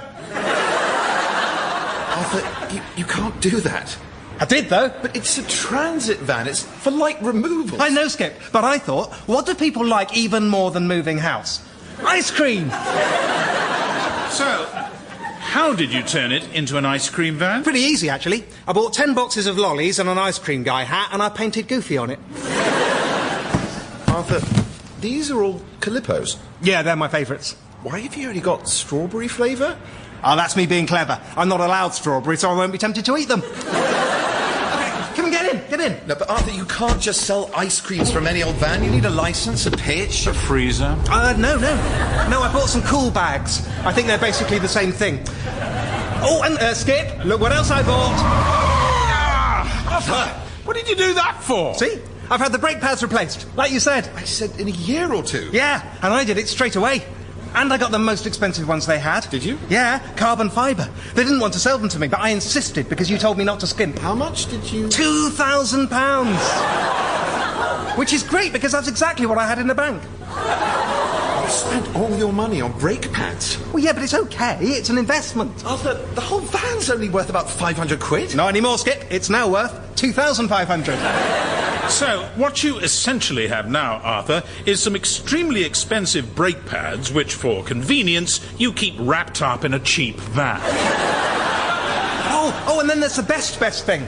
What? The chimes. I've done my own ice cream chimes. Listen. Ice cream, ice cream, ice cream, ice cream, ice cream, ice cream, ice cream, ice. Ice cream, ice cream, ice cream, ice cream, get your lovely ice cream. Yes, that's... Ice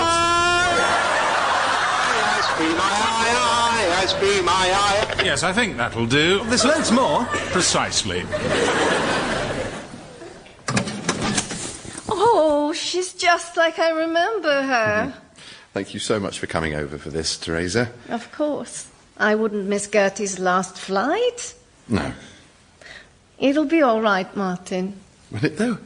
When Arthur's only had the van 5 minutes, he spent his life savings on brake pads and ice cream. Douglas has been very quiet about his interview. Actually, Teresa, I had an idea in bed last night.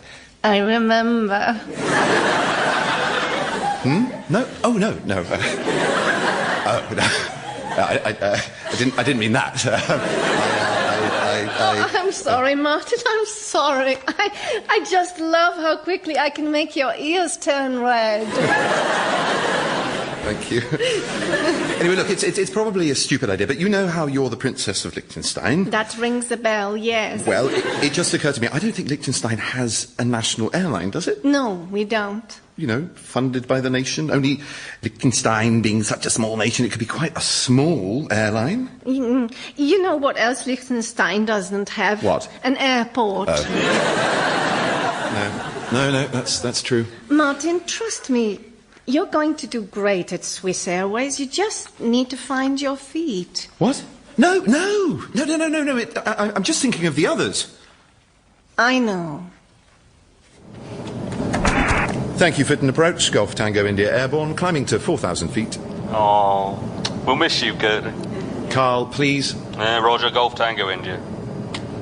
Oh, look at her up there. Flapping away, all happy. She doesn't know she's off to the vets. Tower, can you please keep communications? Yeah. At least give us a wing waggle, though. No! Oh, go on. All right. Hey! Ah, drivers, I have made you coffee. What? You? This is not the Carolyn we know. Yes, well, strange and miraculous things can occur on last flights, especially when Arthur's not aboard.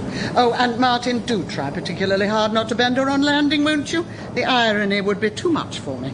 Carolyn, after the auction, how are we getting home? Herc's picking me up in his Mercedes. Surely we won't all fit in that. No, certainly not. None of you will fit in it. For you, Arthur's bringing his van. There's the Carolyn we know. All right, ladies and gentlemen, next we have Lot 42, registration Golf Echo Romeo Tango India. Carolyn, where's Arthur? He'll miss it. I hope so. That's why I told him the wrong time. He doesn't need to see this. Ah, yes, this is rather fun. A Lockheed McDonnell 312. And not only is it in one piece, it actually flew here. Encouraging start. Still an ideal purchase for, all sorts of people, I'm sure. So who'll start me off at £8,000? Only 8,000? That's just where he's starting. No, 7.5. £7,000. Oh, dear. 6.5. Oh, come on, ladies and gentlemen. For scrap metal alone, she must be worth 6. Poor old girl. Bruce, I'm looking at you. I'll give you 5. Thank you, Bruce. 5,000 I bid, so do I hear 6? 6, anywhere. 5.5. Come on, that's nothing. It is a little disappointing. No, no one? This is your very last chance. All right. Going once, going twice. 5.5. What? Martin! Oh, thank you, sir. 5.5 I have. Martin, what on earth are you doing? Don't worry, I'm just driving him up a bit. But you don't know if someone... Bruce, do I hear 6? All right. There you are, you see? Just made you £1,000. Well, thank you, but don't... 6,000 I have. Do I hear 6.5? Martin, do not say a word. 6.5, thank you. I didn't mean you should nod. I think he'll go higher. But what if he doesn't? Do I hear 7? All right. All right, now, Martin, stop. Yes, 7 is plenty. I forbid you to bid. Do I hear 7.5? That's one more. No, do not nod. Teresa, grab his head. Thank you, sir. 7.5 I'm bid. Teresa, didn't you hear me? You were serious? Yes! Bruce, do I hear 8? All right. Martin, listen to me. I know what you're doing, and God knows I understand, but you have to stop. I'm just trying to drive him up. You're not. You're trying to win. Do I hear 8.5? Would that be so bad? I can get a loan. Then we'd have her. And if things don't work out... Martin, I need you to calm down. I am calm. I'm being calm and decisive and resourceful. No, you're panicking and making the wrong decision with resources you don't have. I know, because that's what I do. So, I can't go to Zurich, can I? I'm not good enough. So we have to keep Gertie. I have to press you, sir. Any advance on 8,000? £15,000. What? Oh, wonderful! Not entirely. 15,000 I have from a new bidder at the back. Gordon! Who? Arthur's dad, the one who tried to steal her. Hiya, Carolyn. How you keeping? £15,000 I hear for this really rather decent little bizjet. Do I hear 16,000? Bruce? No, I'm done. Pays me when lot 60's up. Very well then. If we're all done at 15,000, going once... £20,000. What? Well, I'm not letting Gordon have her. Madam, you cannot bid on your own lot. Fine, Douglas, bid £20,000. I'm not bidding on it. Yes, you are. I'm not, even if I had the money. We'll work that out afterwards. Just bid.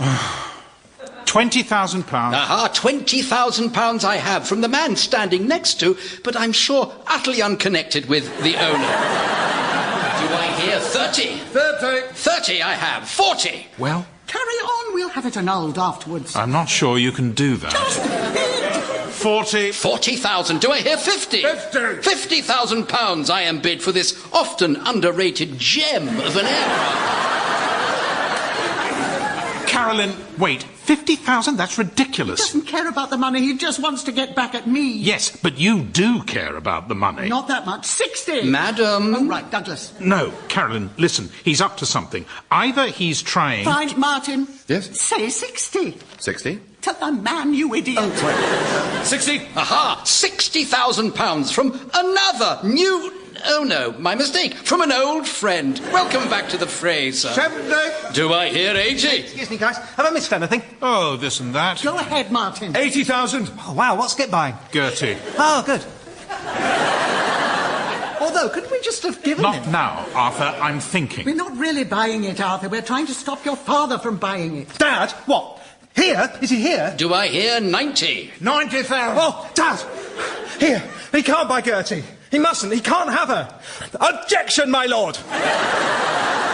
Arthur, that's not... Don't worry, dear. We're not going to let him. Go on, Martin. 100,000. Oh, thank you, Mum. Thank you. £250,000. Oh, my God! £250,000 for this timeless classic of aeronautical design. The bid is with you, sir. What do I say? £500,000? No, wait. What are we waiting for? £250,000, though. Yes, but Dad can't have her. Do I hear £500,000? Just wait, I'm thinking. But, Mum, he wants to cut Gertie's tail off and put it over his fireplace. Yes, I know, darling. Going But once, he can't. going twice. £10 million. £10 million I have! £10 million for this once-in-a-lifetime opportunity to own a masterpiece of aviation. Any advance on £10 million? No. For that, you can keep her. All right, follow me, my little gaggle of investment tycoons. Douglas, where are you going? I need to talk to someone. Don't do anything without me. I shall do as I like without you. Right. Coming in. No, this is my office. I say come in. My way saves time. Now then, about this sale. Oh, yes, congratulations, madam. A fabulous result. Fabulous indeed. Let me introduce you to the fabulist. Aye. Behold the £10 million bidder. Drink him in. Observe his haircut. Dwell on his shoes. Does he have the looks, do you think, of a billionaire out on an aeroplane buying spree? An eccentric billionaire? Eccentric, yes. Billionaire, no. This is my son. He's a lovely boy, but he lives in a fantasy world. Oh, thanks, Mum. So, may I suggest you track down that nice scrap metal dealer pronto and see if he's still interested? No. The next lowest bid was the Australian gentleman. More bad news, I'm afraid. That was Gordon, the boy's father, and one-man answer to the question, where does he get it from? They're always doing this together. Mum? Code red, Arthur. And, of course, the other two bidders, as I fear you guessed, were mere stooges of mine. Not a mere stooge. Code red, Martin. Was there anyone bidding on your lot who actually intended to buy it? How astute of you to ask. There was indeed. Bruce, the scrap metal chap. So may I suggest once again that you go and find him? Mr. Shappy? Mr. Shappy? Huh? You? Hey, what the hell do you want? What was all that about in there? What, the boy going off his head? Search me, you know him better than I do. Well, enjoy your pretend money. No, bidding $250,000. Were you trying to sabotage the auction? No, I was trying to get my bloody plane back. That woman stole it off me in the divorce, and one day I'm having it back. You could tell her that from me. Or, better yet, I can help you get it off her. How? Steal it? That really is just where your brain automatically goes, isn't it? No, not steal it, but I think I can persuade her to reconsider your offer. And why would you do that? Because she's a fool to throw that much money away out of pride. Plus, of course, 10% brokerage fee. You really are a slimy little con man, aren't you? A compliment from the master. Are we on? You're on. Well, you are extremely lucky, madam. You could absolutely have fooled me. Bruce Fraser was prepared to stand by his final bid of £8,000, and I've allowed the transaction to go ahead. Excellent. Now then. But understand this. Yes, I do. I haven't said it yet. Understand this. I'm sure I can imagine it. There we are, boys. Gertie sold and Gordon vanquished. A happy ending. Yeah. Carolyn, there you are. Ah, Douglas, good news. Whatever you do, don't sell Gertie. Well, that certainly takes the edge off the good news. You have already? How? I certainly have. $8,000 to the scrap metal guy. Cancel the sale. What? Why? Because I just spoke to Gordon. He means it. He's seriously prepared to spend $250,000 on her. How do you know? Because I offered to sell her to him. What? Well, I was lying, obviously, but he went for it, which means she must be worth much, much more than that. How could she possibly be? Well, I don't know. Maybe he hid something on her before you divorced. What, that we haven't found in 13 years? I don't know. I just know she's worth a lot of money to him. No. I'm sorry, Douglas. I'd love to believe it, but he's just doing it to get back at me. Men like Gordon do not get back at their ex-wives by giving them £250,000. Trust me, Carolyn. Am I ever wrong? Yes, repeatedly. Far more often than your relentless self-propaganda would have us believe. Am I ever wrong about this sort of thing? Well... Mum. Carolyn. Oh, what the hell. Let's get her back. Yes! Auctioneer? I have a name, you know. It doesn't interest me. Fetch me Bruce. Bruce took off 10 minutes ago. Took off? How could he take off? If you remember, madam, you sold him an aeroplane. But I need to speak to him now. Oh, hello. Is that Bruce? Yes. I just happen to know your new plane's SATCOM number. My name's Douglas Richardson, and I have an offer to make you.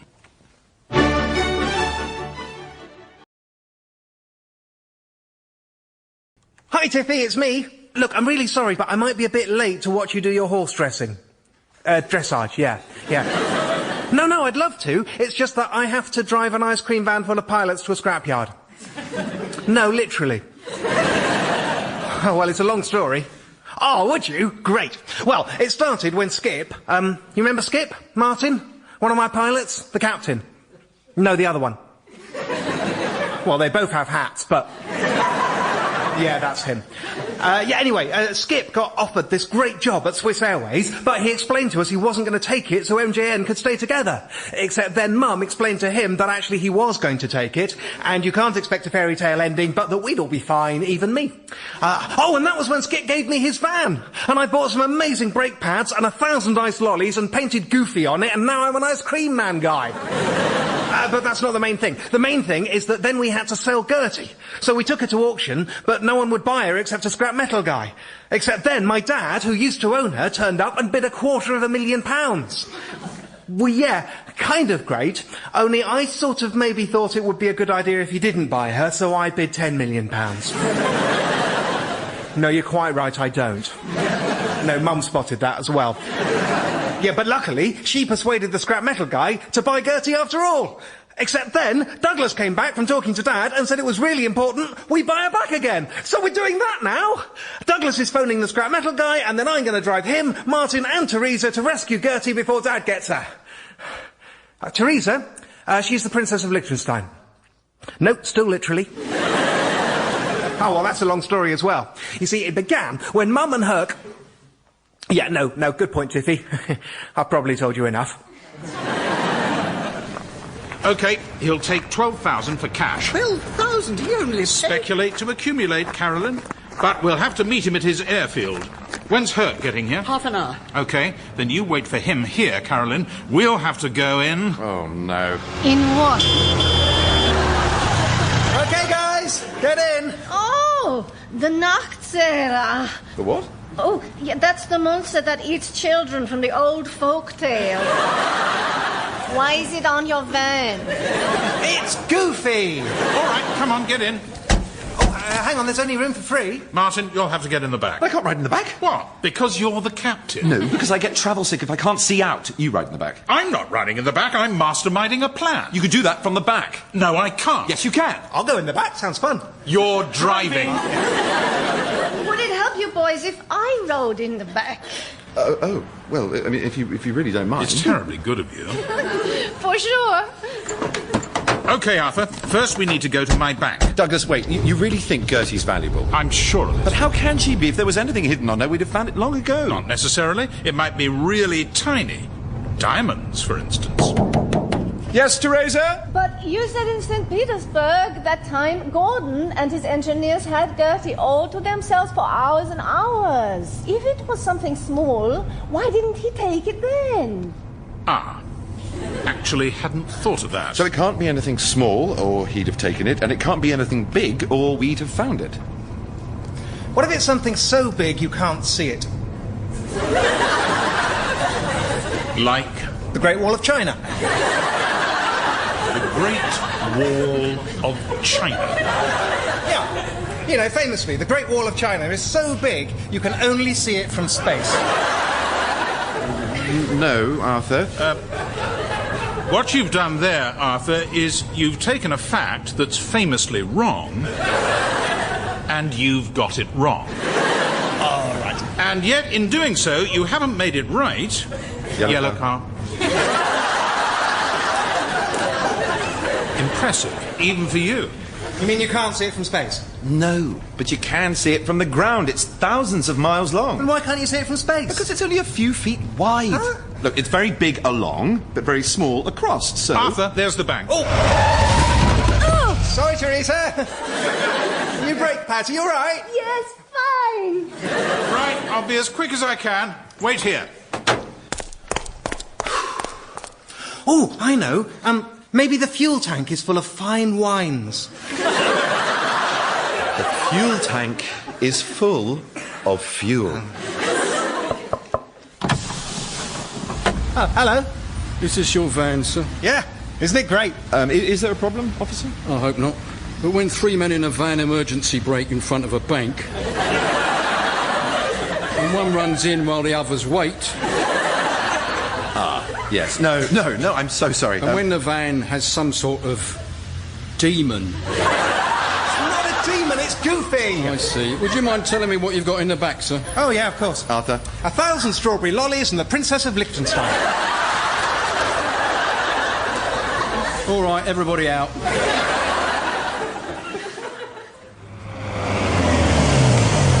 Carolyn, hello. Where were you? You're late. I've been waiting ages. I am, in fact, 10 minutes early. Well, nevertheless. No, not nevertheless. You're thinking of... Oh, of course, I do apologise, Herc. How silly of me. I am never, ever thinking that. So I have discovered. Well, how did you get on? There were ups and downs. Did anyone bid on it? Oh, yes, very much so. In fact, I cannot offhand think of anyone who did not bid on it. So, you sold her? Yes. Wonderful. And no. All right, here's an idea. Why didn't you just tell me what happened? Teresa? Pick you up? From where? Why have they left you there? Well, why were you in the back? Arthur, this is it. Turn in here. No, stop, quickly. That I can do. Martin, get out. What? Why? You were the one bidding against him. I don't want him remembering you. Oh, he barely saw my face. Out. Sorry, can't take the chance. Wow. It's quite a sight, isn't it? Yeah. It's like an elephant's graveyard. Yes. Oh, with aeroplanes. Don't like it. Why do none of them have wings? Where they're going, they don't need wings. Oh, I think that's him, the guy with the dogs. Can I help you? What big dogs? Don't mind them. Are they friendly? No, just don't mind them. Who are you? We're the guys who rang about buying the plane. Why? Which ones? Which ones? What do you mean? Well, I had 2 offers on it before I'd even landed the thing. There was a Porsche guy, somebody Richardson, offering me 12 grand, and then an Aussie, 10 minutes later, offering me 14. Which are you? Oh, I'm just Arthur, but this is... Gordon Sheppy. It's good to meet you. This is my boy, Arthur. You'll have to excuse him. He's very shy. Doesn't talk much. Really? Seems like he talks a lot. No, it often takes him like that. He's all talkative when he first meets someone, and then suddenly he clams up, and he doesn't say a word. Which means I have to do all the talking for him. It's a chore, but there you go. So, this plane then, you had a couple of us interested in it then? Yeah, I told you that on the phone. You did, you certainly did, and I'm just repeating it now conversationally. Well, just as well we got in second then. I've got the cash right here and... OK, have you got any ID? Oh, look at that. I left it in my hotel. Then off you go and get it, and she's all yours. Thing is, though, the hotel's a way away. The sooner you go, sooner you'll be back. Right. It's all right, though. Dad. Arthur. Because I've got my ID. Arthur, code red. No, not code red. Listen, because if you're Gordon Sheppy, and I'm your son, which I am, and... Oh, no, wait, what I'm trying to say is this. I've got my driving licence right here, sport. There's my name on it, Arthur Gordon Shippey. And if I say that he's my dad, sure. Oh, yeah. There you go, then. That's my son's idea, and he vouches for me. That do you? Yeah, fine. Why is he talking like that, though? Like what? I don't know. I'm all weird. Now, look here, Bruce. This here's my accent, Bruce. And if you don't like it, you... I don't mind him. He likes to tease his old dad. Oh, I see. What? Definitely code red now. OK, so we have the money in cash. If you... Yeah, well, obviously, I'm going to have to wait for this Richardson bloke to turn up. What? Well, he might make me a better offer. But he doesn't. I mean, we're right here, and... Yeah, well, it looks like he's here too. I know you said to wait, but Carolyn's just phoned. Gordon's... That's right. Gordon. That's me. You remember my name. Hey? It is you, isn't it? Douglas Richardson. We've met once or twice before. My name, as you said, is Gordon Shappy. And I'm afraid, Douglas, that I outbid you on that LM312. Yeah, hi, and Bruce Fraser. Oh, how rude of me, Bruce. This is Douglas Richardson. Douglas, this is Bruce. Right, yes, well... To whom, of course, you have already spoken on the phone. Of course. How terribly nice to meet you. Yeah, sorry about this. This guy called 10 minutes after you offered me 14 grand. Oh, how terribly disappointing. Drat my luck. Oh, well, never mind. But, you know, if you want to make me a better offer, I'm listening. Oh, well, let me think. No, I rather think not. I, Douglas Richardson, have been bested yet again. What a loser I am. Don't be too hard on yourself. No, really, I am.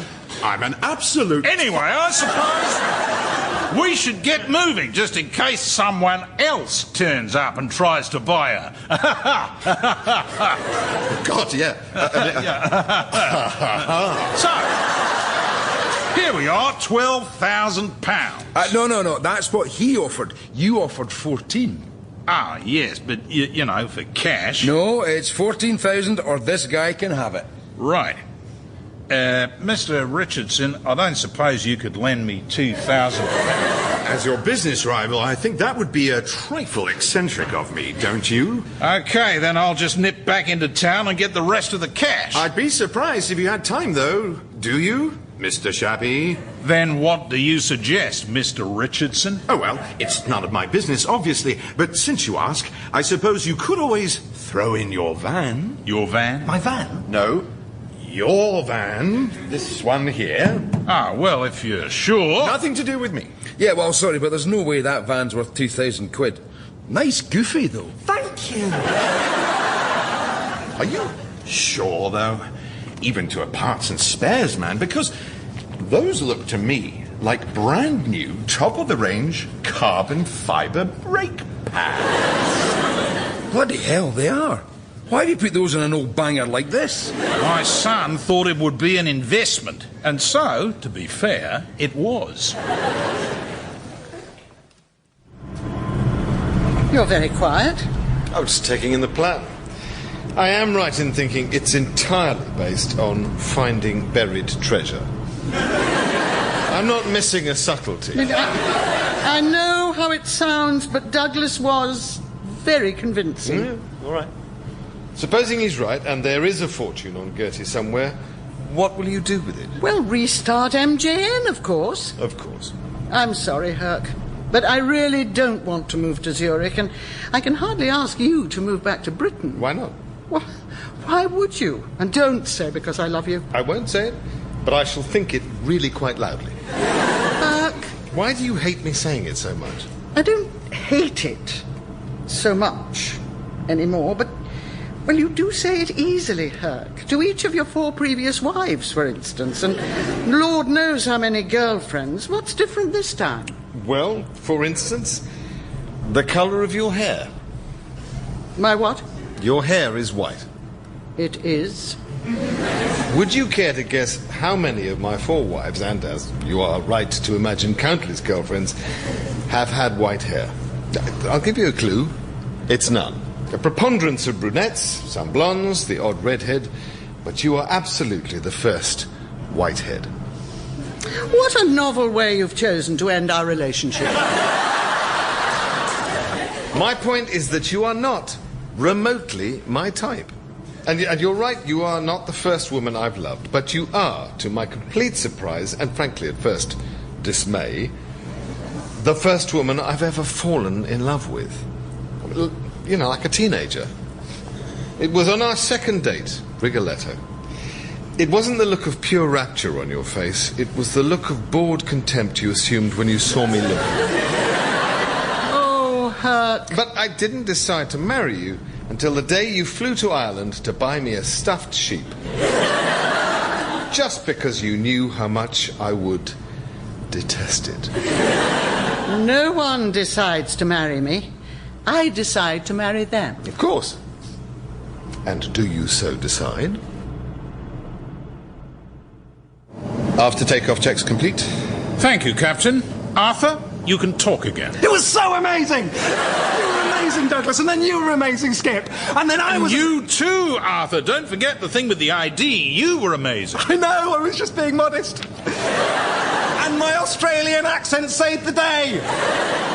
You didn't actually need to do the accent. And indeed, you didn't actually do the accent. It saved the day. Well, assuming that Douglas is right and Gertie is worth untold riches for some reason, which, now I put it like that, seems pretty unlikely. Ah, but if you just stop after assuming that Douglas is right, it sounds far more plausible.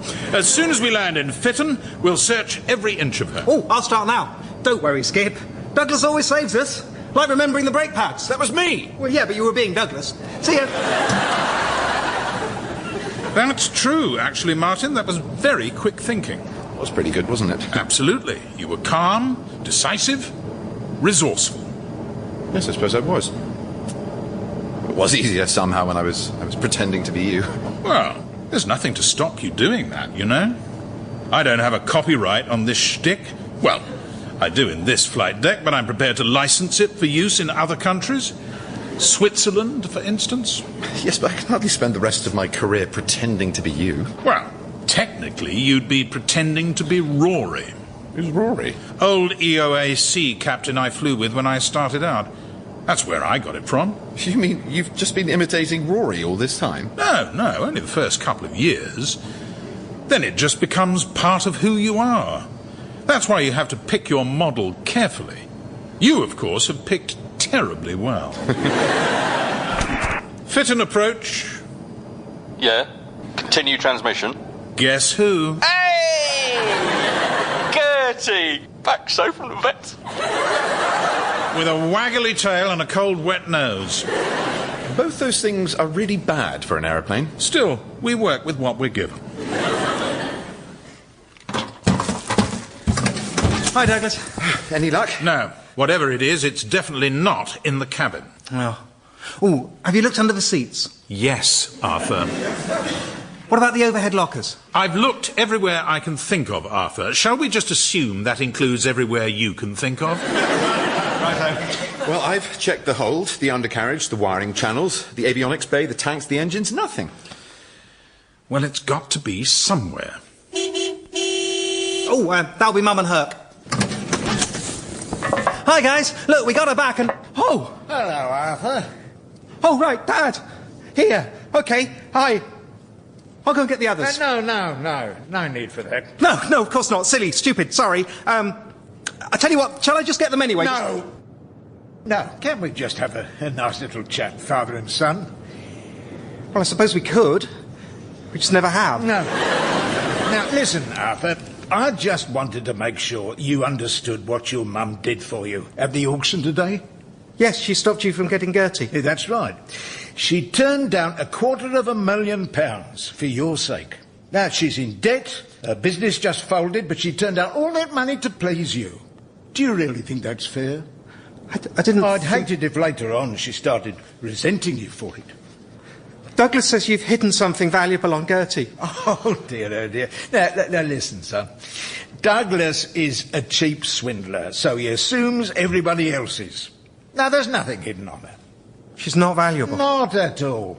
You promise? Cross my heart and hope to die. Terrapins tickle me if I lie. Yeah. So you do want her just to get back at Mum? No, of course not. Look, I'll tell you the real reason. Okay. It's her registration. Gertie. You see, that was my mother's name. Gertrude. Everyone called her Gertie. And when she died, I bought this plane in her memory. That's why I didn't want your mum to have her. She's all I've got left of my mum. So, what do you say, son? Can I have her back? Well, I suppose, if it's really...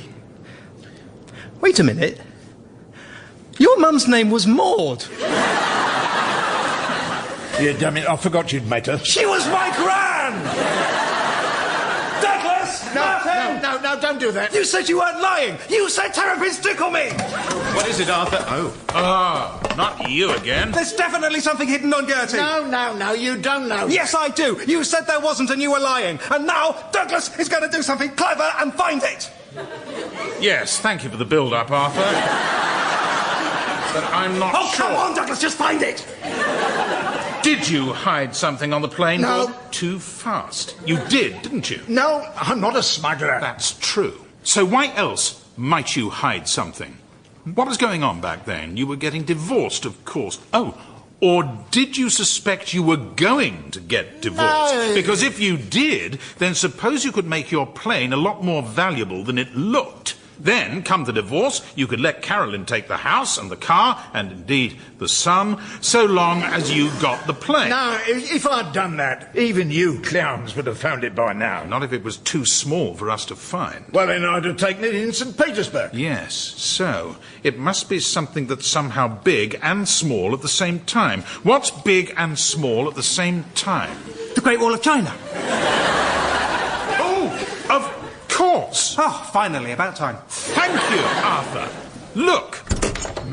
The wiring channels. The wiring channels? I told you, I searched them. There's nothing there. Yes, there is. There's the Great Wall of China. What are you talking about? Big and small at the same time. Very, very long, but very, very narrow. Just like these. Some wires? Not some wires, all the wires. Think of all the wiring on Gertie. Every instrument, every light, every generator, all connected from nose to tail, from wingtip to wingtip, with miles and miles of electrical wiring. But the wires have to be copper. No, they have to conduct electricity. And what conducts electricity even better than copper, but looks like this?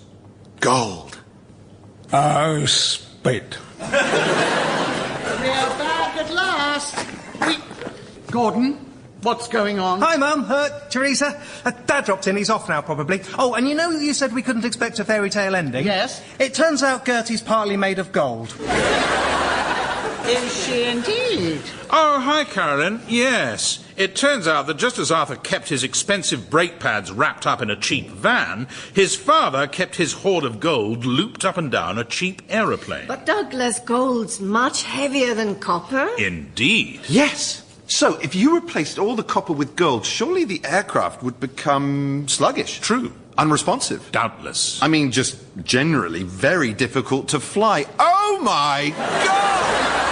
This time, I thought I was a lousy pilot. I was flying a notoriously hard plane to fly, which would be deliberately made harder to fly by being partly made of gold. And all this time I was constantly at my wit's end how to avoid being bankrupted by a plane. That was partly made of gold. And every time I brought you coffee... Yes?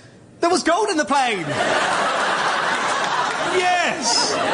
Though I'm not sure I catch the irony. I thought we were just saying things we did in the plane. All right. Look, I'll give you a deal. Gordon, I've said it before and I expect never, ever to have to say it again. Get off our jet still. Are you sure, Teresa? Of course. It's completely your decision. Well, the nice man at the brokerage has given me an estimate on the gold. And? Put it this way, there shall be buns for tea. A really very large number of absolutely top-quality buns. For instance, Martin, if you insist on hanging around here where you're not wanted, I find I am in a position to match your starting salary at Swiss Airways. Yes, or, I was thinking, now MJN is safe, you could use that to hire another captain. Oh, what an excellent decision, Martin. Are you going to Zurich then, Skip? I think so, Arthur. You understand, don't you? Of course I do. You're Mowgli. Who? And you've got to go to the human village, which is Zurich. With the girl with the water on her head, who's Teresa. Leaving behind Bagheera, who's Mom, and Baloo. No one is Baloo. I wanted to be Baloo. Oh, fine, you're Baloo. I shall advertise for a new pilot in the morning. Well, given our recent discussion, Carolyn, and assuming you haven't revised your opinion about stupid Zurich and its stupid clocks, I suppose I should be looking for a job in this country. But, Herc, I can't possibly match your salary, not even close. Nope, but as discussed, I love you. And will do anything to be with you, so you have me rather over a barrel there. Besides, you can't put a price on the fun I shall have being Douglas's captain. Oh, God. Herc? Yes? I love you, Herc. But Douglas will be captain.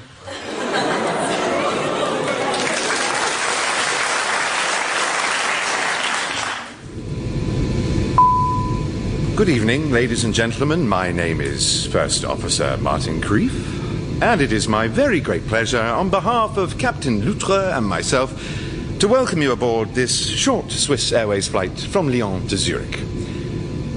Bonsoir, mesdames et messieurs. Je suis le premier officier, Martin Ducref.